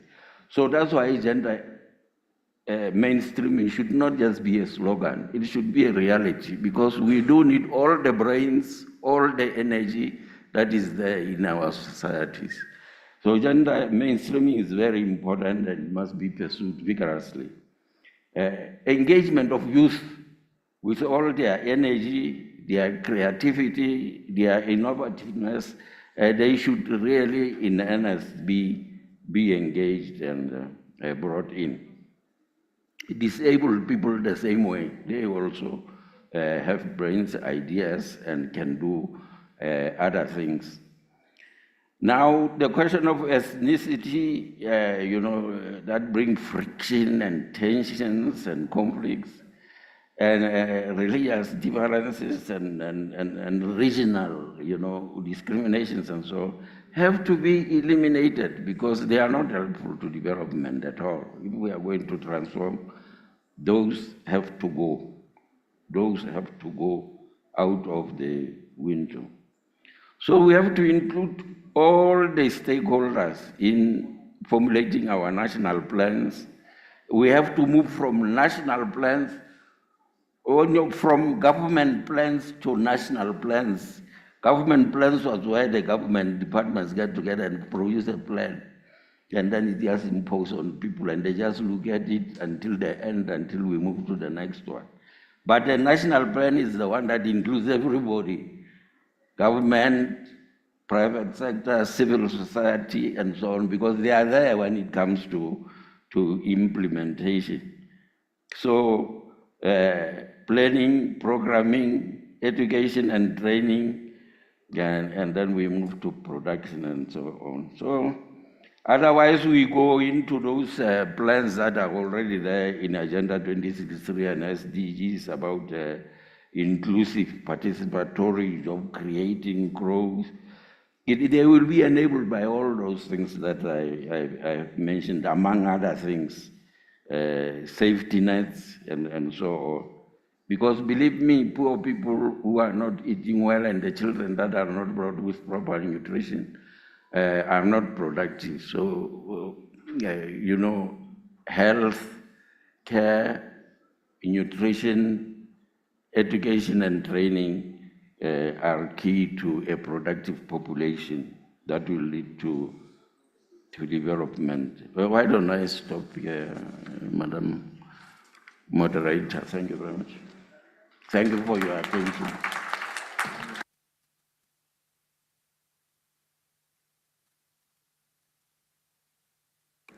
Okay, thank you very much for this insight. They are highly appreciated and noted. And I would now like to ask our second discussant if she's online with us.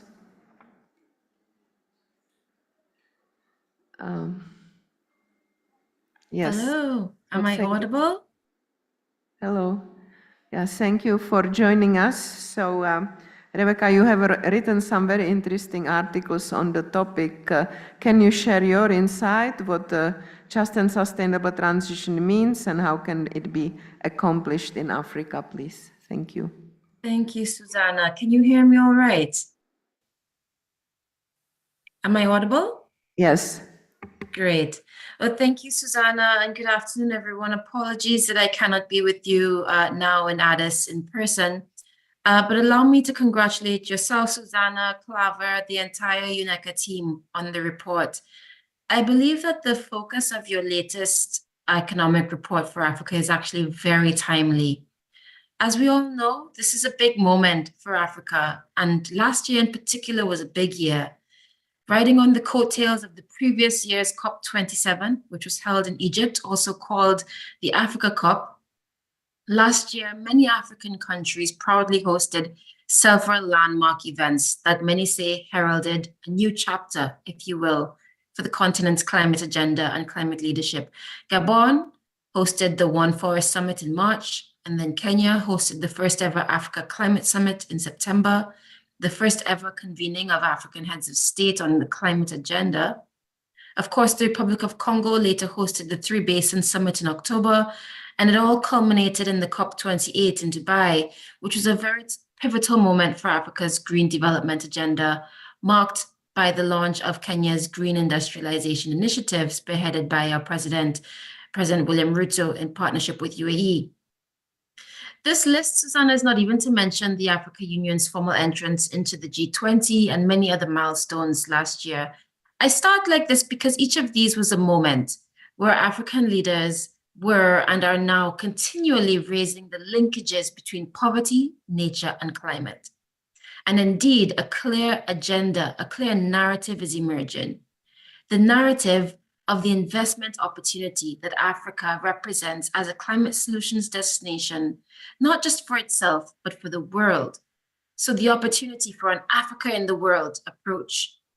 We all know of Africa's vast natural clean energy resources, critical mineral stock, the dense carbon sink forests, the mangroves, the peatlands. No need to go into detail about those. And of course, the endless tracts of arable and restorable forest and farmland. Of course, perhaps what is our greatest asset, 10 million young people pouring onto the job market every year, the youngest and fastest growing population on earth. These things that make us unique are actually the perfect ingredients to grow bustling urban hubs of green industry and entire economic sectors based on sustainability. From restoration to circular food production, to community forest enterprise, to green mobility, green minerals, green manufacturing, and many more that you earlier mentioned, creating thriving economies and waves of dignified, meaningful jobs for our young people across all demographics, all while helping the world decarbonize, all while building healthy, resilient cities and revitalizing our landscapes, the very adaptation armor that will protect us now and well into the future to deal with the realities of climate impacts.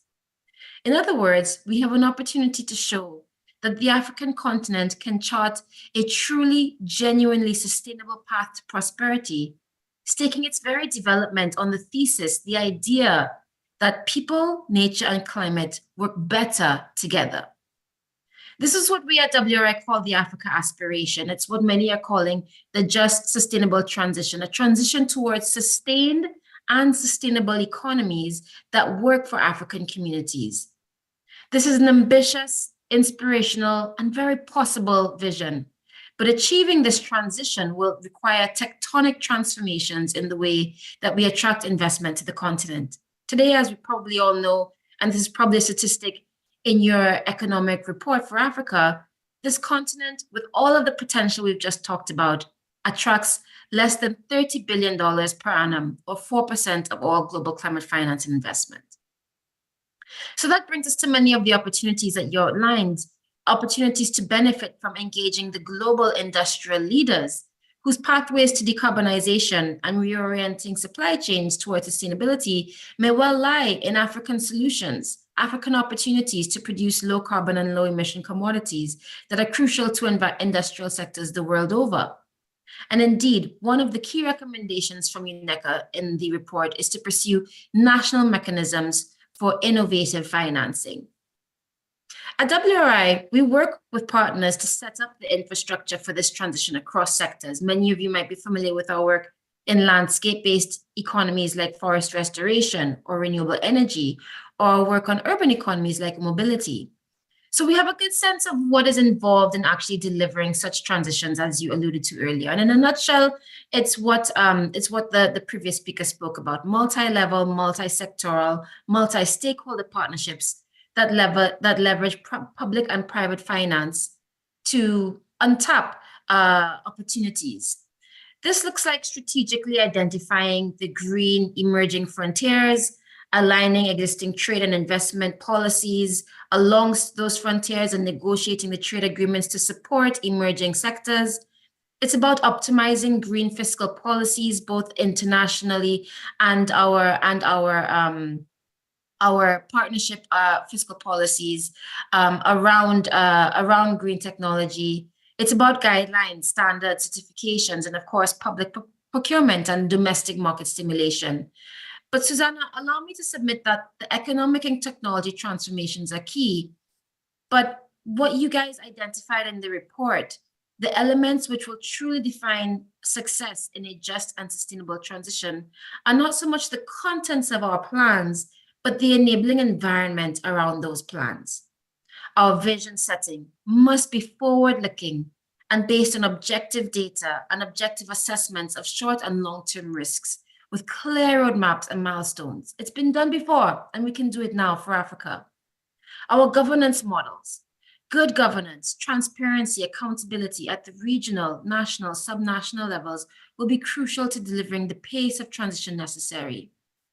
Our institutional capacities to deliver robust policies and development plans to craft fiscal policies that position African business enterprise can be leveraged in this moment that we're in. And of course, local engagement, our ability to create spaces for local leadership, local voice, and local action. So I'll end there by just saying that even as we innovate mechanisms for finance, these basic governance tenets that have always been necessary inputs to development have not changed and are perhaps more direly needed now more than ever before. And in fact, it is this good governance itself that will most unlock precious fiscal resources. So on behalf of my institution, allow me to congratulate UNECA on this report and on its launch, and for highlighting the need for economic, technology, and governance transformations for Africa at this time. As you know, just transitions was a key theme of the recently concluded World Bank Spring meetings. So it's very important for this focus that you've put on this topic and for us to ready ourselves as a continent. Thank you very much. I'll end there.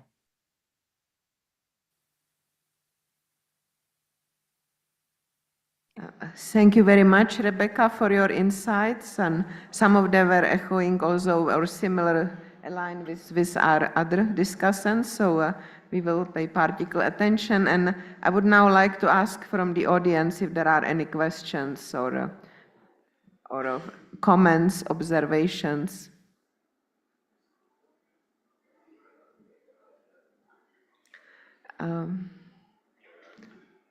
If not, please reflect and perhaps you can have question in few minutes, and I would then like to turn one more time to our discussants, and in particular to the former commissioner.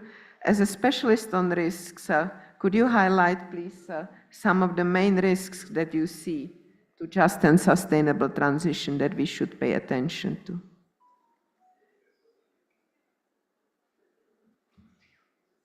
So I was asking if one of you could maybe, I was asking you, Honorable Former Commissioner, if perhaps you could share with us your view on risks to this transition.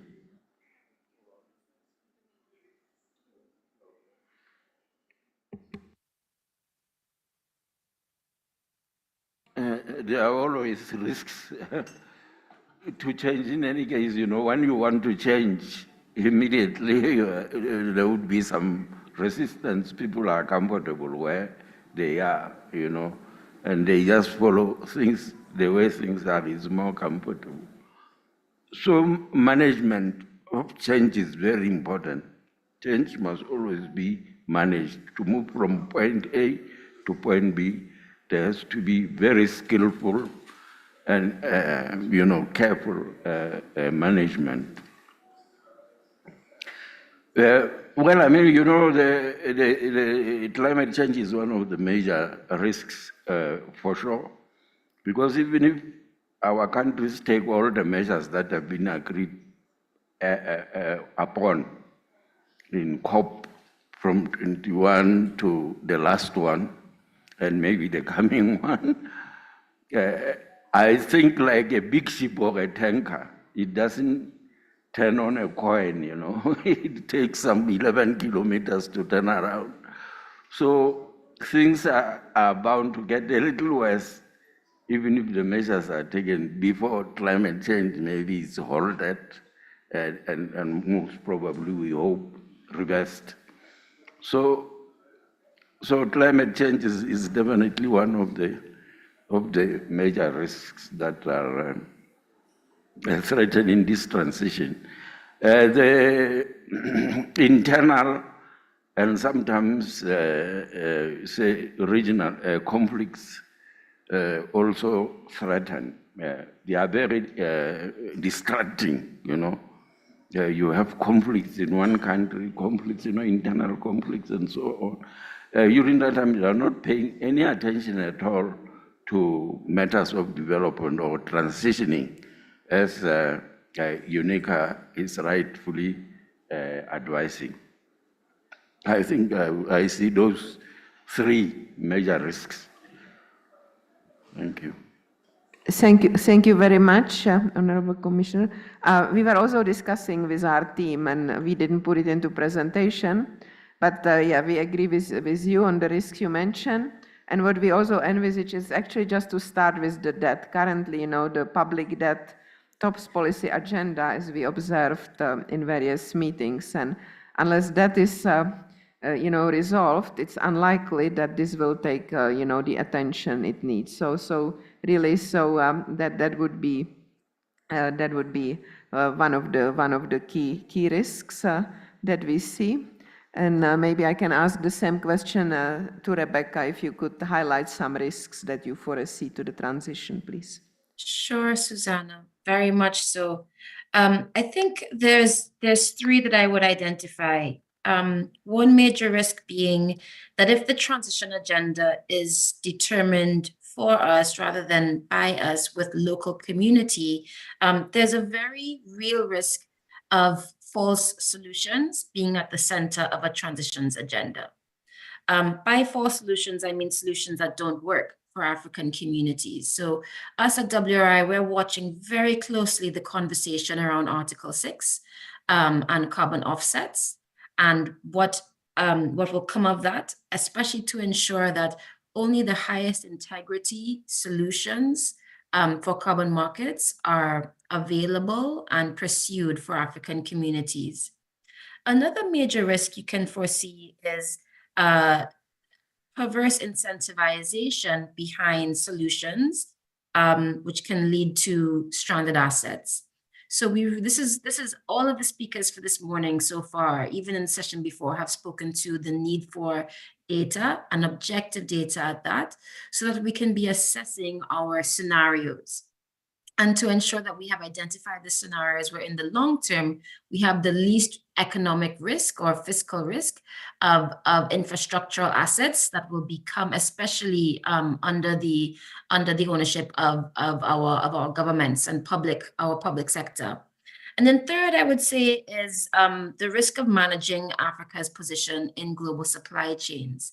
So on thematics such as minerals, which was raised earlier, even on the issue of electric mobility, we have to be really careful about how we're positioning ourselves in the supply chain so that we're not just at the beginning of the supply chain in terms of supply of commodities and the end of supply chain in terms of importing products, but positioning ourselves very strategically such that we are leveraging the opportunity. Otherwise, I fear if we focus too much on commodities, on green commodities, primary commodities supplying, we may limit the role that we can play across supply chains. So a couple of risks I see there for us to be watching out for.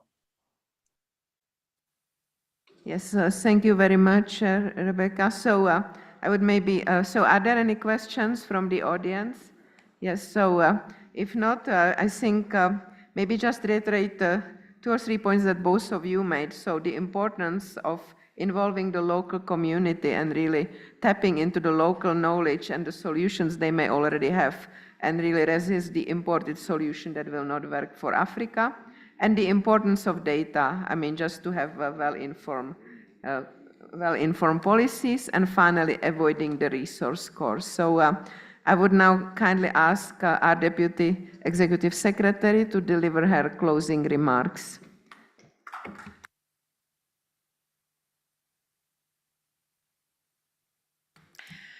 Excellencies, distinguished delegates, and audience, I'd like to really highly appreciate the brilliant panelists and that we had today and discussants, and in particular thank His Excellency Mr. Anthony Murubing, chairperson of the ARC group and former African Union Commissioner for Economic Affairs, and also to sincerely thank Dr. Rebecca Shirley, Deputy Director for Africa at the World Resource Institute. Let me start really by also thanking the team for the great efforts that they have put in producing this product that allowed us to actually be here today for the launch, and also for all the support from in the house, whether it's from our publication team or translation, that enabled us to get to the final, mark of this process. We have heard today all this discussion on what just transition and sustainable transition mean. Simply, this is the direction every one of us globally and at a country level will need to move toward. What we are trying to really define here is how to make it just in a global and international perspective for the specifics of Africa, particularly given all the challenges that we have, the fact that we don't contribute much to the issues of global emissions, less than 4%, the fact that we have 600 million people that lack energy out of 800 globally. That means that for it to be just for us, we need to also ensure in doing so that we are able to close that energy transition and have time to actually make sure that we also, it does not negatively affect our development. At the same time, I think the beauty of this report is that it shows us first, what does it mean, just transition from an African perspective, but also what does it mean for us in terms of opportunities that it can really unleash.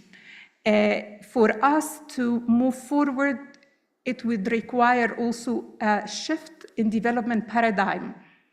to capture all the opportunities that we have from natural resources, having 60% of solar potential in the world, all being rich in all sources of renewable energy, but also being rich in green minerals, which means that we have a very unique opportunity to actually become the leaders in that transition rather than the consumers of that transition. And that's what we really hope that, that message resonate from this report, that we need to have that paradigm shift in how we think about it. And we need to ensure, like in any transition, there will be winners and losers. And we need to make sure that we are taking sufficient measures to take into account the impact of different parts of the population and what does it mean, and the incentives to actually accelerate the type of private sector and industries and innovations that can capitalize on our unique resources for green transition, and at the same time enable this transition to be smooth for the sectors that need to adapt. So this is not an easy kind of journey to embark on, but it's a very necessary and essential one, without which we would be missing the train.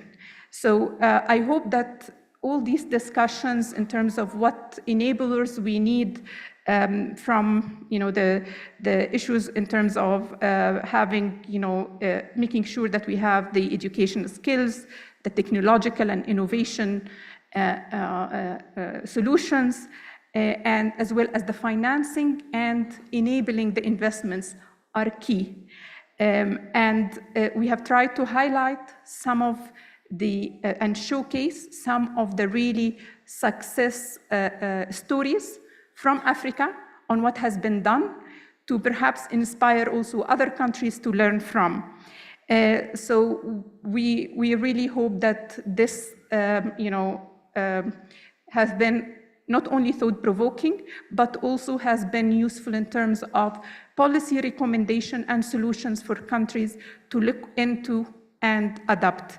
And I have to say, one of the things I have to really thank is an amazing audience. The fact that you're still here, even though we are between you and lunch, is impressive. So thank you all for really continuing to be here despite this timing, and for the attention and engagement.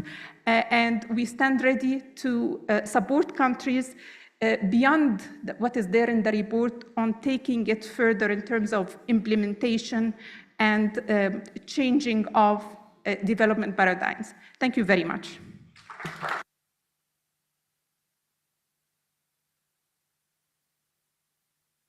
Thank you. So as Deputy Executive Secretary said, we have lunch now, and I think we will hear from Nassim about next steps.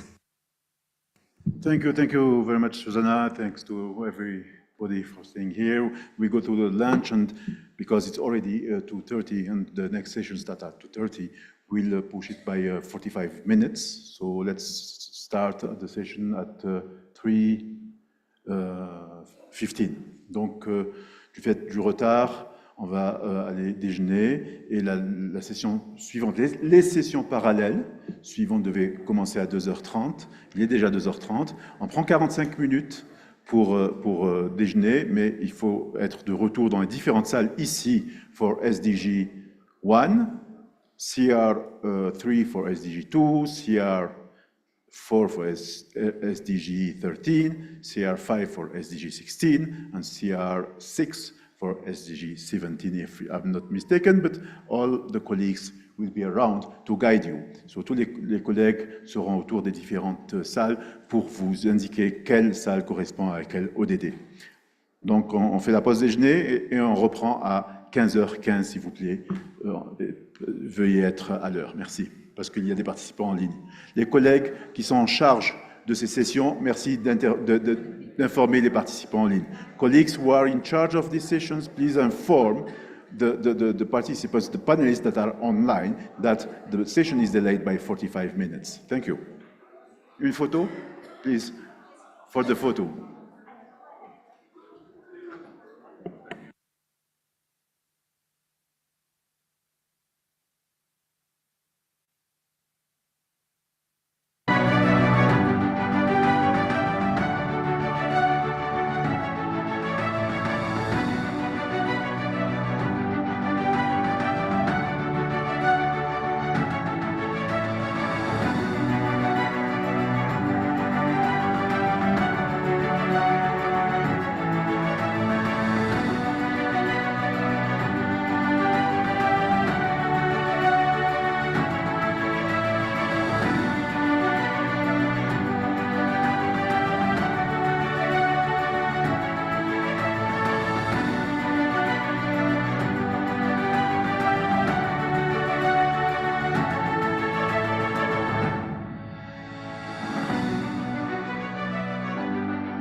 Recording stopped.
largest man-made lake in the world by volume built along the Zambezi River basin.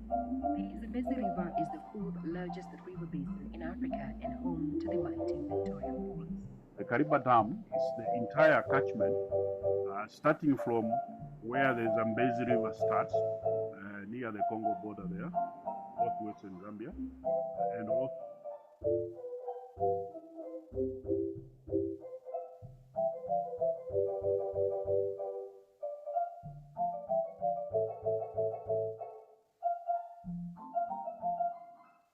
Zimbabwe, you also have this catchment, which also brings in water into the Kariba.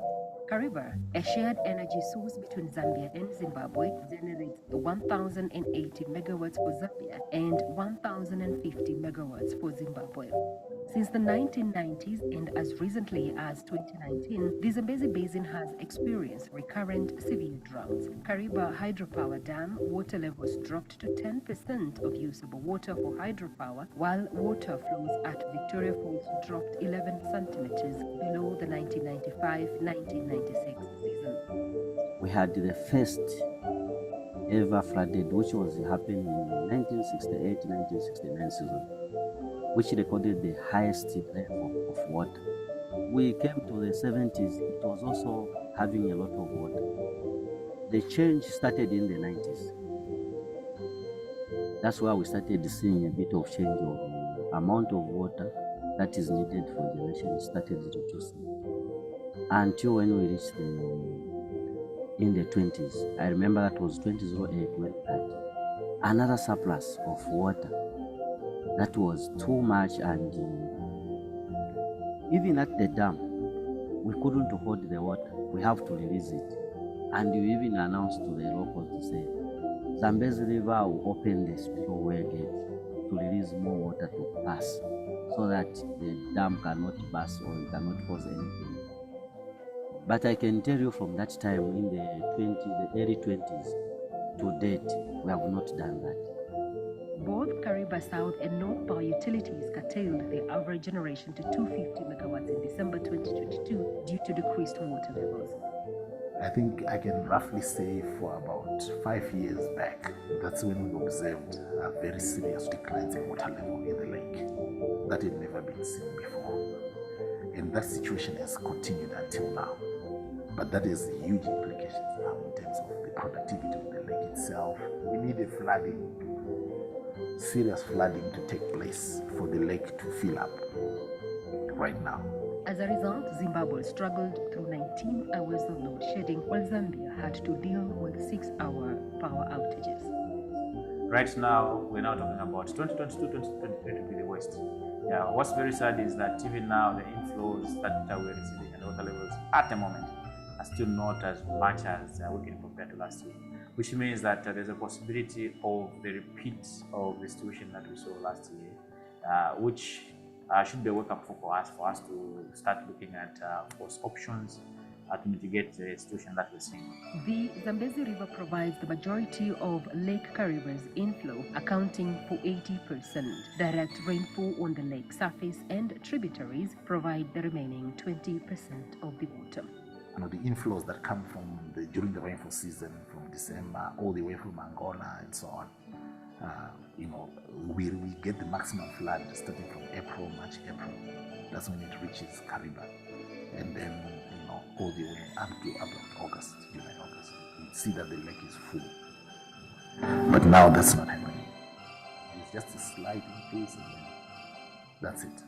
Around 2019, there was actually a drought in the Zambezi, and upstream, it was unbelievable that we could actually walk to the riverbed, on the Zambezi, and we can also see, the adverse impacts on the inadequacy of water to generate electricity in the Kariba Dam, and right up to this day, we are still faced with the adverse impacts whereby there is not enough water for generation of electricity, particularly at the Kariba facilities. Last year it was documented, I think, around December. I think we had only a few days of power generation before we were cut off by the Zambezi River Authority to say, Kariba Power Station must stop power generation because there's a certain limit, where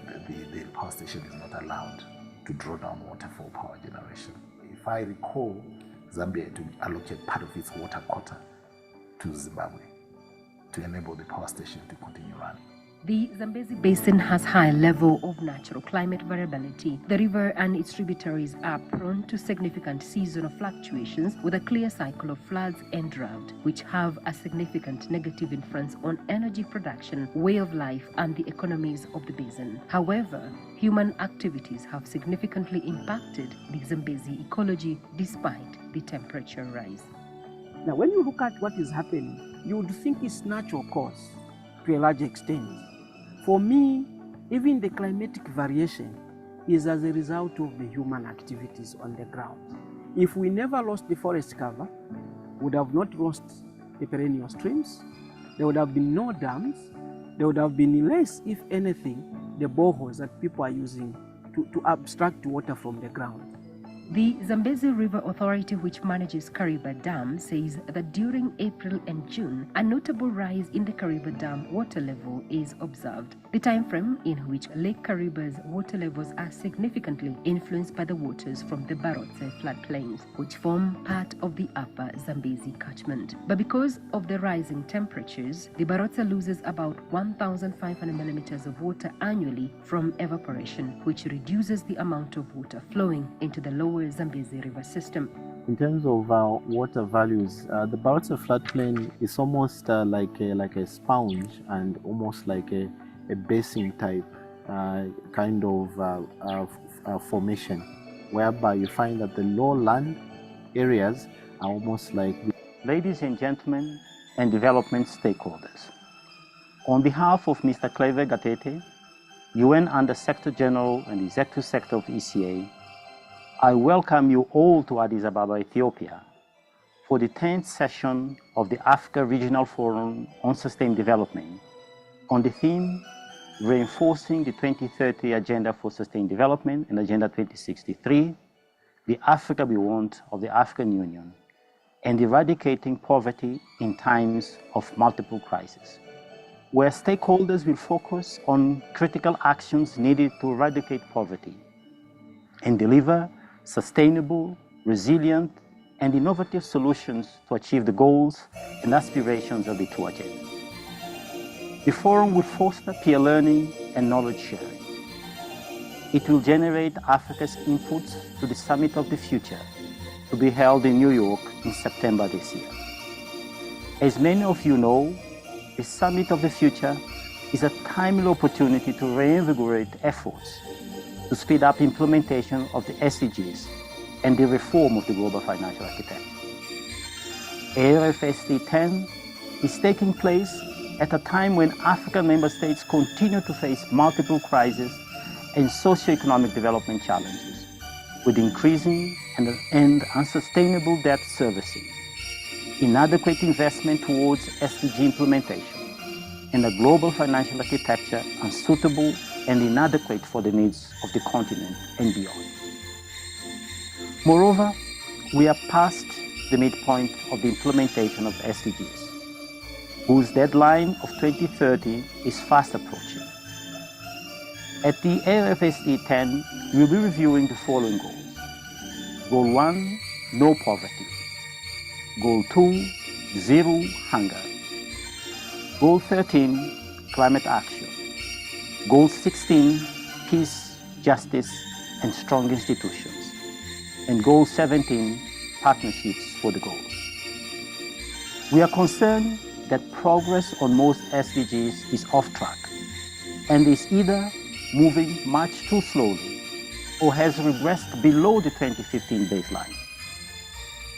Even though time is not on our side, we are optimistic that with concerted action and resolve, we can harness Africa's immense endowments, leverage the power of digital transformation, translate our demographics into a dividend, mobilize better our domestic resources, and use the AFCFTA as a catalyst to accelerate the implementation of the two agendas. Our key messages, therefore, are the following. First, we have an opportunity to work collectively. This will require us to triple our efforts and accelerate action for meaningful change by the year 2030. This includes a reform of the global financial architecture and addressing the SDG financing gap. Second, we can turn back the time and bring the SDGs back on track. To do this, we need strong and capable partnerships to turn the bold ideas on the table into bankable initiatives with strong financing in order to see meaningful changes at scale. I therefore appeal to all stakeholders to approach this year's assessment of where we stand on the goals with a collective mindset and a strong commitment to redoubling our efforts. Let us dust up our visions and plans and make change doable in our lifetime. I thank you. Professeurs, mesdames et messieurs, honorables invités, je suis sincèrement honoré de participer à cette cérémonie d'ouverture en compagnie d'illustres invités. Mesdames et messieurs, l'Afrique se trouve à un carrefour où les choix que nous faisons aujourd'hui définiront en profondeur l'avenir du continent. Premièrement, parlons du déficit de financement des objectifs de développement durable, les ODD. Pour atteindre ces ODD, les nations en développement en général doivent mobiliser un supplément de 4 trillions de dollars par an. Spécifiquement pour l'Afrique, la transition vers une énergie propre, seulement une énergie propre, nécessite un investissement annuel de 190 milliards de dollars. D'ici 2030, il nous faut 500 milliards de dollars et d'ici 2050 jusqu'à 2 trillions de dollars pour améliorer l'accès à l'électricité avec une part d'énergie propre pouvant atteindre 80%. Cependant, la réalité est que moins de 2% des investissements mondiaux en énergie propre sont dirigés vers l'Afrique, soulignant un écart conséquent dans le financement climatique. Ensuite, j'aimerais aborder le fardeau croissant de la dette pour les pays africains. Les vulnérabilités liées à la dette restent élevées sur le continent. Nos nations sont souvent contraintes de choisir entre le remboursement de la dette et le financement de secteurs essentiels tels que la santé, l'éducation et les infrastructures.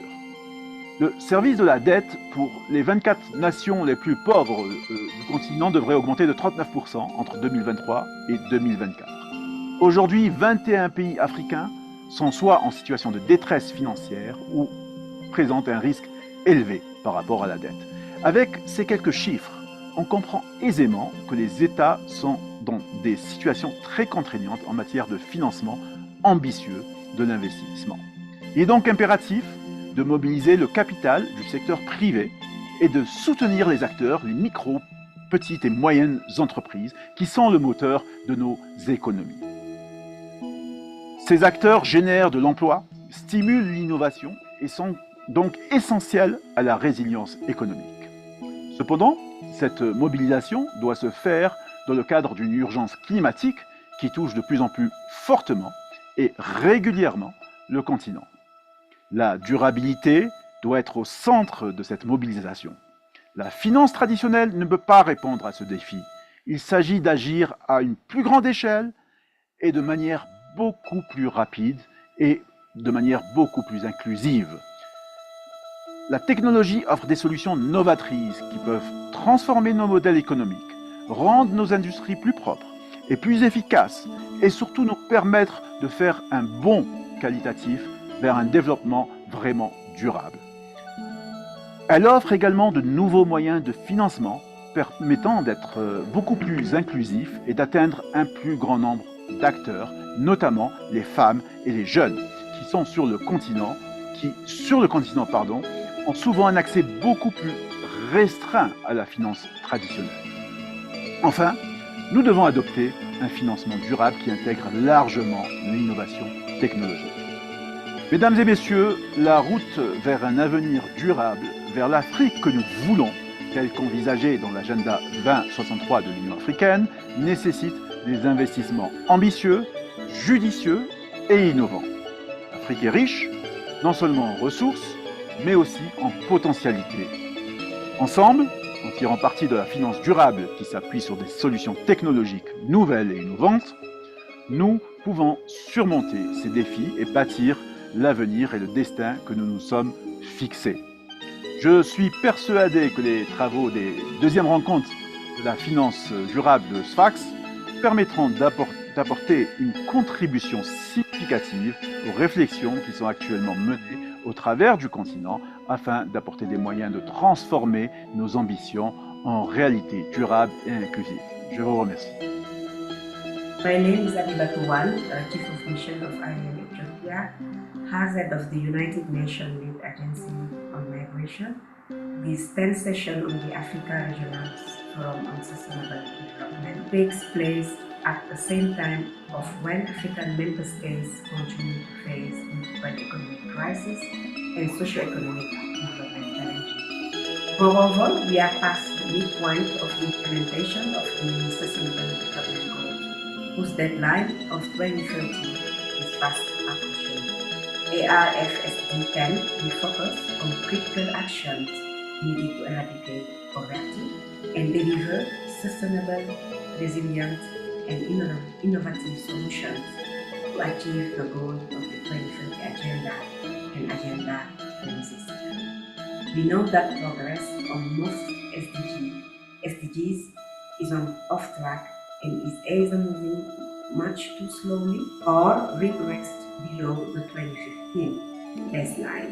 However, as a UN entity that is mandated to promote safe, human, and orderly migration for the benefit of all, migration is one of the defining features of the 21st century, which can contribute significantly to all aspects of economic and social development everywhere, and as such, will be key to achieving the sustainable development goals.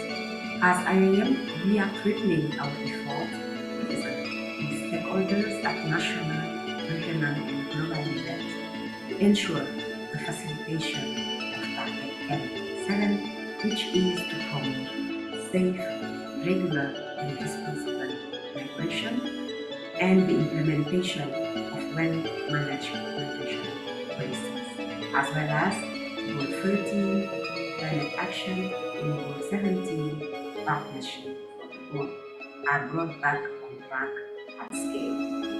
For example, on Goal 13, IAM is working to enhance understanding and response to drivers of youth mobility due to climate impacts. On Goal 17, IAM plays a key role in supporting partnership and the means to collaborate at national, regional, and global level for better and more effective migration governance. We know this is not enough, but we are mobilizing action and leaving no stone unturned on this journey to rescue the SDGs and get them on back track. It is doable in this lifetime. My name is Marcel Akpovo, and I'm the Regional Director for the Office of the High Commissioner for Human Rights in East Africa. And I serve also as a representative to the African Union. As the lead UN agency mandated for human rights, my office is working to ensure that applicable human rights standards and principles are integrated into efforts to accelerate the implementation of SDGs. SDGs and their targets are framed to be fulfilled in compliance with a human rights standard, and OCHR has been engaged in showcasing the instrumental value of the centrality of a human right. Human right as a problem-solving tool, and human right as accelerator to SDGs, including the C's identified as transition priorities, with catalytic effects across all SDGs. We shall continue to mainstream human rights in all SDGs and advocate for the imperative necessity of achieving the full essence of SDG 16, As the human rights commitment go unmet, violence increases, conflict evolves, inequality hampers inclusive decision-making, and corruption erodes the social fabric. We can't allow this to continue. OHCHR reiterates its commitment and stands ready to deliver on that extremely important responsibility. I thank you.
My name is Paul Handley, and I'm the head of the UN Office for the Coordination of Humanitarian Affairs here in Ethiopia.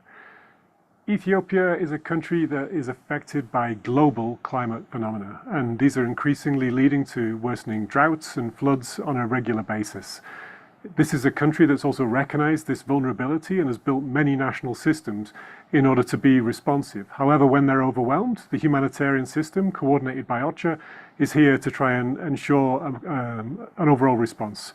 This year, to over 15 million people in need of response to drought conditions, and also those who've been affected by recent conflicts, including over 4 million people who've been displaced from their homes. For sustainable development to be a reality, further investments are needed in the national systems to be able to deal with the consequences of worsening climate conditions. That includes ensuring that systems are responsive to these kinds of shocks, but also investments in communities to ensure their resilience and also adaptation to the changing climate.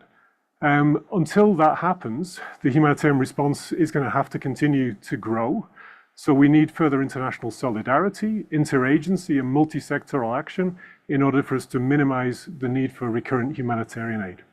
My name is Warkanash Makonnen. As head of UNOPS multi-country office, mandated to expand implementation capacity across peace and security, humanitarian and development efforts through its project services.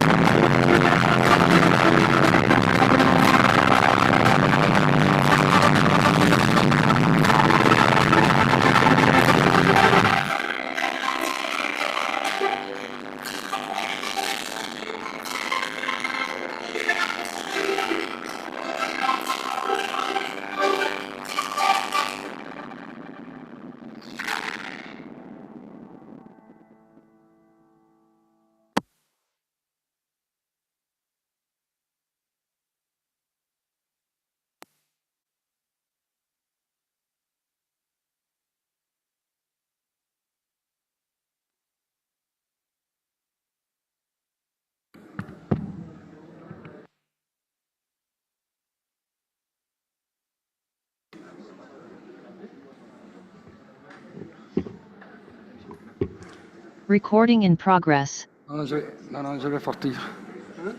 C'est comment?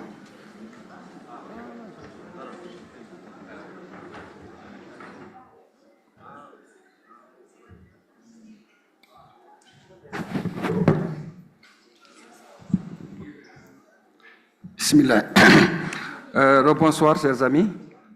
Je pense qu'on va reprendre notre travail. Nous avons le thème de l'ODD1, éliminer la faim. Nous avons d'éminents experts qui vont nous donner, en tout cas, l'approche, chacun d'eux pour leur pays. Et sachez aussi que nous sommes un peu en retard et que nous avons à 16h30 une réunion aussi pour en tout cas avec les autres rapporteurs pour faire le point de l'ensemble de ces ODD. Donc, je demande Recording stopped. Recording in progress. Kambo, le représentant des Fonds des Nations Unies pour l'enfance en Éthiopie, de venir convoquer, appeler les panélistes. Je vous remercie.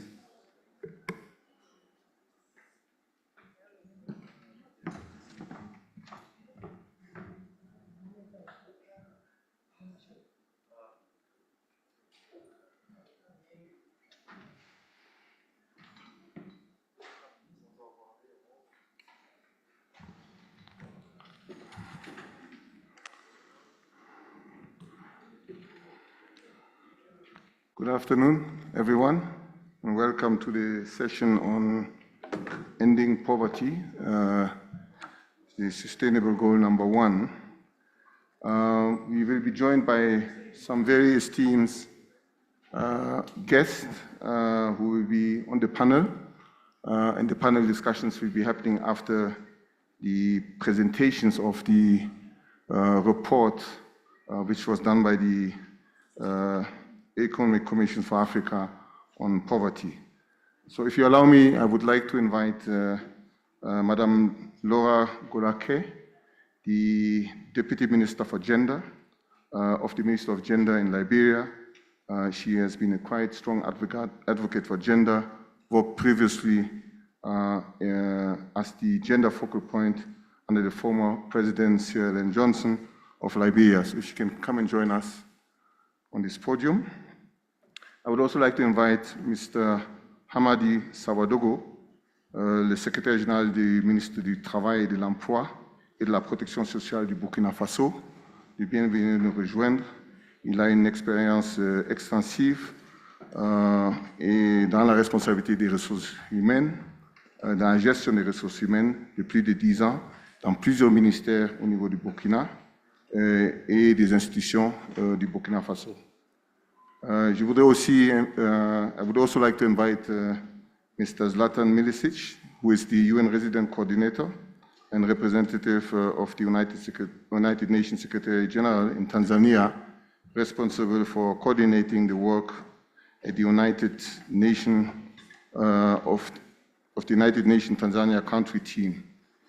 He oversees and design and delivery the United Nations Development Assistance Plans in Tanzania. I would also like to invite, je voudrais aussi appeler M. Maïdé Hamid Loni, le secrétaire général du ministère de l'Action sociale et des Affaires humanitaires du Tchad, de bien venir nous rejoindre ici. Professor Tassao Waldehana, who is a distinguished economist and professor of economics at the Addis Ababa University, to please join us in this discussion. Mrs. Florence Suevu, who is the Executive Director of Sustainable Development Goals Kenya Forum. She is a sustainable development specialist and has extensive experience at the community, national, regional, and global level. She has been instrumental in numerous policy advocacy, research, change processes, and coordination of mass citizen mobilization and key stakeholders towards ending poverty and inequalities in our generations. As well, one of our young people,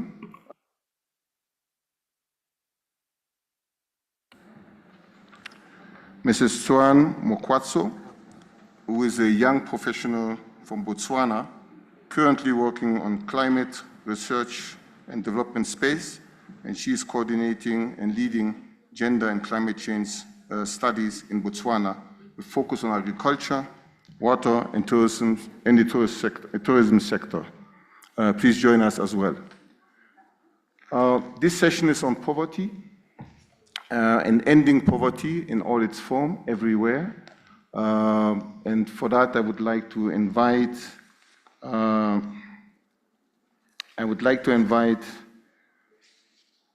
Saurabh Sinha, the Chief of Social Policy Section in the Gender, Poverty and Social Policy Division of the Economic Commissions of Africa, to do the presentations of the report on ending poverty, SDG 1. The floor is yours. Thank you. Okay, thank you. Can you hear me? Okay, thank you very much. And thank you, Mr. Moderator. It is really an honor to be here presenting this report to such an august panel and to all the participants who have joined here. So I'm going to now start the presentation. I hope I'm not blocking any views. Should I be downstairs? It's okay? Because it should not be obstructing the vision, or maybe I can come down here. It's all right. Okay. This is a background report. If you can move to the next slide. This is the background report on no poverty, the SDG 1, which has been prepared. The work was coordinated by ECA and UNICEF with contributions from FAO, ILO, Office of the UNHCR, Office of the Special Advisor on Africa, and the ECA Sub-Regional Office for Southern Africa. And we are indeed very grateful for all their inputs. So let me get started now on the report. The report, I'm hoping that all of you would have would be able to read the report, because what I'm going to present is just a short summary of the key points and the key messages that emerge from the report. So if you can move, okay, let me move this. Oops. Okay, yeah, that's it. Now, the real issue about poverty in Africa is not that it is not reducing, but poverty is reducing very slowly. And as you can see from the green line, which is the trend in poverty in Africa, it has not shown a declining trend as the other regions have shown. And the green line in the 90s, it had increased, and after the 90s, the 2000s, it has been decreasing, but at a very gradual pace. And so by 2020, just before COVID hit, we were at 36.7%, whereas many of the other regions, which actually were higher than Africa in the 1990, were much lower in terms of poverty. And so they had achieved huge successes on poverty reduction. So that is the first point that we want to emphasize, that the pace of poverty reduction in Africa is extremely gradual and slow.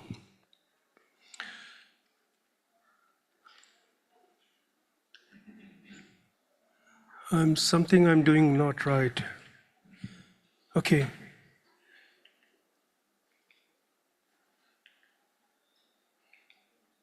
Okay.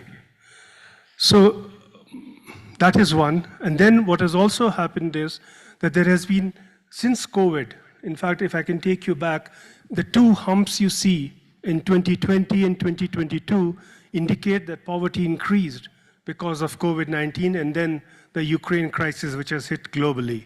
And it has had a huge damaging impact on Africa because there we have seen the increase in poverty in Africa. Now, there was a significant decline of those living in poverty in the deprivations, which are measured through the multidimensional poverty index. Currently, 43% of people in Africa are multidimensionally poor. And if you look closely, only a handful of countries at the moment, Algeria, Mauritius, Seychelles, Tunisia, are on track to achieve the target. There are some other countries which are doing well. They are on track, but they face many challenges because of instability in the region, rising inflation and debt. And there are other countries like Malawi and Mozambique which are facing high risk of poverty because of lower agricultural productivity and displaced populations. So it's a varied picture that we see of poverty in Africa. In fact, now, global poverty is African poverty, which you will see from this pie chart that more than 55%, more than half of the world's poor live in Africa. And here I'm using the international poverty line so as to have comparison across countries. And in fact, there are many countries, about 28 countries worldwide, which have poverty levels of more than 30%. And 23 of those 28 countries are in Africa. So Africa, the extent of poverty is much, much greater. And some of the countries are mentioned here, which have high numbers of poor people. The Democratic Republic of Congo, Nigeria, Ethiopia, Tanzania, Mozambique, Madagascar, and all as we go down. And this chart has been presented in much greater detail with other countries also in the report. So essentially, this gives you a picture of not only African poverty, but also global poverty.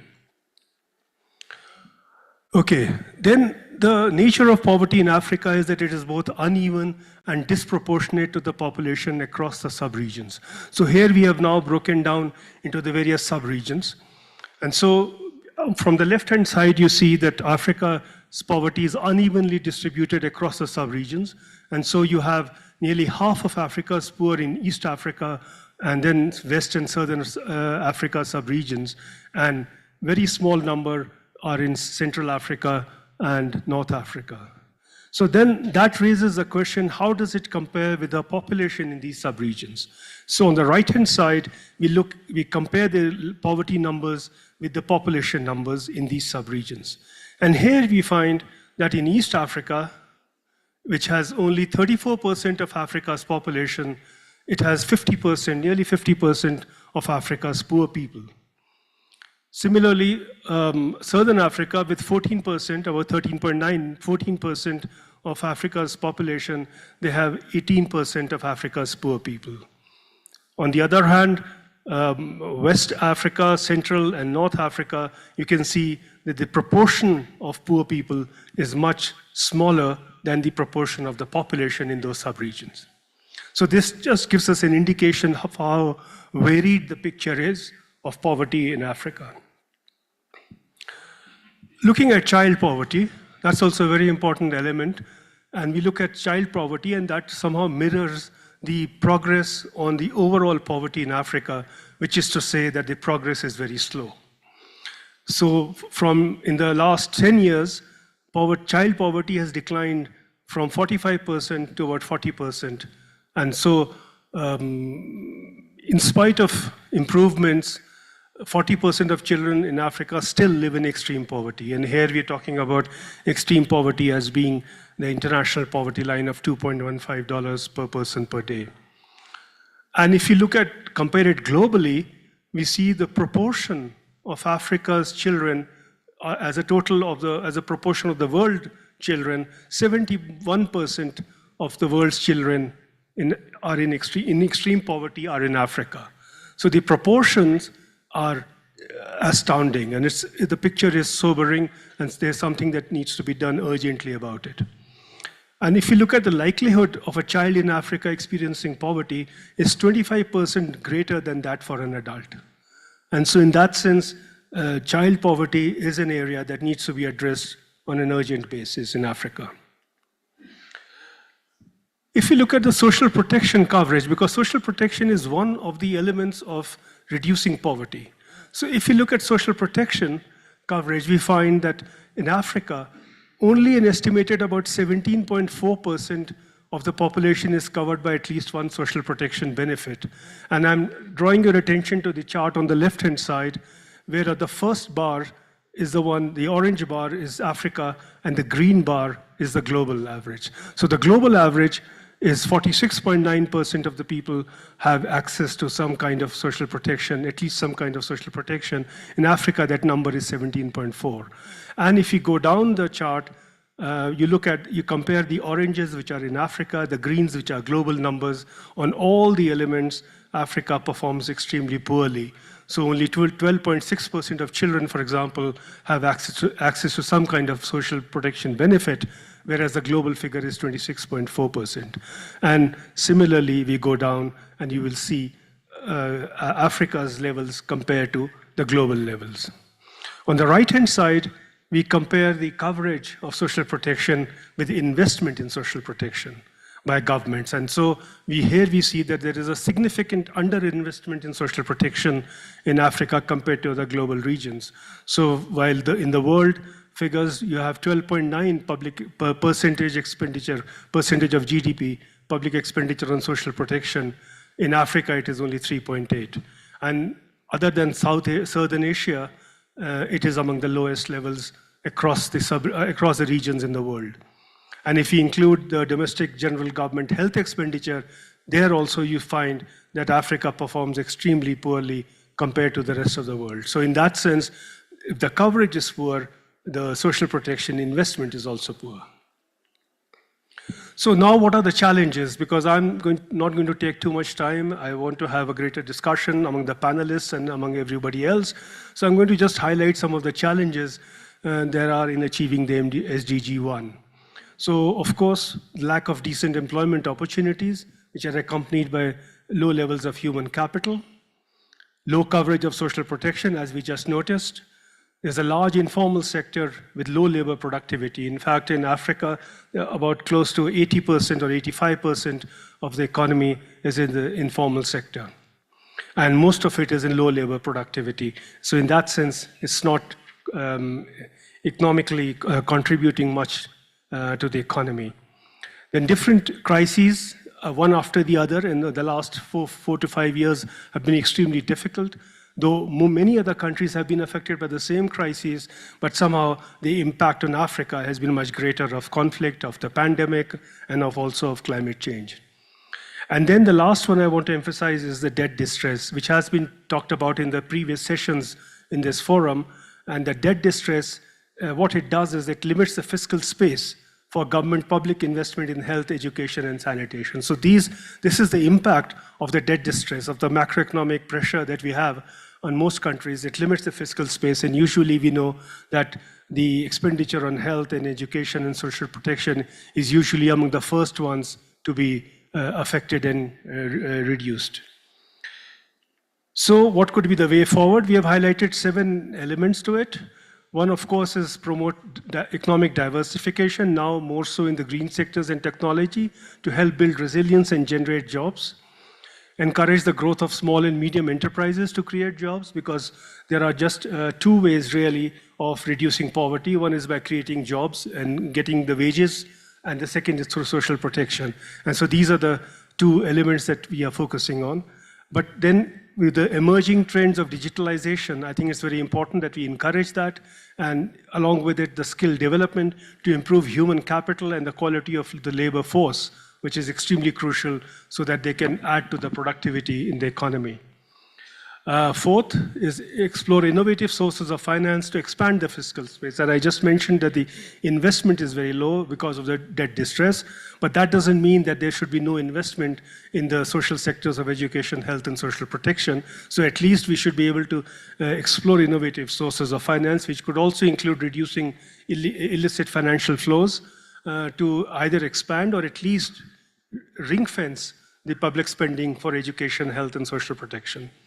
And use that to expand, as in number 5, social protection coverage to at least 40% of the population in accordance with the ILO strategy for social protection in Africa.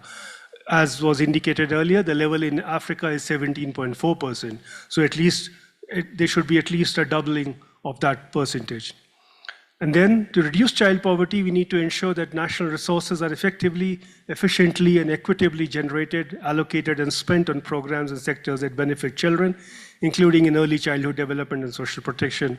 And this is extremely crucial because we saw the levels of child poverty are extremely high in Africa. And lastly, we need to strengthen, and this is something that has been mentioned in many times in the previous sessions, we need to strengthen national capacities for disaggregated data collection and analysis, not only to measure poverty, inequality, and vulnerability, but also to target financial resources to the vulnerable populations. Thank you very much. Thank you very much for this overview of the report. I think there are some striking numbers which we are confronted with. Looking at 55% of the world's poor are living off the African continent. So that's something we really need to take into account. And we will hear from the panelists shortly how they are addressing their issues of poverty within the countries. Over 70% of the children's poor are living off the continent. The report also mentions that it is projected that 476 million people will be living under the poverty line in 2024, so this year, on the African continent. This is a staggering number, and I think it will take us all and all different sectors together to basically overcome this situation. I would like to turn first to Mrs. Laura Golake from the Minister of Gender in Liberia, and really would like to know what has been the progress so far in Liberia in terms of reducing poverty within the countries, and which are the challenges which you have been facing. The chair is saying that we should be sticking to 3 minutes as we still have another, I know it's a difficult topic to discuss in 3 minutes, but let's try. Okay. Thank you. Before I start, I want to give a quick contextual background of Liberia. So I hope you give me extra 2 minutes, please, Chair. Well, okay, Liberia was founded in 1822 by free slaves from America. And these free slaves ruled the nation until 1980. And they controlled all the resources. They were in key decision-making positions. And the rest of the people that they met, on ground were marginalized. In 1980, these people had an uprising and they overthrew the free slaves and they started to rule the country. But unfortunately, in 1990, a civil crisis emerged, and that crisis ended in 2003. So between 1822 and 2003, you will agree with me that Liberia was a nation very fragile, where most of our population was marginalized, and only a few enjoyed the natural resources. Between 2003 and 2013, when the civil crisis ended, we experienced some growth due to heavy investment from the international community. And in 2006, we had Africa's first female elected president in President Ellen Johnson Sirleaf. Between 2013 to 2016, Liberia started to experience some growth economically, but that was hindered by the Ebola crisis in 2014. We saw a huge breakdown in some of the systems that we were trying to build over the years. The crisis slowed a lot of economic activities, the Ebola crisis, and by 2016, the poverty head count in Liberia was around 60 to 62%, meaning 60 to 62% of the population were living in poverty.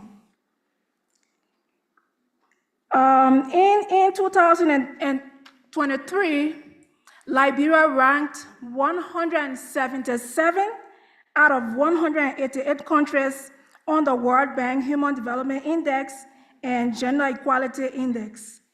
There is still a huge gap between the rich and the poor. About 50% of women, especially women my age, between 25 to 34, have not entered college, or they have limited access to education. This is 50% of our population that should be involved in productive works and contributing to the nation's economy. In Liberia also, we are experiencing a lot of poverty around food, but also services as well. A lot of the population do not have access to electricity, water, data, internet is still a luxury amongst a lot of Liberians. So to give you that background, I just wanted to just throw out a few things that we're doing as a country, as a government, to tackle some of the crises related to poverty in our country. So over the years, at least over the last decade, we have instituted a lot of policy reforms, especially around economics, around politics, other social reforms, aimed at addressing the different gaps that we face as a nation. In 2006, between 2006 and 2011, we had the poverty reduction strategy, which kind of set us on path towards addressing a lot of issues around poverty in Liberia. We've also been trying to build a lot of economic reforms, making sure that we're building confidence in the banking sector, because Liberia is one of those countries that our population is heavily unbanked, meaning a lot of the population do not have access to banks, or even if they do, there's a whole culture around, deciding to save your money at home compared to saving it in the bank. We have also instituted a lot of policies around the wage bill. For example, in government, we realized that in government there was a huge disparity in the wage bill. We had civil servants who were making around $60, $65, and we had other civil servants who were making up to $5,000 or more, with a lot of benefits attached to that position they carried. So we have instituted a lot of reforms around ensuring that we lessen those gaps around the wage bill. The government has also, in addressing poverty, we have invested a lot of resources in addressing education and healthcare. In Liberia, we're still behind in the sub-region, especially when it comes to a lot of stats around education. A lot of the population is still uneducated or illiterate. We have a lot of issues around infrastructure in the education sector. We have a whole system issue, a whole system challenge that we're trying to address by involving grassroots, involving the international community, and ensuring that we're investing some of our money towards addressing education and ensuring a lot of our young people and children have access to a quality and relevant education. We've also made some strides in ensuring that we're not only addressing enrollment, but we're also addressing retention, because over the years, we realized that we were doing a lot of work in ensuring that young people, young women, young boys were coming in the education sector, but we had issues with retention. So we've been allotting a lot of resources to address that gap. For gender equality, we all know that poverty is a gendered phenomenon. A lot of the country's poor people are women. And so we've been... Can you please accelerate? So we've been investing a lot in gender equality. We've been targeting some cultural practices that hinder women's access to decision-making, especially in the community. We've been involved in doing a lot of affirmative action programs to encourage a lot of women to come in the education sector and in the work environment. And we've also been working with young people. I'm a young person. We have a new government now, and our president has been very intentional about including a lot of young people in government. And so those are some of the ways we've been addressing poverty. I have a lot of things to say, but because of time, I'll turn over to our moderator. Thank you. I think I really appreciate Mrs. Golake for the insights. I will come back on some of the points which you have mentioned a little bit earlier, but we have online Her Excellency, the Minister of Solidarity and Social Integrations and the family of the government of Morocco. She's online, so I will give her the floor, and I would basically ask her the same questions. How has Morocco been faring in terms of reducing poverty, and what have been, the actions and innovations which they have been basically taking to reduce the numbers of poor people in Morocco? Her Excellency, the floor is yours.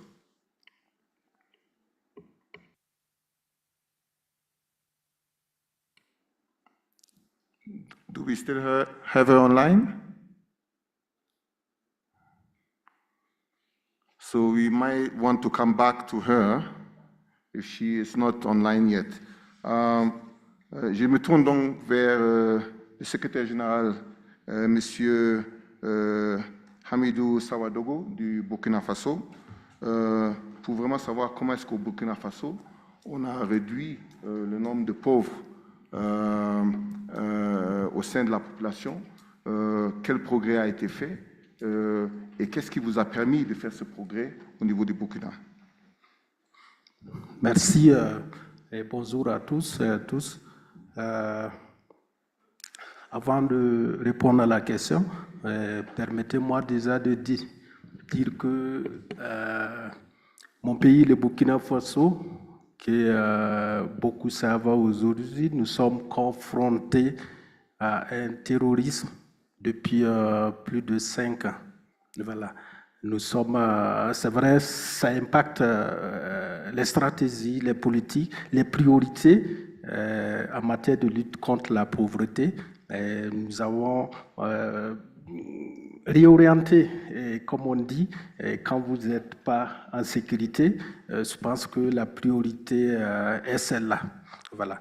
Mais je dirais que pour la lutte contre la pauvreté, depuis 2003, il y a une stratégie qui a été élaborée avec 4 axes, dont la croissance, comme on a dit, la croissance économique, mettre l'accent sur la croissance économique en appuyant tout ce qui est les secteurs de production pour permettre aux paysans. Je rappelle que nous sommes un pays à 80% agricole. Aussi, il y a la question de gouvernance. Il y a un axe consacré à la question de la bonne gouvernance pour éviter que voilà, les ressources, les maigres ressources que nous avons soient pas bien utilisées. Voilà. Et ensuite, nous avons également, dans le cadre comment on appelle, de l'accélération de la croissance, nous avons mis en place des projets qui accompagnent dans tous les secteurs les paysans, les éleveurs. Il y a aussi les femmes avec les activités, les indicatrices de revenus. L'accent est beaucoup mis sur l'activité de la femme parce que, comme on dit, quand la femme a un peu entre griffes, je pense que toute la famille en profite.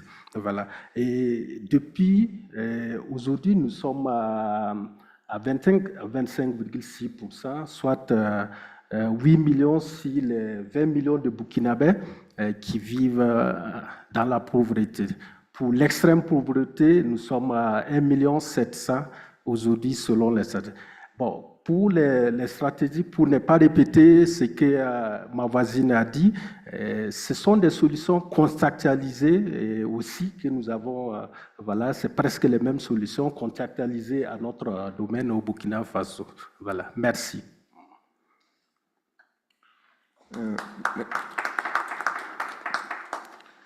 Merci beaucoup,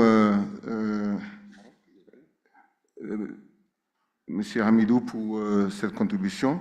Et je note surtout que la gouvernance, la bonne gouvernance, peut jouer un rôle capital quand même dans la gestion des affaires et de la réduction de la pauvreté. Do we have Her Excellency, the Minister from Morocco online? No, she's not online yet, so we might come back to her if she gets online. But let me just continue with the Her Excellency, the Secretary General, Monsieur Maïdé Loni du Tchad, du ministère des Actions sociales et des Affaires humanitaires. Quelle est l'expérience, en fait, au niveau du Tchad? Si vous pouvez le résumer en 3 minutes, et puis aussi peut-être parler des actions innovantes que vous avez prises, parce que nous savons dans la conjoncture fiscale qui existe de manière globale, il va falloir quand même qu'on procède, qu'on ne peut pas arriver à cette réduction de la pauvreté avec les projets ou bien les méthodes standards que nous avons utilisées dans le passé. Il est certes qu'il faut innover, trouver des nouvelles solutions pour pouvoir aboutir à ce résultat. Monsieur Loni, la parole est à vous. Très bien, merci beaucoup de m'avoir accordé la parole.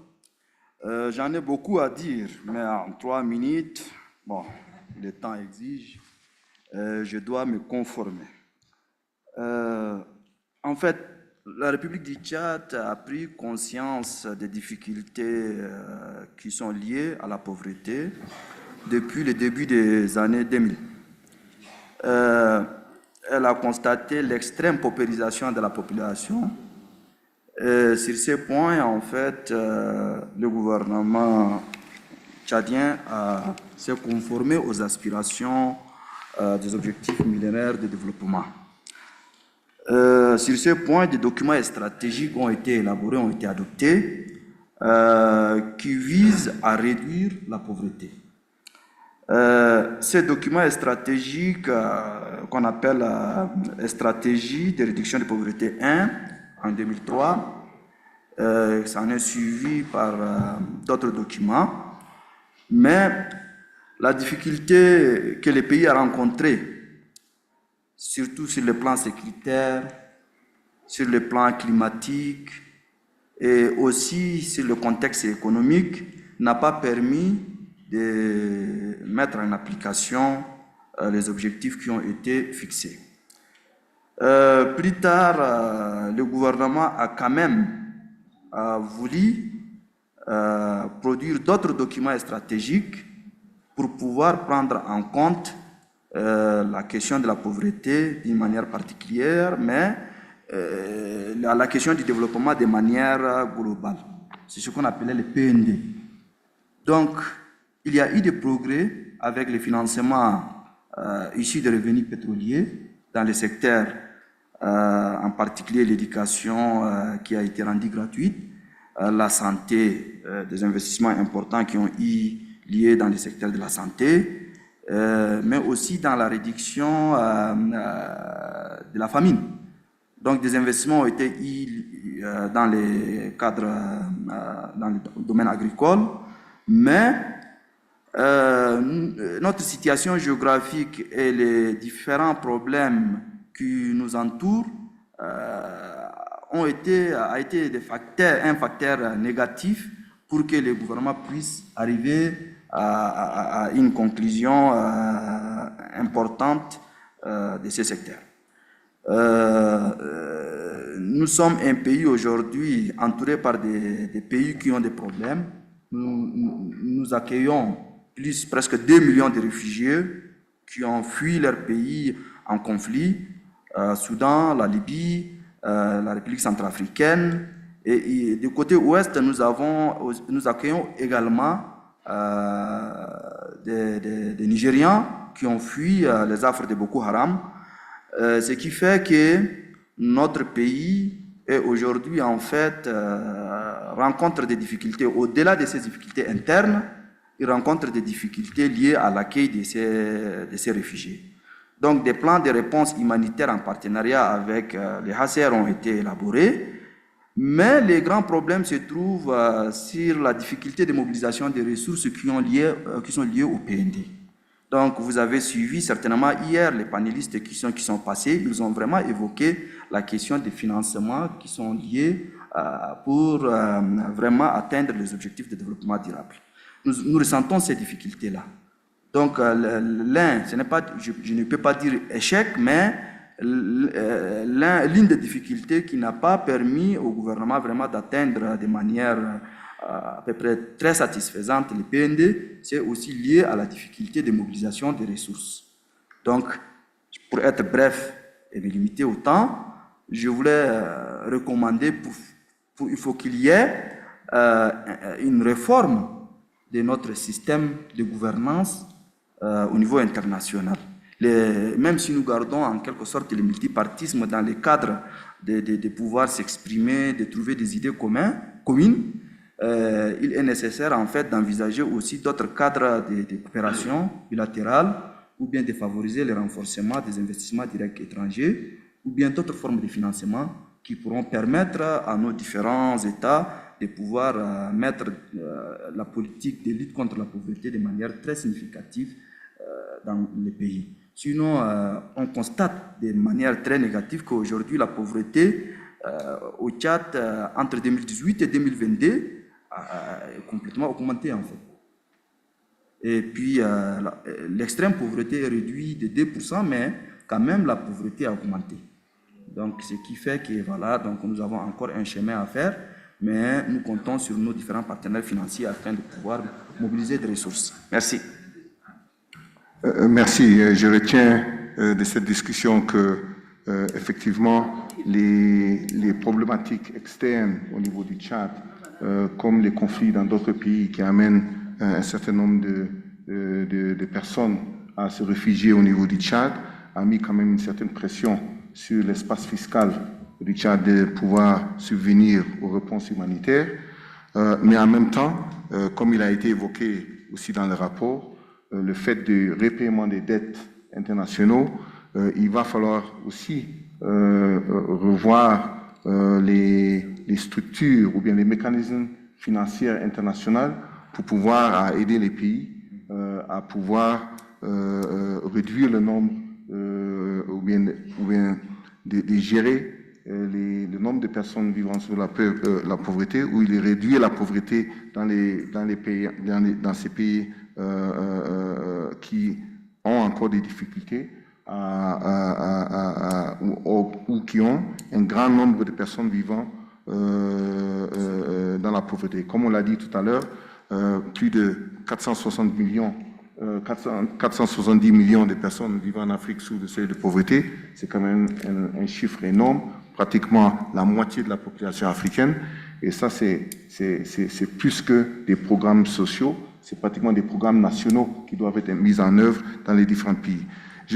In this case, I would really like to come to Mr. Zlatan Milicic, who is the resident coordinator, and really think what is really the role which the United Nations and the ASEA's office can play in terms of helping countries, in reducing the poverty within Tanzania, but which could also maybe serve as an example, for other countries as well.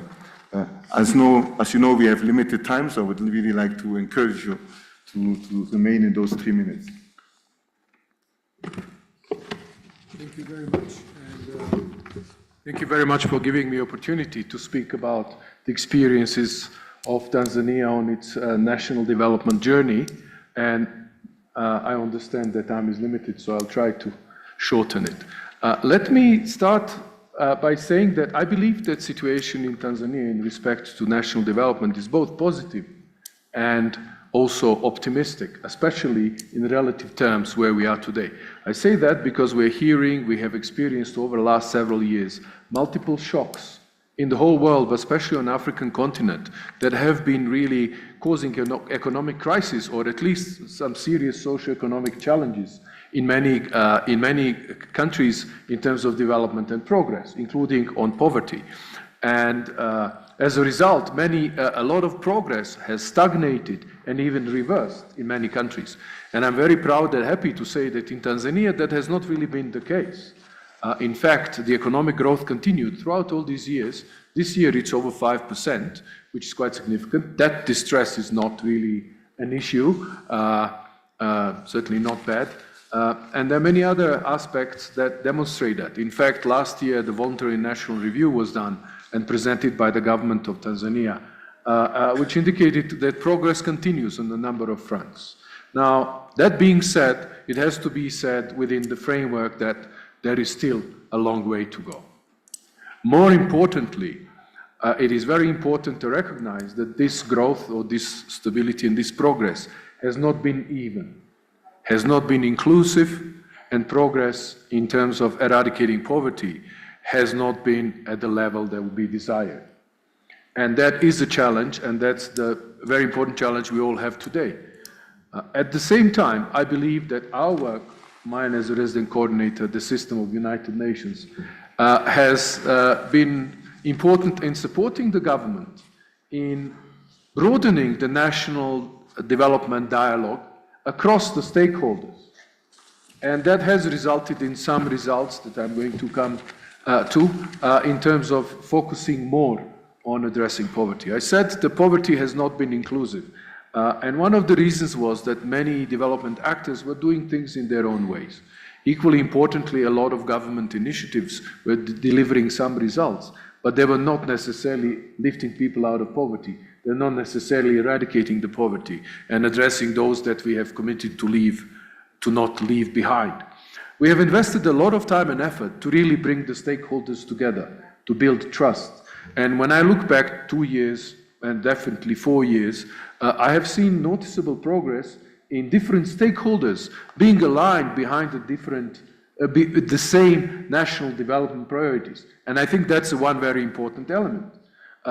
National government plans, national initiatives, projects, programs are now receiving much more consensus and support because they are the same ones across the board.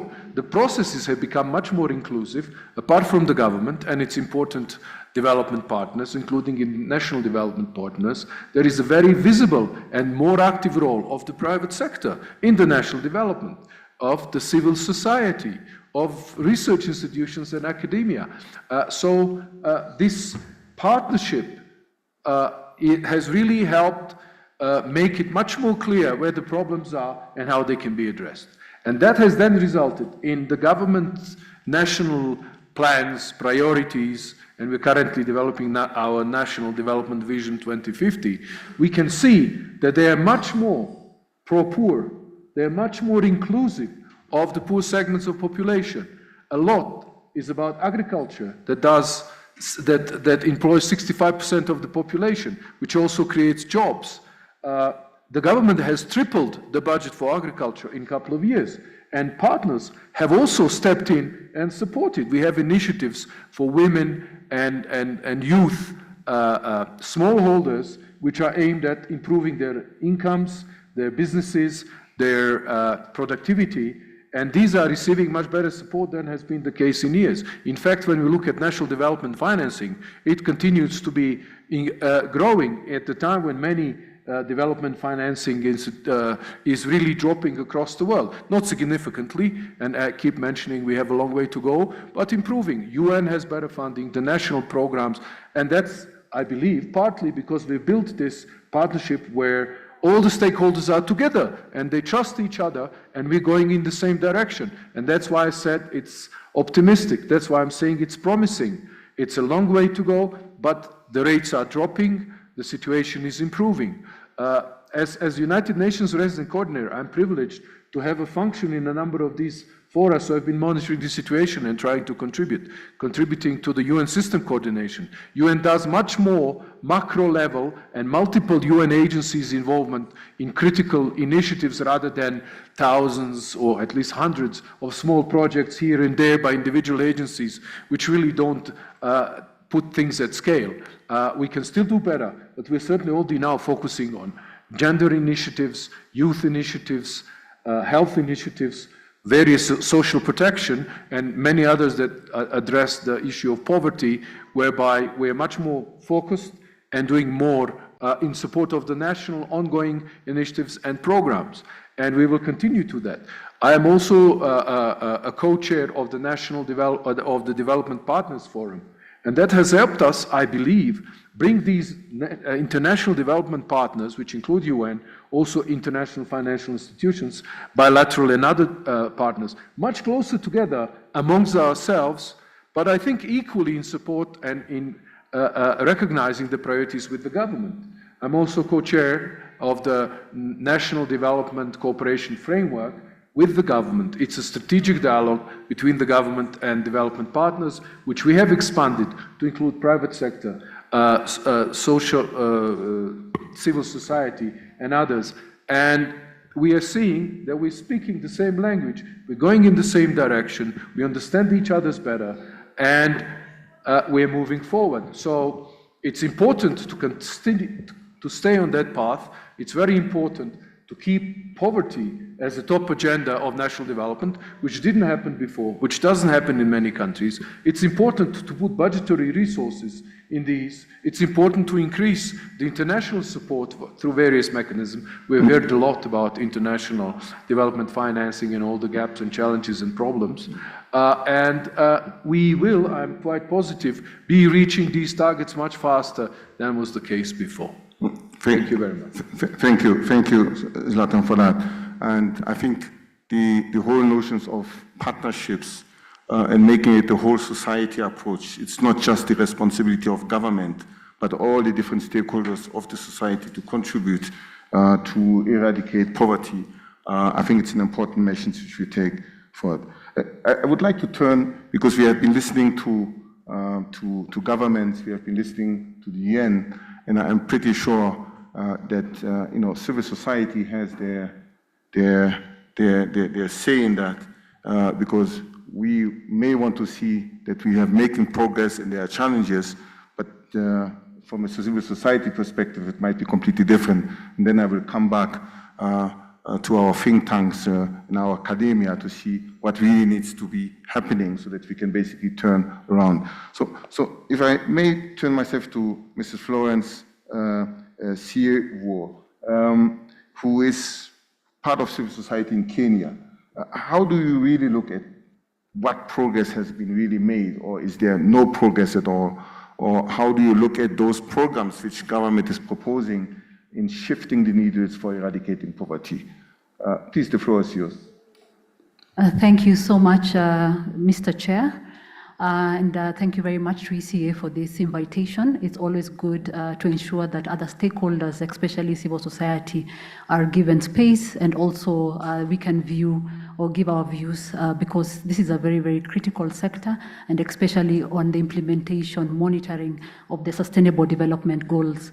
And so I coordinate the Sustainable Development Goals Kenya Forum, a coalition of civil society organizations in Kenya, but also one of the most important things on the SDG process in Kenya is that the government of Kenya does this from a multi-stakeholder approach and brings together civil society, academia, media, and all stakeholders to come together. And one of the other great things is that, for example, civil society, our coalition, is one of the co-chairs within this national SDG process. We call it the Interagency Technical Working Committee on SDGs. I believe, Mr. Chair, this is one of the great ways to ensure that no stakeholder is left behind. Civil society and others, there's a lot of investment that come from all these sectors, and how can governments work closely with these sectors to showcase that progress is not just for the government, but also other stakeholders are playing a critical role. I also want to appreciate the background report that was very insightful and showcased a lot of the things that poverty in terms of the continent and where we are at, and it's very, very disappointing, of course, to see that we have a long way to go as a continent. And so when I come back to Kenya, I would say that, and this has been recorded in very many Sustainable Development Progress reports, that Kenya, like many other countries, has moderate engagement and improvement within the Sustainable Development Goals. We have been said to be on track on one SDG, that's SDG 13. This is because of the tree cover and the forest cover. The forest cover is at, the increase is at 8.99%, and also the tree cover increment at 12%. And I would say this, a lot of this again is done by non-state actors, civil society organizations, the tree planting, the knowledge management of communities to understand why forests, why taking care of the environment matters. And so a lot of that has been done by a lot of civil society, but also the government efforts that have showcased resource allocation, but also prioritizing on the environment. When we go to some of the other goals that have moderate improvement, we have SDG 1 on poverty, and I'll speak maybe a bit more on that. SDG 3 on issues of health, SDG 5 on gender equality, SDG 7 on issues of energy, 8 on decent work, and also 9 on issues of innovation and manufacturing. There's, of course, like many other countries, a lot of investments around some of this, but of course there is glaring challenges that continue to persist, but the goodwill that has been there from government and other stakeholders is good to note. Some of the other goals that are not progressing very, very well is SDG 2 on issues of zero anger, SDG 6 on sanitation and water, and 16 on issues of course, peace, strong institutions. And then we have, of course, a very, very big challenge on SDG 14 and 15 on issues of life on land and life underwater. And so it's good that we keep taking progress, but also noting what is it that the national government needs to do. And I'd want to quickly speak about some of the strategies that Kenya has been known for. And the first one is Inua Jamii Consolidated Cash Transfer Program. And this particular cash transfer program aims to enhance the efficiency and coverage of cash transfer services for elderly and vulnerable households. And so you'll find that orphans, children, older persons are part and part of this, and also people with severe disability. Of course, some of the challenges is that, for example, sectors like young women with disability who fall under the youth category, but also fall under persons with disability. Some of these very, very specialized groups, you're a woman, you're a young person, and then you have disability. Most of them, of course, have severe, do not really get this coverage or are not very advantaged because of many, many other factors. But this is a good program, and I believe that, again, we are here to do a peer-to-peer learning for the different continents and what is it that other countries can learn from one another. The second one is on financial inclusion program, and this is one of the famous ones for those of you that follow Kenya, the ASLA Fund, where our current president in 2022 launched ASLA Fund, and this was to target especially the young people to access financial inclusion, and currently this stands at over 36 billion Kenyan shillings that has been disbursed, and giving the youth opportunities to start businesses. But of course, again, there are challenges with that.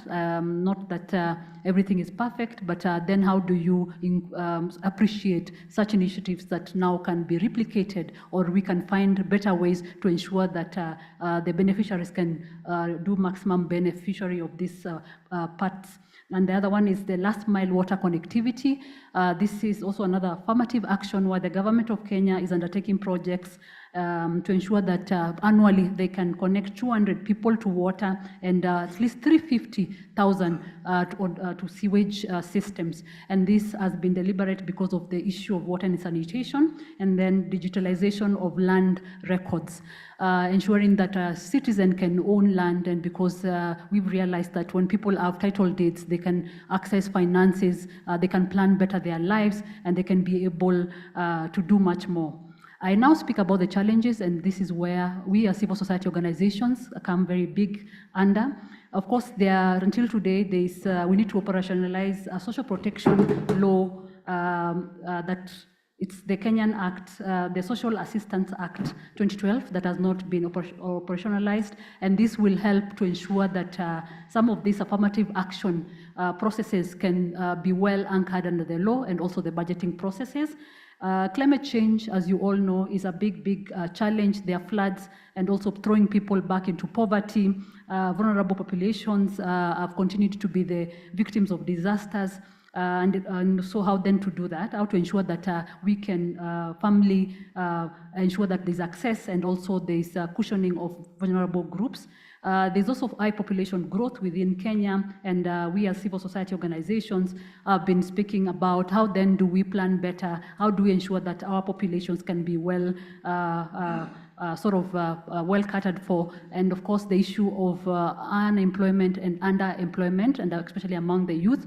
As many African countries, Kenya has a very high population youth badge, and we continue to see a lot of our young people who are very well educated, of course leaving the country, going to other countries in some of these very bad cases to just look for an income, and some of them come back dead, and it's just like many other African countries. How then can we talk about some of the issues that our young people are undergoing? How can we ensure that we can showcase interventions and progress that our governments and our civil society organizations and stakeholders can be proud and active about? And so as I conclude, I just want to say that Africa is known as, we have many names from the different African countries, the Pride of Africa, the Pearl of Africa. All African countries I know have a nickname.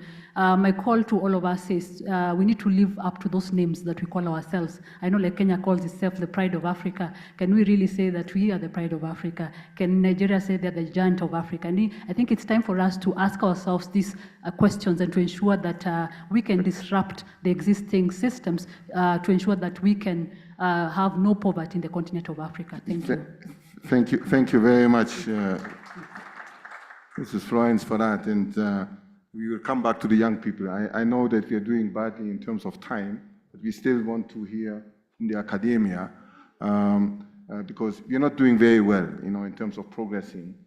What are the solutions? I mean, what are the so Professor Woldehana, can you elaborate a little bit? What should be?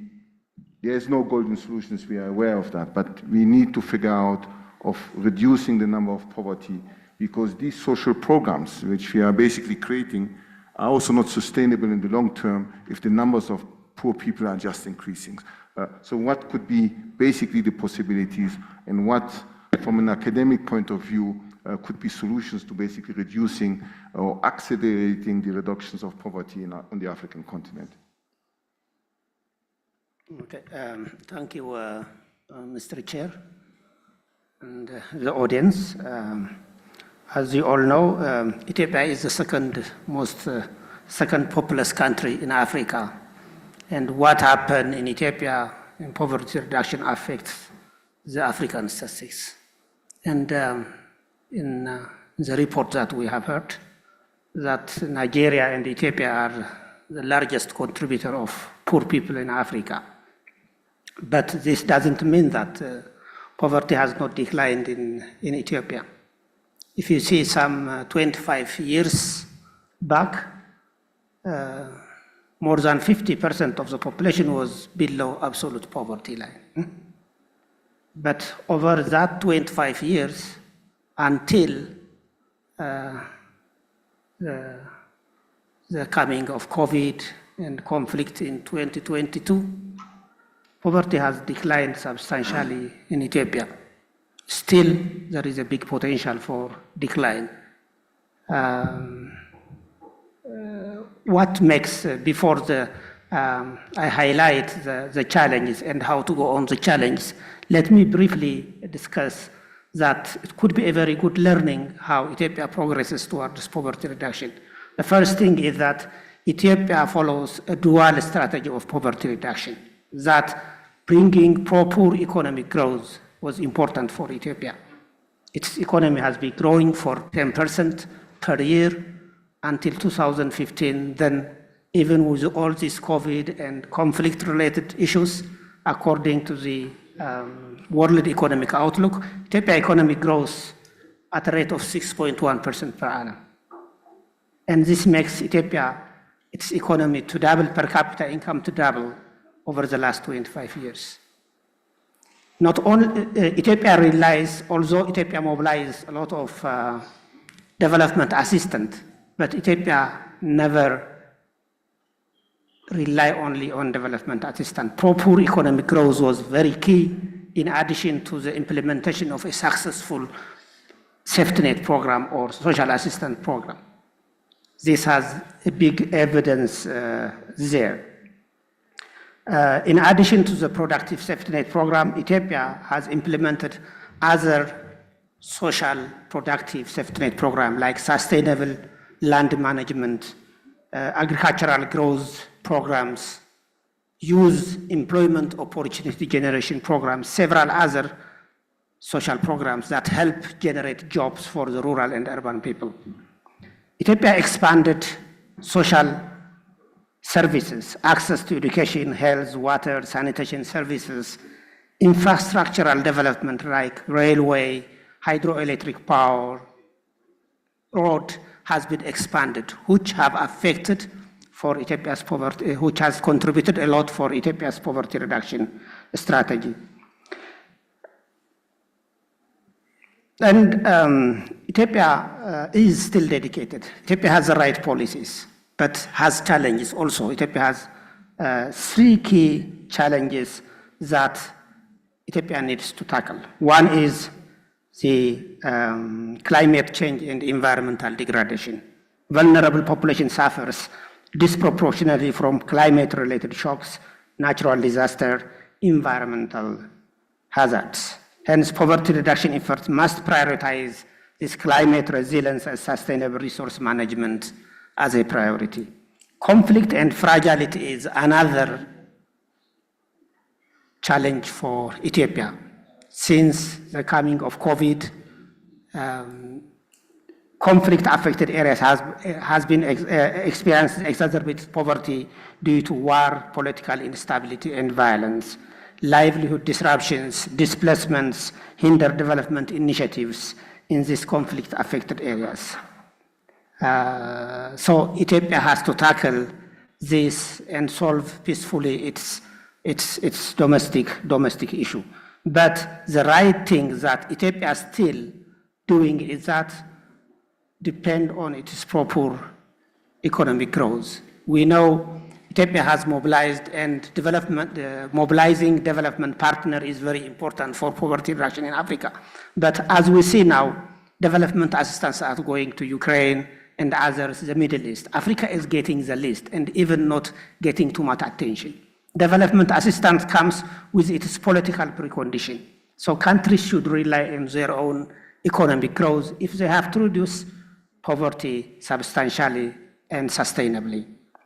So for Ethiopia and other African countries also to reduce extreme poverty, proper economic growth is very important. Social protection system, homegrown social protection system is very important, and equal economic rights, ensure equal access to economic resource, basic services, land ownership, financial services are all important. And generation of job for the youth, the women is very important. If we see in Africa, the highest employment is among the youth, including Ethiopia. So the first priority in generation job should be for the youth. We cannot create sustainable development excluding the youth. Ethiopia needs to mitigate its conflict and restore its stability. The other is that Ethiopia and the rest of African countries must tackle inflation. Inflation is the key which erodes the welfare of the poor at the first. So to do that, Ethiopia has to increase its agricultural productivity. In the past, Ethiopia has more than doubled its agricultural productivity. Production yield per hectare of the cereals and other crops have doubled, but it still needs to improve if we have to tackle inflation, which is a major obstacle for development. Thank you very much. Thank you very much, Professor Woldehana. And I think you have touched already some of the points. I like the idea of homegrown economic systems to basically tackle the problematic of poverty on the countries. The expansion of social services, which should be enabling households to retain more financials within the households rather than wasting them. And then definitely tackling inflation, which is to some extent as well linked as well to the global economy as well. So these are the kind of things which we need to be addressing, and creating jobs in particular for young people. And I would like to go really to Mrs.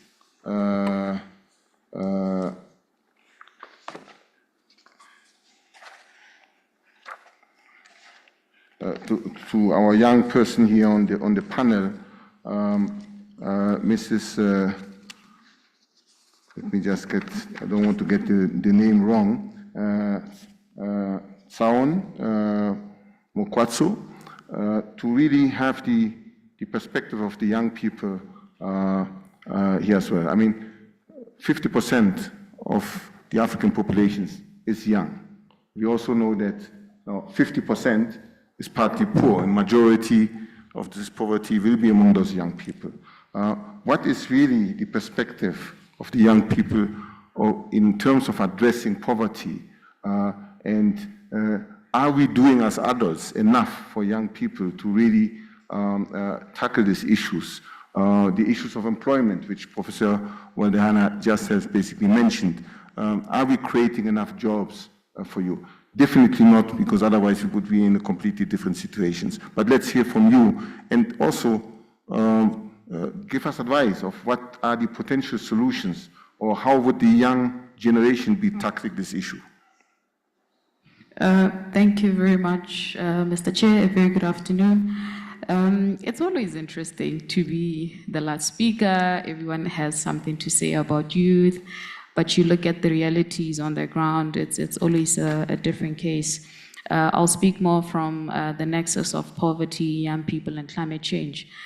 What we see and what we appreciate is, what governments have been saying they're doing, providing social safety nets, grants, capacity building in the form of entrepreneurship, And one would ask, is it really effective? And from a young person's perspective, I'd say what we see is all of these good initiatives, programs that one are very prescriptive. It's a one-size-fits-all approach. And sometimes the youth component is just thrown in there to spice things up, because you look at the policy design, the programming, you can tell that this really didn't factor in the voice and the realities of young people. I'll paint a picture. We recently went on a field exercise for the Gender Climate Change Vulnerability Hotspot Mapping Study that we are undertaking at home. And we had focus group discussions with young people, women, men, people with disabilities. And one of the questions we asked in our survey was, what is your source of economic livelihood? How do you survive, particularly in this changing climate? And the women would tell you most of the farming lands that we have are very far off in the village. So we have reduced going there due to safety reasons. Men would tell you we are struggling to provide for our families. So this is really affecting us from a mental health perspective. And then young people tell you we don't have access to land, to resources. There's no how we can be productive. So we are forced into circumstances that we get to make something to survive in that moment. Then the question becomes, with all of these programs, these interventions that we are coming up with to reduce poverty, to improve our people's livelihoods, why then is it that we continue to trap our people into poverty? Why are we not building their resilience? The interventions we provide, are they good enough that should disasters hit, these people would be able to survive and push on their own? And the realities tell us that in the context of climate change, things are going to get worse, because 70% of our populations are heavily reliant on climate-sensitive sectors. I'm from a country that is landlocked. Majority of our water sources are from groundwater. We don't get enough rains. There is no underground recharge. We are extracting more due to development. You look at the drought situation. I mean, drought in Botswana has become part of our livelihoods. Even government tries to come up with interventions to motivate climate-smart agriculture. Now, you ask yourself, you have this growing dividend of young people who, one, don't have access to simple basic things like land. And in some cases, it's very unfortunate because these young people have been educated or gone through the best education reforms programs, but there's no way they could utilize these skills. So I think really where we need to start is we need to let go of this one-size-fits-all approach, where we come up with interventions and we encourage people, hey, this is a program, apply, apply, apply. We need to really work on our monitoring and evaluation systems or mechanisms, because even from a development partner's perspective, they'll tell you we've been pumping money into these projects, into these villages, but we are struggling to see the impact.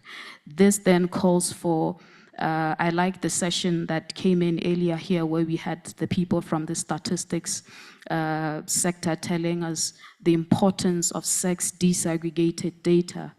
That is going to be game-changing if we are really to revolutionize how we do things going forward. Because in the context of where we are, bringing in the climate change perspective, men and women are affected differently, boys and girls are affected differently. Even within the same country, different villages will experience different shocks or changes from the other. We'll also need to really reform our institutions and build institutional capacity, because sometimes we come up with these great interventions, but the people who these programs are meant for, they don't get to benefit from them because access and just making the process seamless is really a big change. We know the power of young people. We know what they can do. We know their potential. I think we just now need to really act on implementing the good strategies that we have on paper. And then also, I think one thing that is also important to young people themselves is we need to understand what our countries have in store for us. Because sometimes it's really difficult. We would ask for space. You have the space. You don't even know that you have the space, and you can't even utilize it to its fullest potential. Simple things like understanding what's in our NDCs, what is in our national adaptation plans, in our national plans, visions, policies, because that is sometimes where opportunities would lie. And also just, I think, being intentional about youth involvement and youth engagement, where we are not an afterthought or used as a garnish just to spice things up a little bit, because sometimes it feels that way. We do appreciate what our governments are doing, but in the context of climate change, where more people are going to be forced or displaced due to climate-induced mobility, where food production and food security is going to be a challenge, issues of nutrition, where we are going to get to a point where countries, around borders are likely going to experience issues of conflict, issues of climate peace and security. The most people who are really going to face the impacts are going to be the youth, because, Chair, as you rightfully stated, that we are the majority population, and we tend to be the ones who are expected to be running at the forefront, pushing for things, yet sometimes the systems in which we operate are really not youth-friendly. So I believe we saw it even during COVID. Most of the businesses that shut down were businesses that were owned by youth.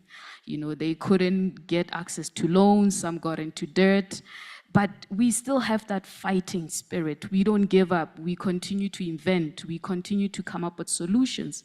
So if you have a youthful population in a big continent like this one with a vast amount of natural resources, the only thing you could do is really just ensure an enabling environment that would nurture these young people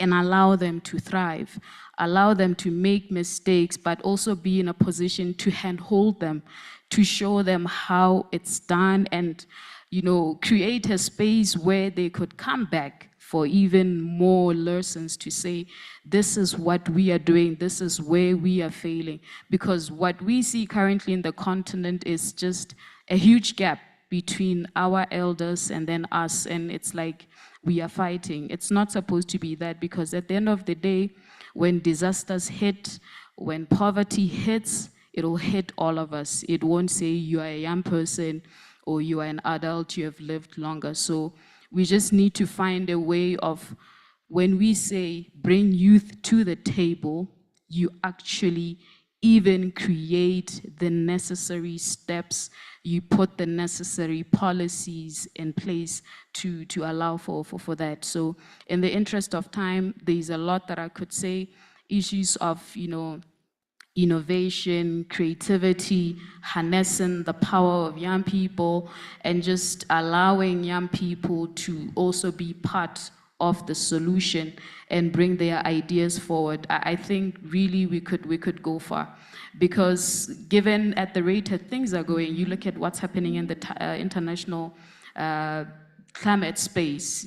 I follow agriculture negotiation, and it's quite interesting when you get into those rooms. You try to pay attention to what is really being pushed for, but at the core of what we negotiate for as Africa is really adaptation and means of implementation. Means of implementation meaning the finance, the capacity building, the technology transfer. So There's a lot I could say, but I'm sure. yes, there is a lot I could say, but I think going forward, even in planning policy, governments should have at the back of their minds that they need to enhance our adaptive capacity, build our resilience, and reduce our vulnerabilities, because that's the only way we can make it going forward. Thank you. Yeah, thank you. Thank you,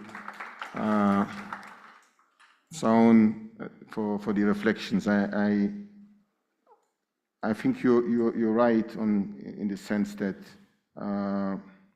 one size fits all. It has been a trend, and I think we need to get better on that. But at the same time, I would also like to assure you that you were not an afterthought of bringing you to the panel. That you were the first thoughts, in making sure that we hear from the young people. We didn't start with you. I think maybe in organizing next panels, we made sure that we hear from the young people first, and then we let government respond. But I think it's always a privilege to be the last speaker, because you can then basically also respond to some of those questions as well. It is true that many of those programs need to be better evaluated and monitored, because we are doing the same thing all over again, expecting different results. As Einstein said, it's crazy. But I think we want to make sure that young people are more and more involved, so that we not just have programs designed for young people, but that young people design their program, implement their program, and contribute to the change which needs to be brought as well. It is a journey, so you will have to give the older generations also this time, but we have young people also sitting, because I don't consider myself as old, so I'm sitting here on this podium as well, trying to contribute. I feel young, so as a young person, to contribute to eradicating poverty. But I think in many instances, it is important, as it was said from the panel here, that it is not just government's duty to eradicate poverty. It is a whole society approach. Private sector, civil society, government, everybody needs to play its part to basically address this issue. And the more people we are putting over the poverty line, the easier it becomes also in terms of managing our social programs. I want to stop here for now and wanted to ask if there's any comments coming from the audience here or those who are online. Are there any contributions? Yes. Yes, please.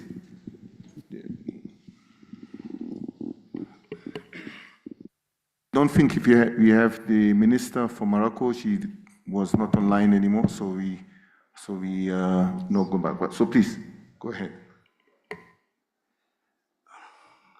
Merci, Monsieur le Président. Je félicite tous les panélistes pour leurs exposés. Je voudrais apporter une petite modification concernant le taux de pauvreté au standard international. Je pense que le Maroc a été oublié pour être cité parmi les pays qui a exterminé l'extrême pauvreté depuis 2014. Ceci dit, j'aimerais, en termes de partage d'expérience, j'aimerais faire la lumière sur un grand chantier qui a été lancé l'année 2000 par Sa Majesté le Roi concernant la réforme de la protection sociale. Donc, en termes de partage, comme j'ai dit, la généralisation de la protection sociale au Maroc a été considérée comme un chantier de grande envergure, dont les fondements et les paramètres ont été énumérés dans le discours de l'année 2000. Donc, ce chantier, il comporte 4 grandes phases. La première concerne l'élargissement de la couverture médicale de base, qui était prévue à fin 2002, afin que 22 millions de personnes, de bénéficiaires supplémentaires, puissent bénéficier de l'assurance maladie obligatoire. Deuxièmement, la généralisation des allocations familiales dont bénéficieront environ 7 millions d'enfants d'âge scolaire, c'est-à-dire les ménages qui ont des enfants en âge de scolarité, et ceci pour les années 2023 et 2024. Les deux autres étapes concernent l'élargissement de la base d'inscription dans les systèmes de retraite. Et quatrièmement, la généralisation de l'indemnisation de la perte d'emploi. Les deux étapes, ils sont prévus pour la fin 2025. Donc, en termes de réalisation, de grands progrès ont été enregistrés pour la généralisation de l'assurance maladie obligatoire.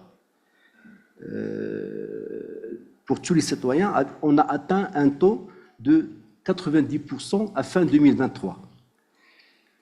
Donc, cette évolution a été possible grâce au lancement de l'AMO, c'est-à-dire l'assurance maladie obligatoire, aux travailleurs non salariés, dont les textes d'application ont été publiés à fin 2022. Et aussi grâce au lancement, le 1er décembre 2022, du régime de l'assurance maladie obligatoire de base, mais au profit des personnes ne pouvant pas s'acquitter de leurs cotisations. C'est-à-dire l'État qui paye à la Caisse nationale de sécurité sociale, il paye les cotisations en faveur des personnes ou des ménages qui ne pouvaient pas s'acquitter de leurs cotisations. Et ce segment, on l'a appelé assurance maladie obligatoire solidarité. En arabe, c'est Tadamoun. Donc, ainsi, c'est-à-dire pour donner un ordre de grandeur, la population marocaine elle est de 37 millions. C'est-à-dire, vous pouvez imaginer l'immensité du chantier qui a été lancé. Donc, à fin 2023, le nombre total de bénéficiaires de l'AMO des travailleurs non salariés s'élève à 3,85 millions et celui de l'AMO Solidarité à 10,3 millions, dont 6,7 millions des ayants droit. C'est-à-dire 10,3, y compris les enregistrés et leurs ayants droit. Et reste le problème du ciblage, parce que c'était une grande problématique. Les ménages qui peuvent être éligibles à ce système de solidarité envers l'assurance maladie obligatoire. Donc, pour porter une réponse à la complexité du ciblage et de gestion des programmes à caractère social, un nouveau système de ciblage et d'identification universelle a été adopté par le développement du registre national de la population et du registre social unifié.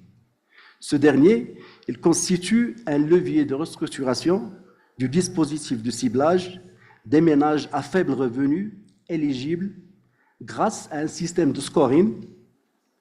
Ce système permet à cette catégorie de bénéficier des programmes d'aide sociale, notamment l'AMO Solidarité. Non seulement ça, même le deuxième volet du chantier de la protection sociale qui concerne l'aide sociale directe aux ménages ayant des enfants en âge de scolarité, on a adopté un système de scoring adapté à ce programme. Donc, c'est-à-dire que c'est la même méthodologie, mais avec un système de scoring qui est différencié selon la nature de chaque programme. Donc déjà, à décembre 2023, on commence à verser des subventions sociales aux ménages éligibles sur la base de ce score qui est calculé sur la base des conditions socio-économiques des ménages. Donc, on verse au minimum l'équivalent de 50 € et ça peut aller jusqu'à 120 € en fonction de la taille des ménages. Voilà, merci beaucoup. Non, merci beaucoup pour ces exemples. Je pense que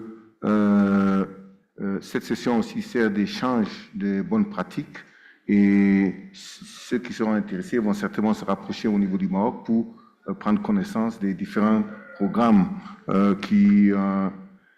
je dois être quand même juste parce que j'ai coupé la parole aux gens sur le podium ici, de limiter ça à 3 minutes.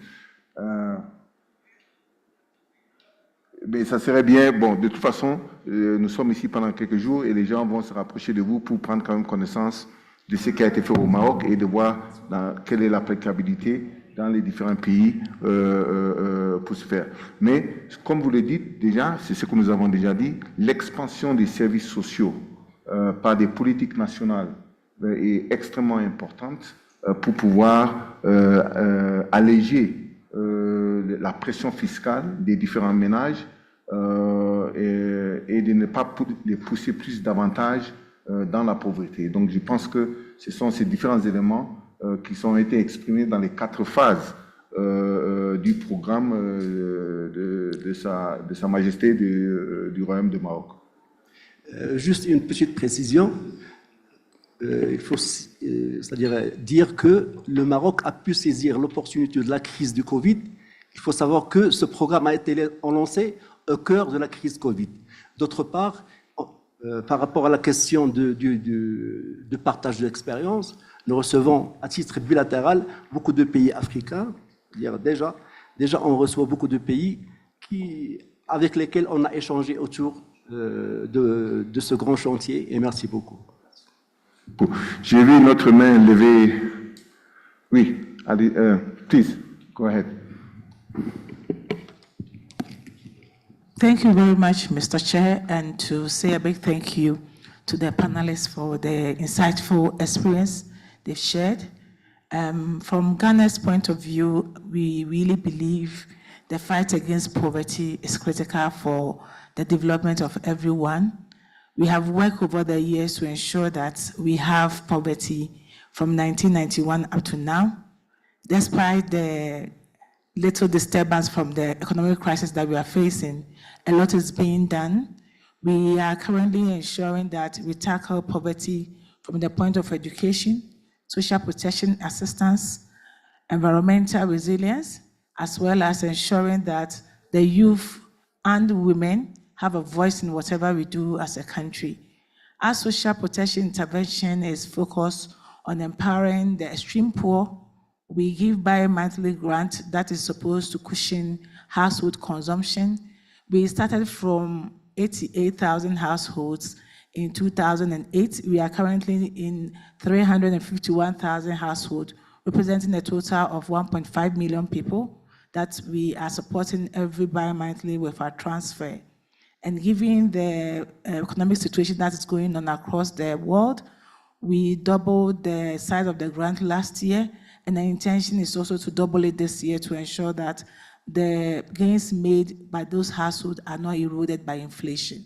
And this also takes into account that we have an indexation mechanism that ensures that our grant amount is always a par with the inflation of the country to ensure that the extreme poor households are receiving the grants that are really benefiting the household consumption. In terms of education, as a country, we are a par in terms of basic education. Girls and boys are a par. We are also working to ensure that we are also a par at the secondary school level. We introduced the free SHS last 4 years to ensure that all children who pass the senior secondary school exams have access to some form of support. And this is really helping, especially for girls and boys from poor households. We can count about 2 million children who are currently on the scheme and enjoying the free SHS as well. We have been supporting the youth as well with skills development. We have funds that we have also set aside for the youth to source to ensure that they are able to have some form of skills or entrepreneurship that we develop for them. There's a lot of introduction of ICT to ensure that small businesses are able to reach their targeted audience and to also have a backup of system that gives them the chance to use the e-solutions to sell more and to be able, especially for girls, to also participate in the ICT sector. I just wanted to focus on a bit of what we are doing innovatively a bit. We are really looking at, because the COVID has taught us some form of lessons. So what we are doing, that we're currently developing a national shock response system that's supposed to support any aspect of the population that come into some form of shock. We are looking at climate and as well as any other natural disaster that is happening. It's a well-coordinated effort between service providers as well as the National Early Warning System also contributing towards that as well. And the key thing going forward in 2025 is the issue of prioritizing social protection in the government budget, because we are gradually moving from World Bank support to government owning the social protection interventions that we are running. Currently, for example, government pays more than 1.4 billion cedis as a contribution to our school feeding program. And it's all government sponsored, not by any donor partners. And we do this every year. And the numbers, we keep on increasing the numbers to ensure that the hunger that children who hitherto have felt in their homes are really curtailed, and at the same time also promote them attending schools. So this is some of the things that we are doing as a country, and we are hoping that we'll learn from others, and we are happy that for the experience sharing. And Ghana also has a very wide open door for anybody who would like to visit us for us to share experience. Thank you, Mr. Chair. Thank you very much for this contribution. I think they're quite key and they're quite important to contribute.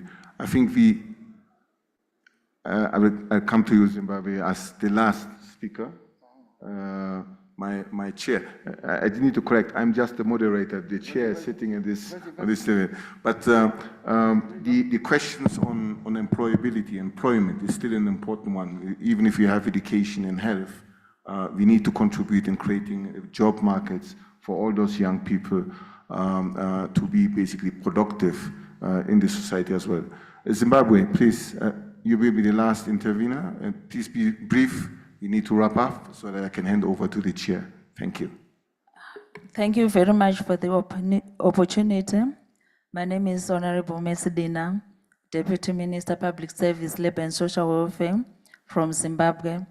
Let me take this opportunity to flag out some of the key social protection programs that we are implementing as a country. We have the BRIM program, which pays fees for the marginalized children, and this is meant to cut the vicious cycle of poverty. And we also support the vulnerable children. As you know that there is a significant rise of child-aided families in Africa. So we support vulnerable children, including children on the streets. We take those children on the streets and we house them in different orphanages. We also support the persons with disabilities. We have a program for them where we give them grants for businesses. And we also support refugees. We have also a program which is called AMTO, the Assisted Medical Treatment Orders, whereby we support the vulnerable people by providing them with medical treatment. We have also the food deficit mitigation strategy, which is a drought relief. As you may all be aware, that Zimbabwe declared 2023 to 2024 farming season as a state of national disaster as a result of an El Nino-induced drought. So we are distributing grain, food to the vulnerable people. And as there is drought, everybody is hungry, so we are distributing to most households and also to households in urban areas. So we are distributing to everybody. Thank you, I submit. Yeah. Thank you very much. We just have one person online. If this person can go quickly to give his contributions, not more than 1 minute, please. So if the person is online, you should speak. If not, then we... Okay, thank you. Thank you for the opportunity. My name is Dr. Angus Ikwe. I represent the delegation from the Nigerian Health Team. Well, I want to say from our end, we actually acknowledge the relationship between SDG 1 and 3 because it constitutes a vicious circle, which was just talked about. Progress in the health status of Nigerians has been slow. And so the reasons why this progress has been slow have been attributed to the issues of poor health funding, spending inefficiencies, and then things like regulatory weaknesses. And so the approach currently in Nigeria towards addressing the issues of both health and poverty will tend to take a parallel, parallel approach rather than something that happens serially, trying to target both problems together. But particularly, I would want to just emphasize the intervention in terms of strengthening governance around ensuring that there's improved coordination in the management of the health system. And in Nigeria today, the approach we're using to ensure we have quality health services being provided to the population involves a sector-wide approach in which we try to ensure that there's a whole of sector, in this particular case, whole of society in the sector, coming together to come up with a one plan, one implementation management, one monitoring and evaluation, and then one conversation. What this helps us to achieve is the fact that it helps to improve on transparency and accountability. And eventually, it helps to deal with much of the issue of inefficient spending. And that's probably more important than the aspect of the poor funding. But in addition to that, in Nigeria, there's also effort at growing the vulnerable group fund, which is needed to cover the poor and vulnerable. And as well, there's also effort in tapping from the economic value of medical supplies, medicines and vaccines. So we're looking at improved, local production of vaccines and medicines within Nigeria. And that's supposed to also help with the issue of creating jobs. So we're tackling these problems, from two angles. And regulatory capacity as well effort is also being made to ensure that there's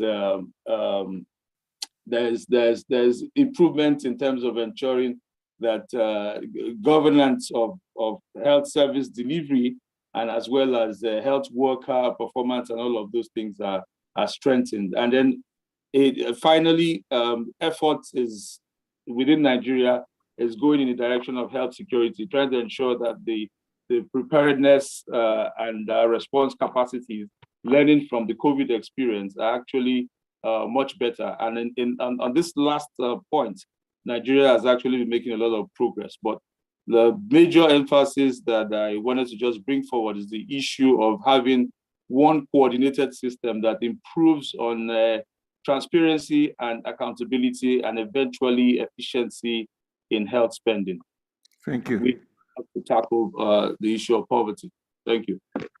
Thank you very much. We take this point very seriously, and we acknowledge that accountability and transparency is an important point to will be contributing to much more efficiencies in our social programs to contribute to alleviate poverty in our countries. I will have to stop here. My chairman is quite anxious to close. We have been going over time already, but I would like to thank all the panel members here for their excellent contributions. This is just the starting point on discussions with the poverty reductions problematic, and I hope that even after these sessions that ongoing exchanges will be happening between the different participants and taking the best practices back to their own country. My last point is just that there is a rapporteur for this session.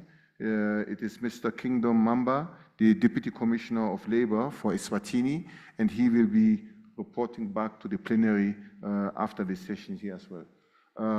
Monsieur le Président de la session, je vous remets la parole pour clôturer la session. Merci. Merci, Monsieur le rapporteur. Je remercie les panélistes pour la qualité de leur intervention. Le chantier de pauvreté est très vaste. On a débattu, ça couvre beaucoup de domaines. Il y a un domaine qu'au niveau de la société civile, il est ébauché un peu. C'est l'économie solidaire et sociale. Vous savez, nous autres Africains, on vit en social. Nos communautés vivent en coopérative. Et nos économies sont des économies informelles. Si on arrive à développer l'économie solidaire et sociale on va régler beaucoup le problème de chômage.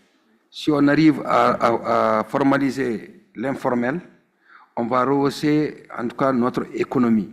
C'est des exemples qui ont marché un peu en Europe, qui ont fait leur apparition aussi un peu au niveau du Sénégal. Ça a commencé à bien donner. Ça règle le problème d'emploi et ça va ajouter en plus par rapport à l'ensemble des programmes, des projets pour chaque pays, en tout cas pour régler le problème de la pauvreté. Chez nous, c'est vrai, il y a eu beaucoup de programmes. Comme vient de dire le Maroc, on a à peu près les mêmes programmes. Mais je vais vous dire aussi, par rapport aux problèmes sociaux, c'est très difficile de les quantifier du point de vue aussi statistique. Et je pense que nos ressources propres doivent jouer un grand rôle. Et la gouvernance des institutions, c'est bien compris. Je pense qu'il faut l'intégrer. Mais aussi, au niveau de ces forums, là je parle avec le ECA, il va falloir prendre pour ces débats, prendre le pays qui a plus avancé dans, par exemple, l'ODD 1, le moins avancé, et en tout cas, et le plus mauvais par ordre. Comme ça, chacun va présenter son expérience et les débats seront plus ou moins animés. Effectivement, il faut repenser aussi par région. Moi, je crois à ça. Chaque région a pratiquement les mêmes conditions. Par exemple, comme vient de dire notre ami le Burkina et du Tchad, nous avons à peu près les mêmes problèmes.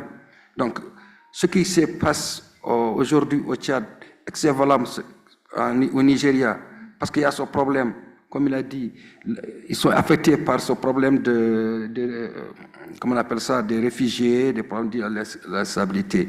Donc, c'est des problèmes, il faut les différencier. Il y a des pays qui sont dans des problèmes de sécurité, il y a des pays qui sont affectés aussi par des problèmes de réfugiés, il y a des pays qui n'ont pas ce genre de problème. Donc, aujourd'hui, l'Afrique, pour la solidarité africaine, pour comprendre, pour faire avancer, parce qu'aucun pays ne peut avancer sans l'autre. La pauvreté, elle est générale. On est en train de dire 55%. On parle de l'Afrique, on ne parle pas d'un pays. Donc à nous de voir ces 55, comment on peut s'entraider pour régler ces problèmes.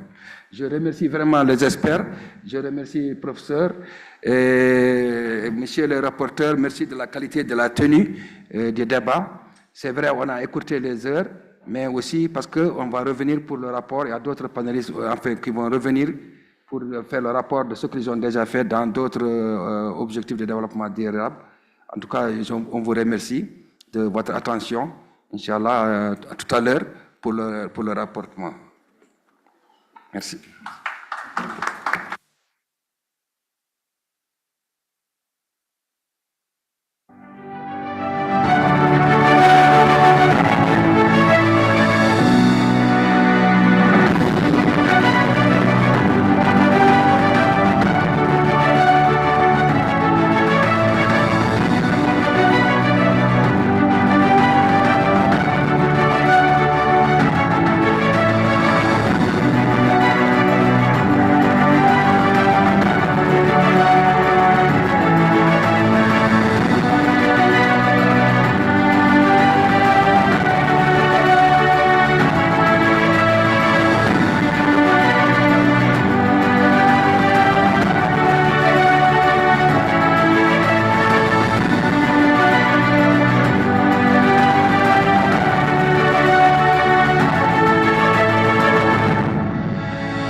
ladies and gentlemen, and development stakeholders.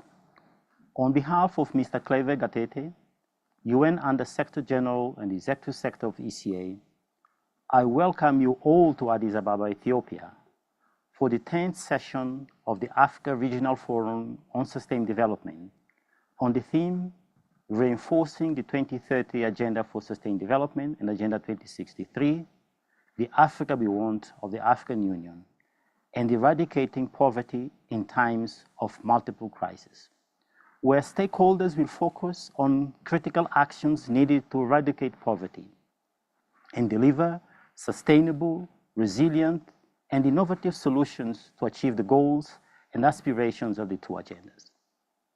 The forum will foster peer learning and knowledge sharing. It will generate Africa's inputs to the Summit of the Future to be held in New York in September this year.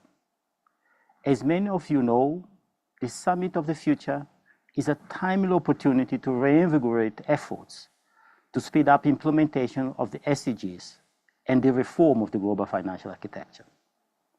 ARFSD 10 is taking place at a time when African member states continue to face multiple crises and socioeconomic development challenges, with increasing and unsustainable debt servicing, inadequate investment towards SDG implementation, and a global financial architecture unsuitable and inadequate for the needs of the continent and beyond.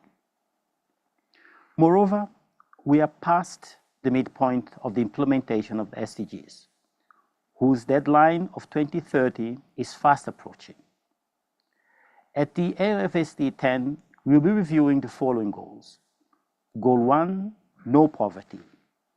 Goal 2, zero hunger. Goal 13, climate action. Goal 16, peace, justice, and strong institutions. And Goal 17, partnerships for the goals. We are concerned that progress on most SDGs is off track and is either moving much too slowly or has regressed below the 2015 baseline. Even though time is not on our side, we are optimistic that with concerted action and resolve, we can harness Africa's immense endowments, leverage the power of digital transformation, translate our demographics into a dividend, mobilize better our domestic resources, and use the AFCFTA as a catalyst to accelerate the implementation of the two agendas. Our key messages, therefore, are the following. First, we have an opportunity to work collectively. This will require us to triple our efforts and accelerate action for meaningful change by the year 2030. This includes a reform of the global financial architecture and addressing the SDG financing gap. Second, we can turn back the time and bring the SDGs back on track. To do this, we need strong and capable partnerships to turn the bold ideas on the table into bankable initiatives with strong financing in order to see meaningful changes at scale. I therefore appeal to all stakeholders to approach this year's assessment of where we stand on the goals with a collective mindset and a strong commitment to redoubling our efforts. Let us dust up our visions and plans and make change doable in our lifetime. I thank you. Professeurs, mesdames et messieurs, honorables invités, je suis sincèrement honoré de participer à cette cérémonie d'ouverture en compagnie d'illustres invités. Mesdames et messieurs, l'Afrique se trouve à un carrefour où les choix que nous faisons aujourd'hui définiront en profondeur l'avenir du continent. Premièrement, parlons du déficit de financement des objectifs de développement durable, les ODD. Pour atteindre ces ODD, les nations en développement en général doivent mobiliser un supplément de 4 trillions de dollars par an.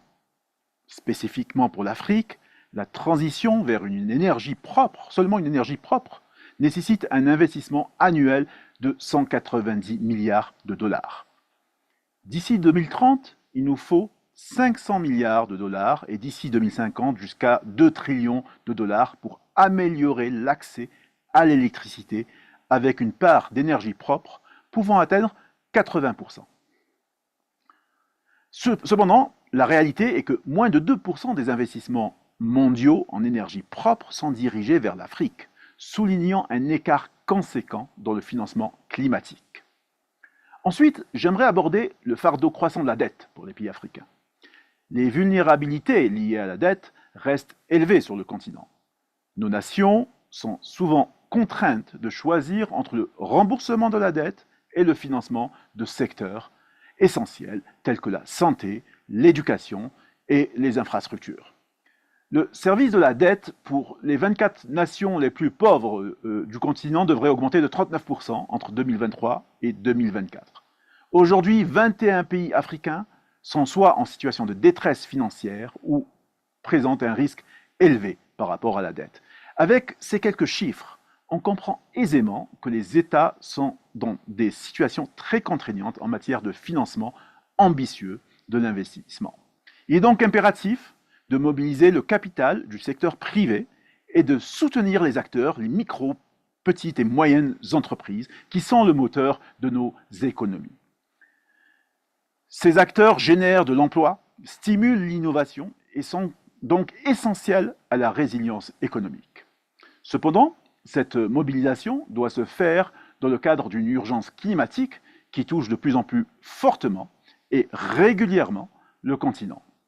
La durabilité doit être au centre de cette mobilisation. La finance traditionnelle ne peut pas répondre à ce défi. Il s'agit d'agir à une plus grande échelle et de manière beaucoup plus rapide et de manière beaucoup plus inclusive. La technologie offre des solutions novatrices.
Good afternoon, ladies and gentlemen, mesdames et messieurs. Nous allons reprendre les travaux avec la dernière session, avec des présentations très courtes, mais il était très important que tout le monde écoute ce qui s'est dit, ou en tout cas un résumé de ce qui s'est dit dans les autres sessions. So we're going to start the last session of the day with a short summary and report from each session. It was important for everyone to hear what have been discussed in the other sessions. So, Mr. President, if I can read the names of the rapporteurs, if you allow me, Monsieur le Président, si je peux lire les noms des rapporteurs. Voilà. Donc,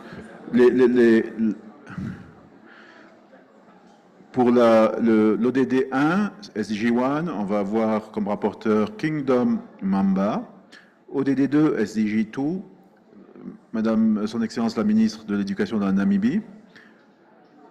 ODD 13, SDG 13, we have Anthony Ohemang Boama. For SDG 16, ODD 16, Judith Peace.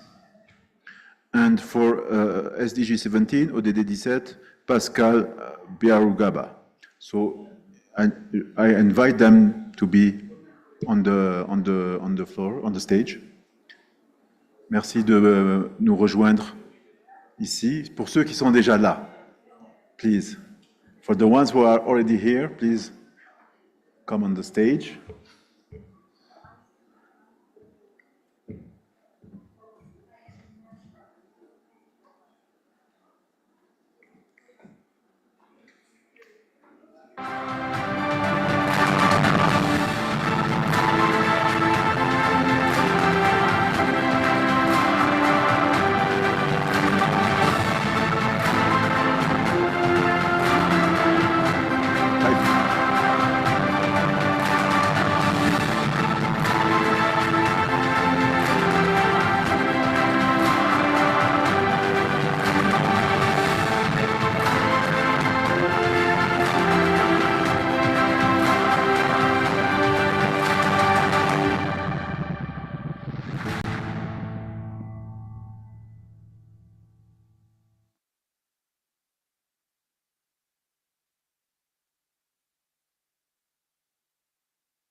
So we will start with SDG 1.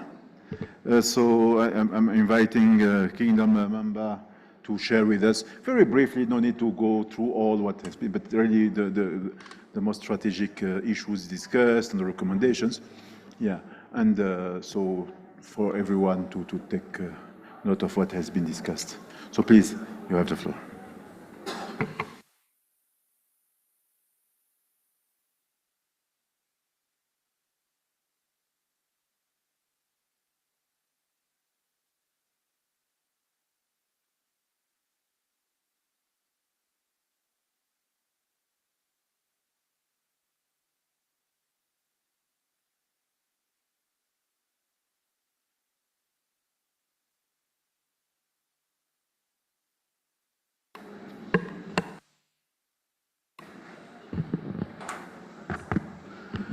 Thank you, Mr. Moderator. Thank you for the opportunity given to me from the Kingdom of Eswatini. As rapporteur for the SDG number 1, which is ending poverty. First of all, moderator, will allow me to join the established protocol of saying all protocol observed. So we had a parallel meeting for in-depth review of progress made, peer learning, and acceleration action regarding the sub-theme of Regional Forum Agenda Item 8, which is No Poverty Agenda Item 8A. Introduction. A representative of Secretariat introduced the background report on the sub-theme along with document containing information, guidelines for the parallel meetings, and then the discussion trends, status of poverty in Africa. Poverty in Africa has declined, but it has done so gradually, very slowly. Poverty increased because of COVID-19 in Africa. Global poverty is currently concentrated in Africa. The nature of poverty is uneven and disproportion across sub-region. Half of the continent's poor are in Eastern Africa.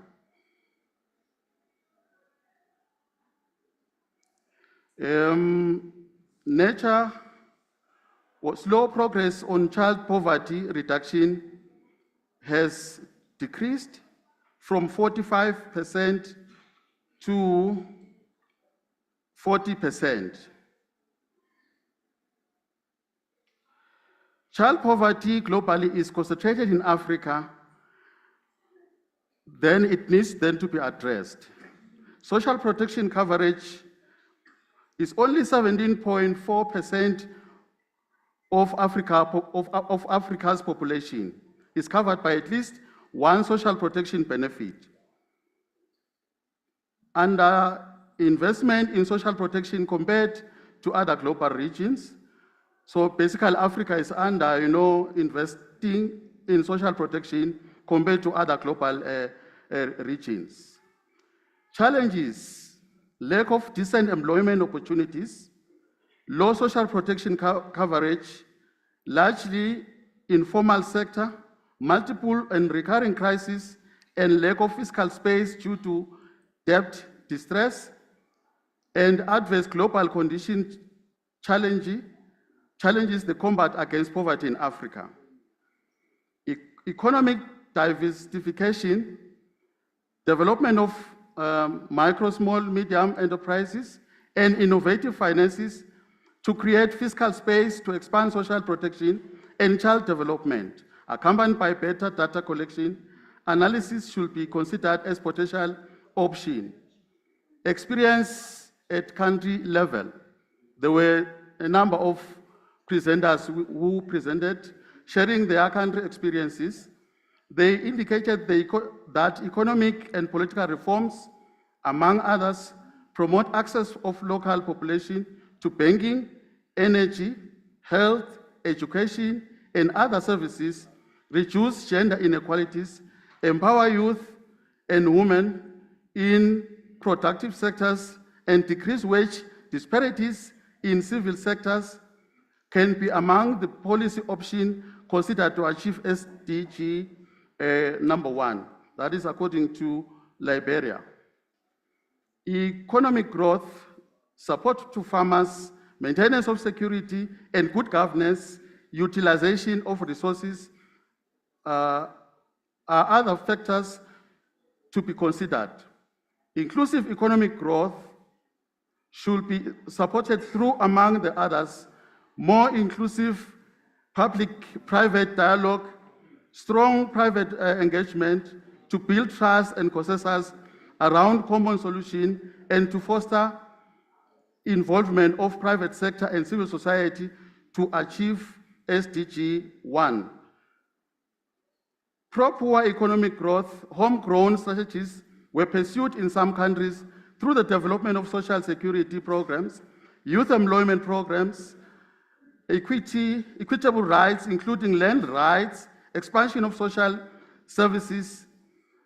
However, gains in poverty reduction could offset by worsening climate change, absence of climate resilience, lack of agricultural productivity, along with political instability and rising inflation. In some countries, the influx of refugees fleeing from neighboring countries, experiencing conflicts and political insecurity compound their domestic poverty situation. That is according to Chad.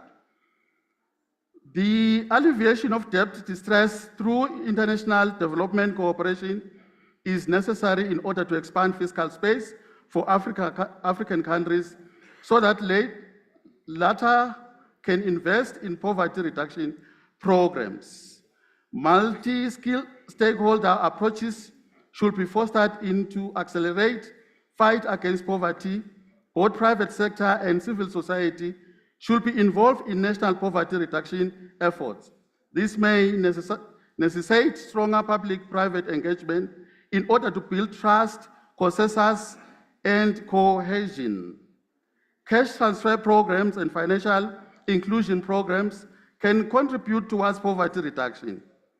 Greater peer learning among African countries, sharing their experiences can help to enhance the efficiency of such programs.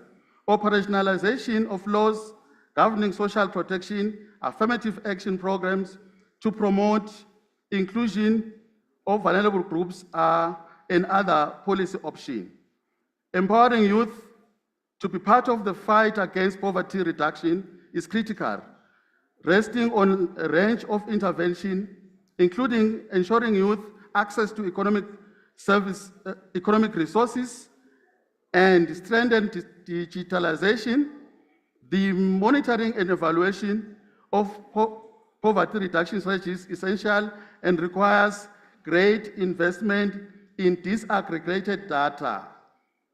Ladies and gentlemen, key messages, which is a takeaway which we can all take it home in our respective countries, are as follows.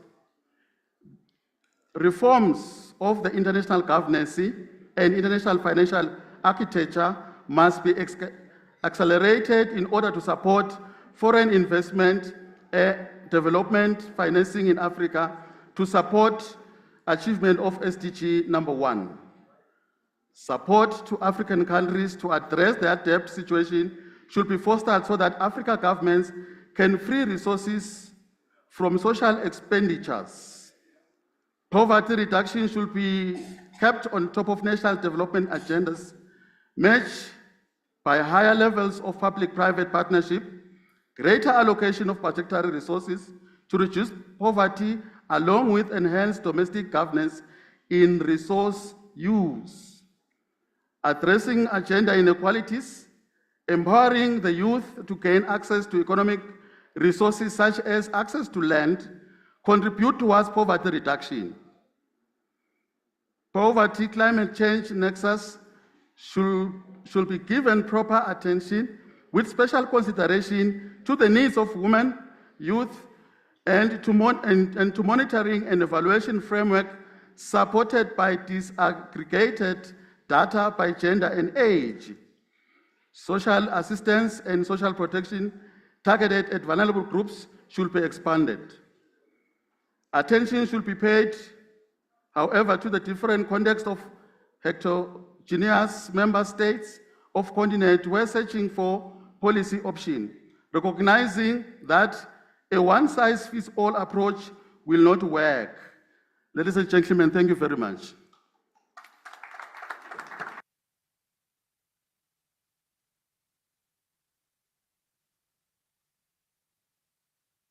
Thank you very much. I think for the sake of time, we'll go through the different presentations, and then we'll have a debate on all the presentations.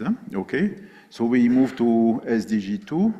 So, Your Excellency Minister, so if you could share with us what has been discussed and some recommendations from that session on SDG 2. Thank you very much, Director of Programs. Our breakaway session focused on zero hunger, which is SDG 2. And in summary, the key message that came out before I break down on the discussions was lay the groundwork for agricultural transformation from within. And the key messages that came out, that make up that one, was the Africa need to build an existing success stories on existing stories. We are acknowledging the existing stories that are happening in many African countries, and then which are including the following: implementing and continuously refining policies and institutions to create a business and public service environment conducive to the realization of the right to food for all. Augment financing and quality investment, including infrastructure development and support services. Building resilience to shocks, including the long-term effects of climate change, and adopting sustainable farming practices. Tapping into opportunities unleashed by technological advancements, innovative solutions, and partnerships. Adopting a right-based multi-sectoral approach to advancing agri-food systems transformation and the other 5 transitions that are required to ensure food and nutrition security for all, and boosting enablers within the African context, including peace building, security land rights, women's empowerment, agricultural mechanization, implementation of the agreement establishing the African Continental Free Trade Area, agri-entrepreneurship, regional value chains, and agro-industrialization through agro-parks. The next message was adopt African-grown solutions and learn from others, one another, as well as ready-made solutions should be abounded. Adopt a food system approach to food security, including the right to food, shifting from purely focusing on agriculture, and promote nutrition-oriented food systems. Broadly, African countries should apply system approach to address the root causes of hunger.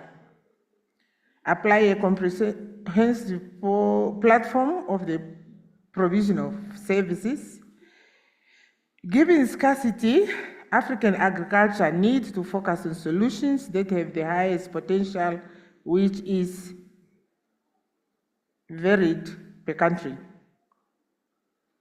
Changing the narrative about Africa's agriculture to a land of opportunities. Given its peculiarity, Africa needs to be treated differently to ensure strategies and policies applied are in alignment with their context. Africa should shift from land use into environmentally oriented intensive agriculture. Enhance access to education by rural communities, especially women, innovation and technology, and create conducive environment to attract youth, vitally needed to revamp African agriculture. With those points, I thank you, Your Excellencies, ladies and gentlemen.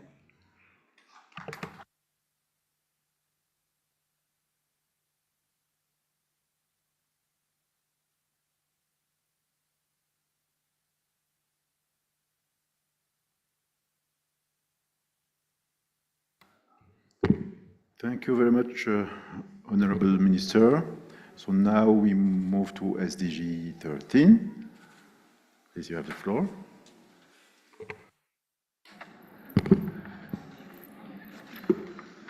Well, thank you very much for the opportunity to brief back to the plenary. We had a very engaging, dynamic, and fruitful discussion on climate action. It was positive to know that there are things happening in the various countries in Africa, and the debate focused on a more systematic inclusion of climate action and policy programs, collaborative environment between countries, within countries, among institutions in our various countries, innovating, involving the youth, and educating on the issues of climate action to create a whole of society approach. Very fruitful discussions. The recommendations to the HLPF which came out The first one was to increase climate finance. It was of the opinion of the group that irrespective of what we were seeing in our countries, including some innovative financing schemes like debt swaps and the creating of the Blue X platform within the stock exchange in Cabo Verde and other places, there was need to increase climate finances given the needs and if to help our countries also implement their NDCs. So increased climate action, we should innovate also on the climate bit through debt swaps, using the stock exchange as in Cabo Verde, creating climate and environmental dedicated funds, also bringing into bear diversified instruments in the finance stream, including insurance, and even social protection, which was also talked about quite a bit, and dialoguing with the private sector, because sometimes we create some of these instruments, but the marketing of the instruments is not done enough to increase the uptake. So it was to increase financing by marketing on the available innovations so that you can also increase the uptake. A second important conclusion from the discussions involved data. It was obvious to the group that there's a need to enhance the collection and availability of data, and particularly contextual data in Africa, whether it's on climate action or on climate laws issues.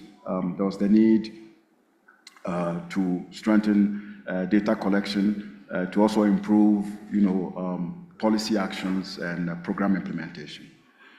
The third conclusion that came out was the need to strengthen early warning systems and to develop and expand early warning and action systems to ensure timely responses to climate threats. It was of the view of the participants that this will help improve a lot in terms of the response capacity of our countries to the nefarious effects of climate action. The fourth conclusion that also came out was that it was not enough to have increased funding for climate action, but also to make it easier to access the funding. And accessing the funding and also making it easier to apply the funding to appropriate actions within the climate domain. And so among the discussion was the need to also increase the capacity of member states to be able to access and implement the funds that come from the climate funds. Collaboration, integration came out very strongly, and there was a need to foster regional collaboration and integration in terms of responding to climate action. I think we also received a video from the next host of COP29, who was also stressing on the need to reinforce the African position, the regional positions, in anticipation of the COP29 in Azerbaijan. It also came out very clearly to promote sustainable practices, looking at what works sometimes locally, because there are usually sometimes local responses to some of these climate issues, and that we should promote sustainable local practices. We should also promote sustainable practices in general. That includes private and public sectors within our respective countries.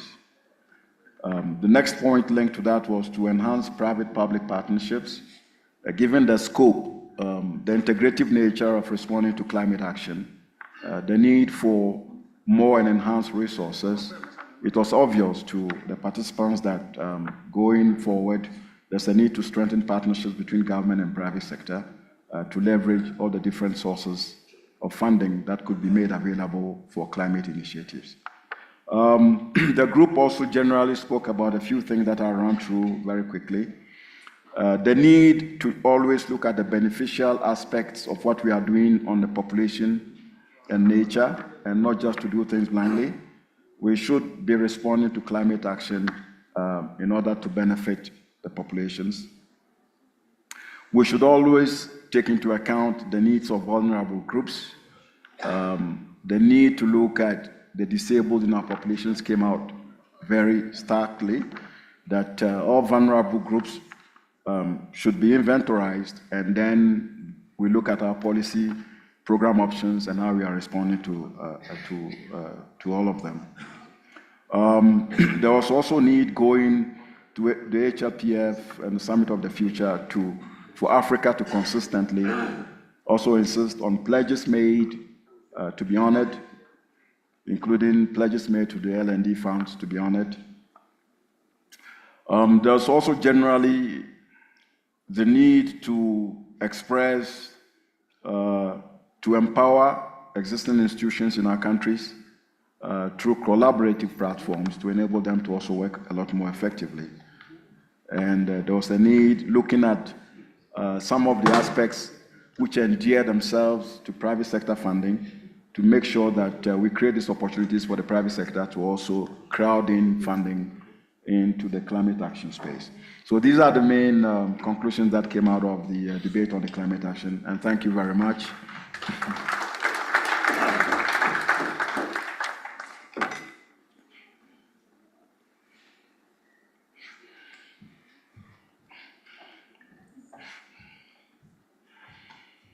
Thank you very much.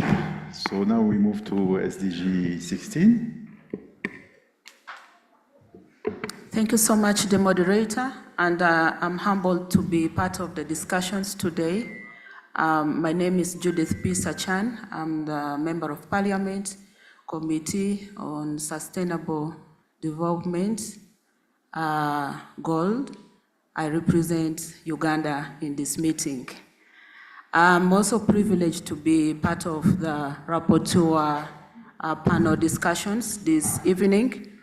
And from Peace, Justice and Strong Institution panel that was held this afternoon in conference room 5 had a very fruitful participations and a lot of rich informations that has put together recommendation to be brought forward to this sitting this evening. Allow me delve straight into our recommendations that set key messages for this sitting. First and foremost is to ensure political leadership engagement and whole of government, society participation in establishing ownership, securing commitment, galvanizing support, mobilizing resources and ensuring accountability, but also to build a strong resilience to the meager resources as Africans that we have to be managed within our limits. If from the time we've been here, there's been a lot of lamentations of the bureaucracy, the gaps in funding, the delay in funding, the empty promises that has been made. How are we mitigating that? Is to put a strong community in a position to be resilient to manage the meager resources that we have as Africa. To strengthen our governance institutions and the rule of law to protect human rights, ensure equal access to justice for all and foster transparency and accountability, and wider stakeholder participation in decision making. And in this, we incline into inclusivity that involves the participations of youth. My colleague, one of the panelists just made mention, the participation of persons with disability, the women, the private sector, the civil society organizations, and development partners to sit together on the round table. It came out strongly from our representative of the youth in the discussion that we do not want as youth to be served the menu, but we want to be part of the designer of the menu, what to be served. Thirdly is to strengthen the data collection system for SDGs by providing legal mandates to collect, process, and avail data to support assessment of risk and weaknesses, compiling indicators, track and monitor, advocate policy for policies and corrective measures to achieve the sustainable development and aspirations of our SDGs Agenda 2060, to invest in data collections. All of us in this house, at least in one way or the other, you punched to get data to be able to participate in this discussion. We need to invest, put funding, and put a budget aside to help data collection, data dissemination, and data protection. To strengthen government strategies and institutional structures to combat illicit financial and small arms flows in order to curb the hemorrhaging of resources, facilitation of conflict and violence, and also to institute post-conflict management to sustain peace, because we have the 4 Ps, that is people, peace, productivity, and prosperity. If we do not sustain the peace that we have built after the conflict, then we will be talking of SDGs and will not achieve our Agenda 2063. And also to improve the prospects of and for achieving the goals and aspirations of SDG Agenda 2063. Last but not least, to imbue human rights approaches in policies and governance practices, enable access to information, ensuring legal identity for all and fundamental freedoms, with a view to protection and promotion through freedom of expression, assembly, association, and thoughts,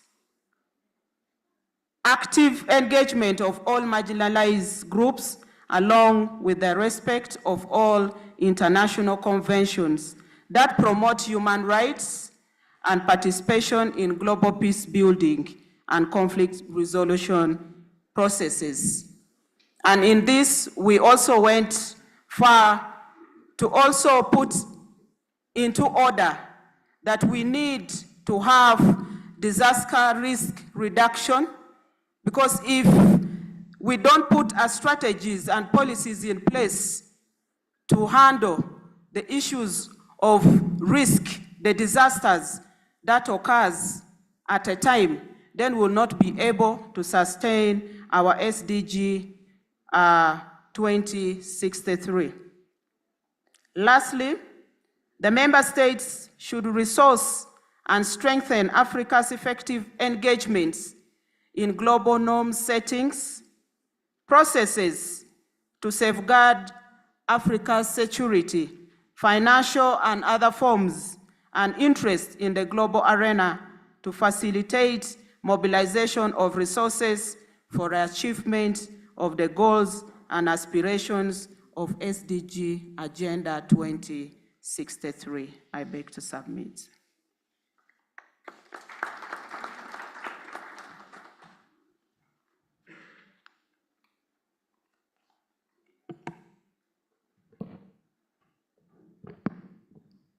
Thank you very much. And then we have the last one on SDG 17. You have the floor. Thank you very much, moderator, and my fellow rapporteurs. Good evening, ladies and gentlemen. My name is Pasco Yarugaba, and I was the rapporteur for the session 5, which was focusing on Goal 17, that's on partnerships for the 2030 Agenda and 2063 Agenda. The panel session on the partnerships for the goals was chaired by Mr. Dunstan Baraba, the Permanent Secretary Office of the Prime Minister from Uganda, and moderated, who is the member of the elected bureau, and moderated by Mr. Christopher Gassum, the Regional Director for West and Central Africa for IOM. A representative from the Secretariat presented a report that informed the discussions and the key messages that we'll be presenting And the panel was made up of eminent experts from various institutions, including the NGOs, intergovernmental organizations, private sector, UN, and youth organizations. But also the discussions were informed by the guiding questions that were reflecting largely on the progress made since the last forum, the 9th Africa Regional Forum for Sustainable Development, and the effects that have affected this progress, lessons learned, major gaps and challenges, and we're also focusing at coming out with the impactful actions to accelerate the 2030 Agenda and Agenda 2063. During the discussions, participants highlighted the pressing reality of multiple interconnected crises posing significant threats to the attainment of the SDGs and aspirations outlined in the 2063 Agenda, scarce resources, stressed national budgets, and competing priorities among development partners that excavate this challenge. Participants also underscored the imperative for structured multi-stakeholder partnerships encompassing governments, private sector, social organizations, development partners to foster an integrated approach for effective development, both in humanitarian, but also to ensure peace and security. As such, participants agreed that there is need to advocate for the operationalization of strategic initiatives such as the Africa Free Continental Trade Area and agreement on climate action focusing largely on the loss and damage fund. Furthermore, the participants agreed there is need to increase investment in research and development, data analysis and statistics to inform policy.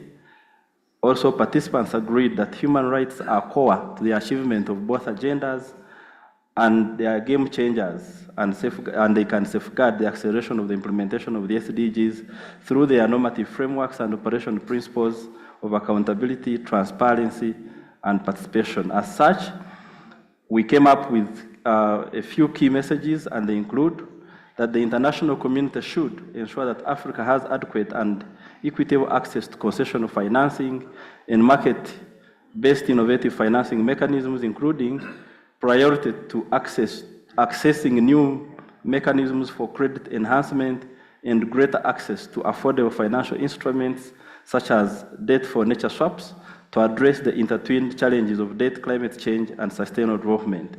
Participants also agreed that members of ECA should introduce policy and regulatory frameworks and enabling market environments that employ innovative tools, frameworks, and initiatives for efficient domestic resource mobilization, green financing, sustainable debt management, and efficient resource utilization. Increase investments and implement roadmaps for the modernization and transformation of national statistical systems in order to improve their resilience and facilitate production of reliable and in the preparation of reports to inform the 2030 Agenda and Agenda 2063. We should also champion the integration of new technologies such as artificial intelligence to accelerate the realization of the SDGs and ensure equitable distribution of globalization benefits. Member states should also enhance partnerships with volunteer organizations to leverage on volunteerism potential to bridge skills, capacity, and funding gaps across the continent. And lastly, participants agreed that African Union Commission, ECA, UN, and all the development partners should support the design and invest in the implementation of regional, national, and sectoral capacity building strategies and plans to accelerate the implementation, monitoring, and reporting on both agendas. I thank you.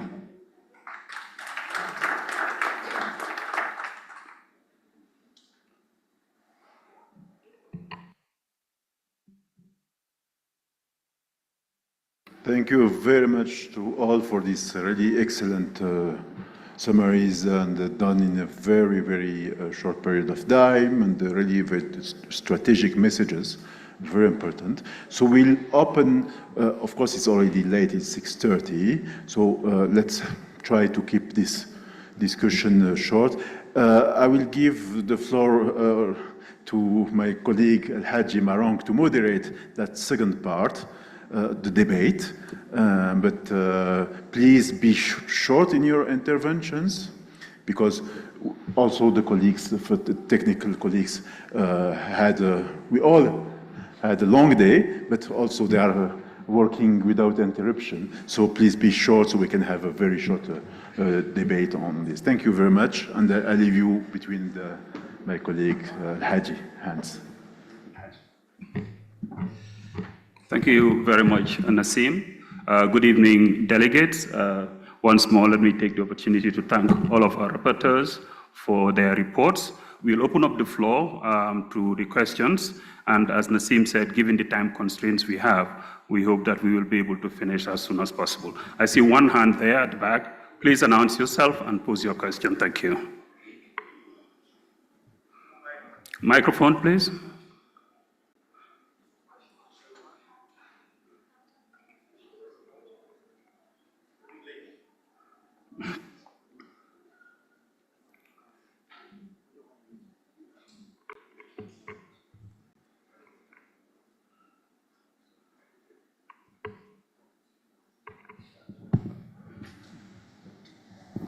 Yeah, my name is Mahongora Kabihuha from ITUC Africa.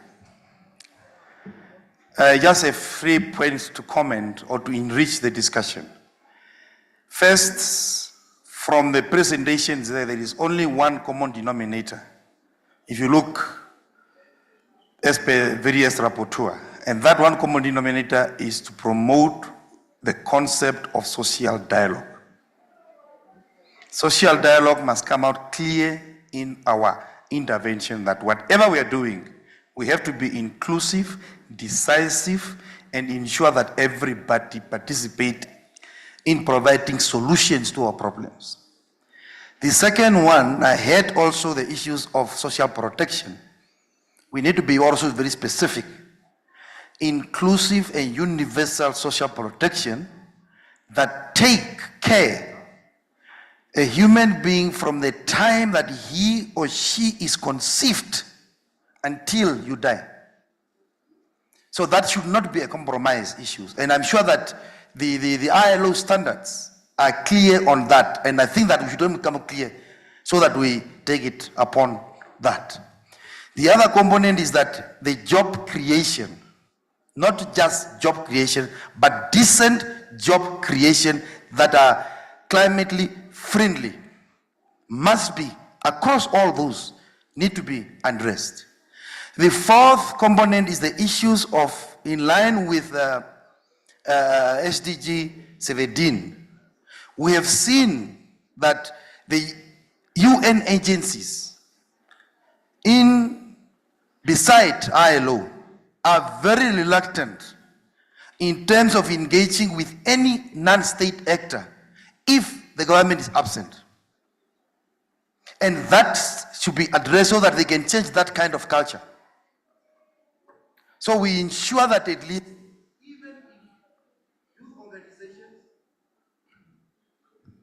if youth organizations are coming up with projects, at least colleagues, UNP should be willing to assist, not only when they are accompanying the minister. I think it's a good thing, it looks nice when the resident coordinator or whoever are accompanying a minister. But the bottom line is that they should be approachable by everyone from the society. I submit. Thank you. Thank you very much for your contribution. Yes, colleagues, could I again plead that we keep our contribution short in the interest of everyone in the room. So we go to the colleague here and then next to you. Thank you.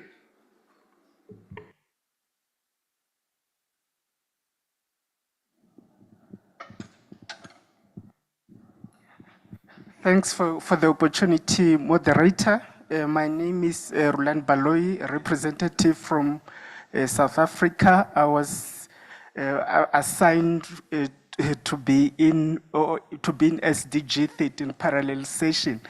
I would like to make this submission. I'm sure my sentiments will be echoed by most member states that it's my feeling that as member states, we have not been given an opportunity to engage on these respective parallel sessions, because I'm thinking that the fact that our capitals have sent us here is that we should be able to to impact on the deliberations, but I feel that such an opportunity has not been given. So I just wanted to find out whether we'll be afforded an opportunity because these parallel sessions on SDG thematic areas, we need to form the narrative on the key messages that must be submitted to the HLPF and the Summit of the Future, but the voice of us as member states has been awfully lagging. So I was hoping that maybe as moderators and organizers will be able to afford us that opportunity to influence the key messages that should come from these respective SDGs. Thank you.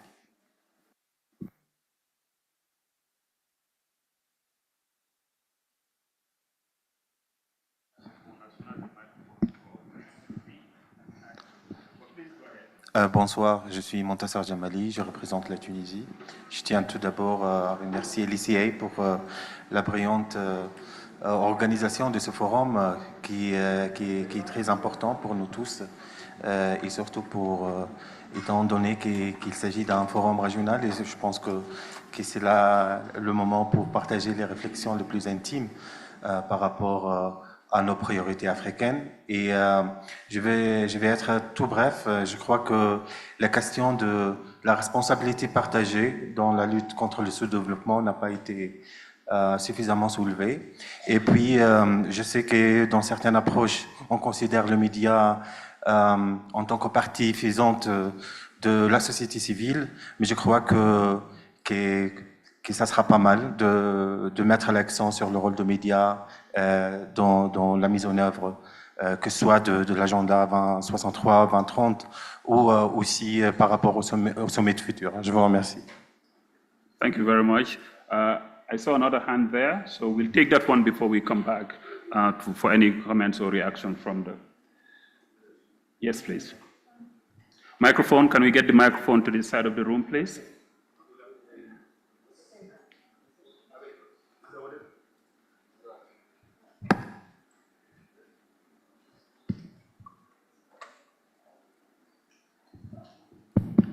Thank you very much. I'm not going to be long. My name is Chuma Mapokhole from the Republic of South Africa also. I just want to highlight one of the points that we made earlier on in the parallel sessions, that we cannot talk about going into a summit of the future when we, as a continent, relative to what we spend to our GDP, we spend about 0.47% on research, development, and innovation.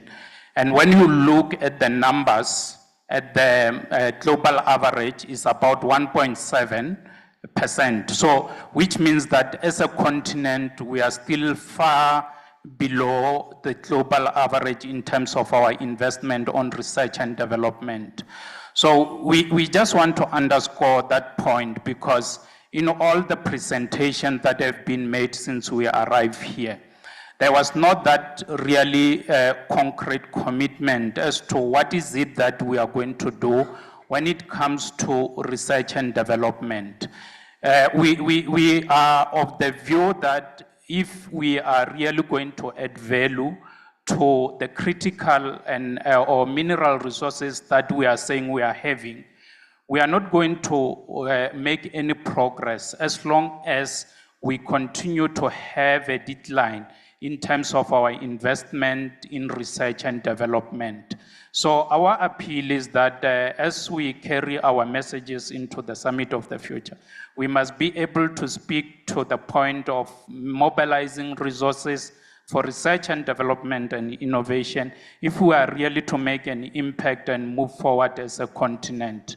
Because we know very well that this continent has been endowed with resources even in the past, gold, platinum, and so on. But the people and when you look at the data that was given even yesterday, it doesn't really talk to a continent that really is endowed with resources. And one thing that we are not getting right is research and development. We are not competitive in many areas that we are really saying we have resources to add value on and so on. So we'll continue to ship these resources out of the continent, and those countries like Japan, which doesn't have these resources, those countries that can be able to add value in a more efficient manner, they will take these resources and add value, and will continue to come here and meet each and every year and say the same thing over and over again.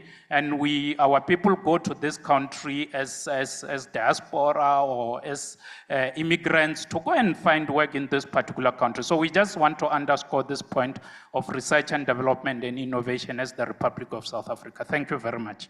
Thank you very much, South Africa. The R&D point is very well noted. I don't see any other hands around the room, so I will pass it over again to our rapporteurs to see if they have any comments or reaction to the points that are made. If not, any comments? Any comments? I see two, so we'll start with the MP from Uganda, and then. Thank you so much, our participants, distinguished guests. I want to acknowledge the oversight of our emphasis on the bottlenecks on the GDP globally. And we want to acknowledge that, and I believe we have taken note of that, and it's gonna be addressed. And secondly, I want to thank the first participant who raised a comment on our recommendations, acknowledging that at least every rapporteur here spoke the same language, and that means we are putting our heads together in a cooking pot that will be served to everyone in African content. Thank you. Thank you very much. Excellency. No, yeah, okay. Please go ahead. Thank you. Just to react to the first intervener from the floor and then the colleague from Tunisia, I think in my session, the point was made about an all of society dialogue. And so I think la question de responsabilité partagée a été débattue. I think we can't find solutions, particularly on the climate action as we discussed, if certain factions of society are not involved in the discourse. So I think it's evident that we should engage in these things as an all of society approach. I also do take note of the comment regarding R&D. Talking about climate action also, it was obvious that you need science, we need research and development, we need innovation in order for Africa to provide the appropriate responses to the impact of climate change. So it's also something that I think we endorse and we should take into serious consideration. The whole issue of science, the whole issue of R&D, that will create the innovation that we need in order to provide appropriate responses. Thank you. Thank you very much. Please go ahead. Thank you. I also acknowledge the additional comments from all the delegates, but most importantly, the role of media as key partners and stakeholders in supporting implementation and acceleration of the SDGs and Agenda 2063.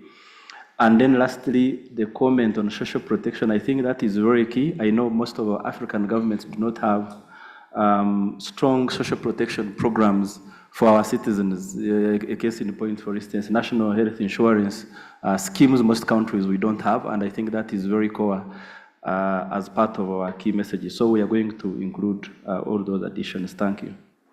Thank you very much. Just on the comment about member state participation, let me just add very quickly, and I'm not an expert by any means, I'm just the secretary of the commission, but I'm aware that the ARFSD is a multi-stakeholder process involving member states and, obviously other partners. I am convinced that to the extent possible, every effort was made to hear all stakeholders in this process, but also in terms of just the parallel sessions, as you are aware, those were focused on 5 of the SDGs for this year. So I think that is where perhaps why SDG 18 was not particularly focused on. But we are happy to have this discussion, follow up on this discussion bilaterally with you. All right, thank you very much. I will now call on the chair to deliver just closing remarks. Thank you.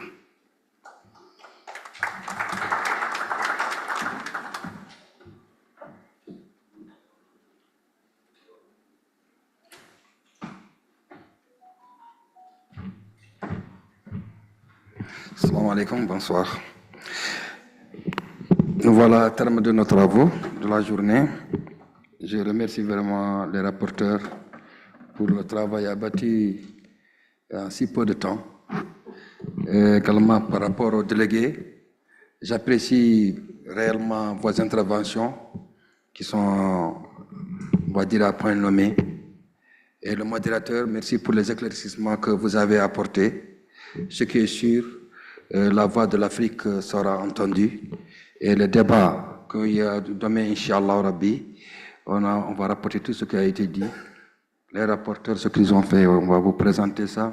La voix de l'Afrique sera présentée.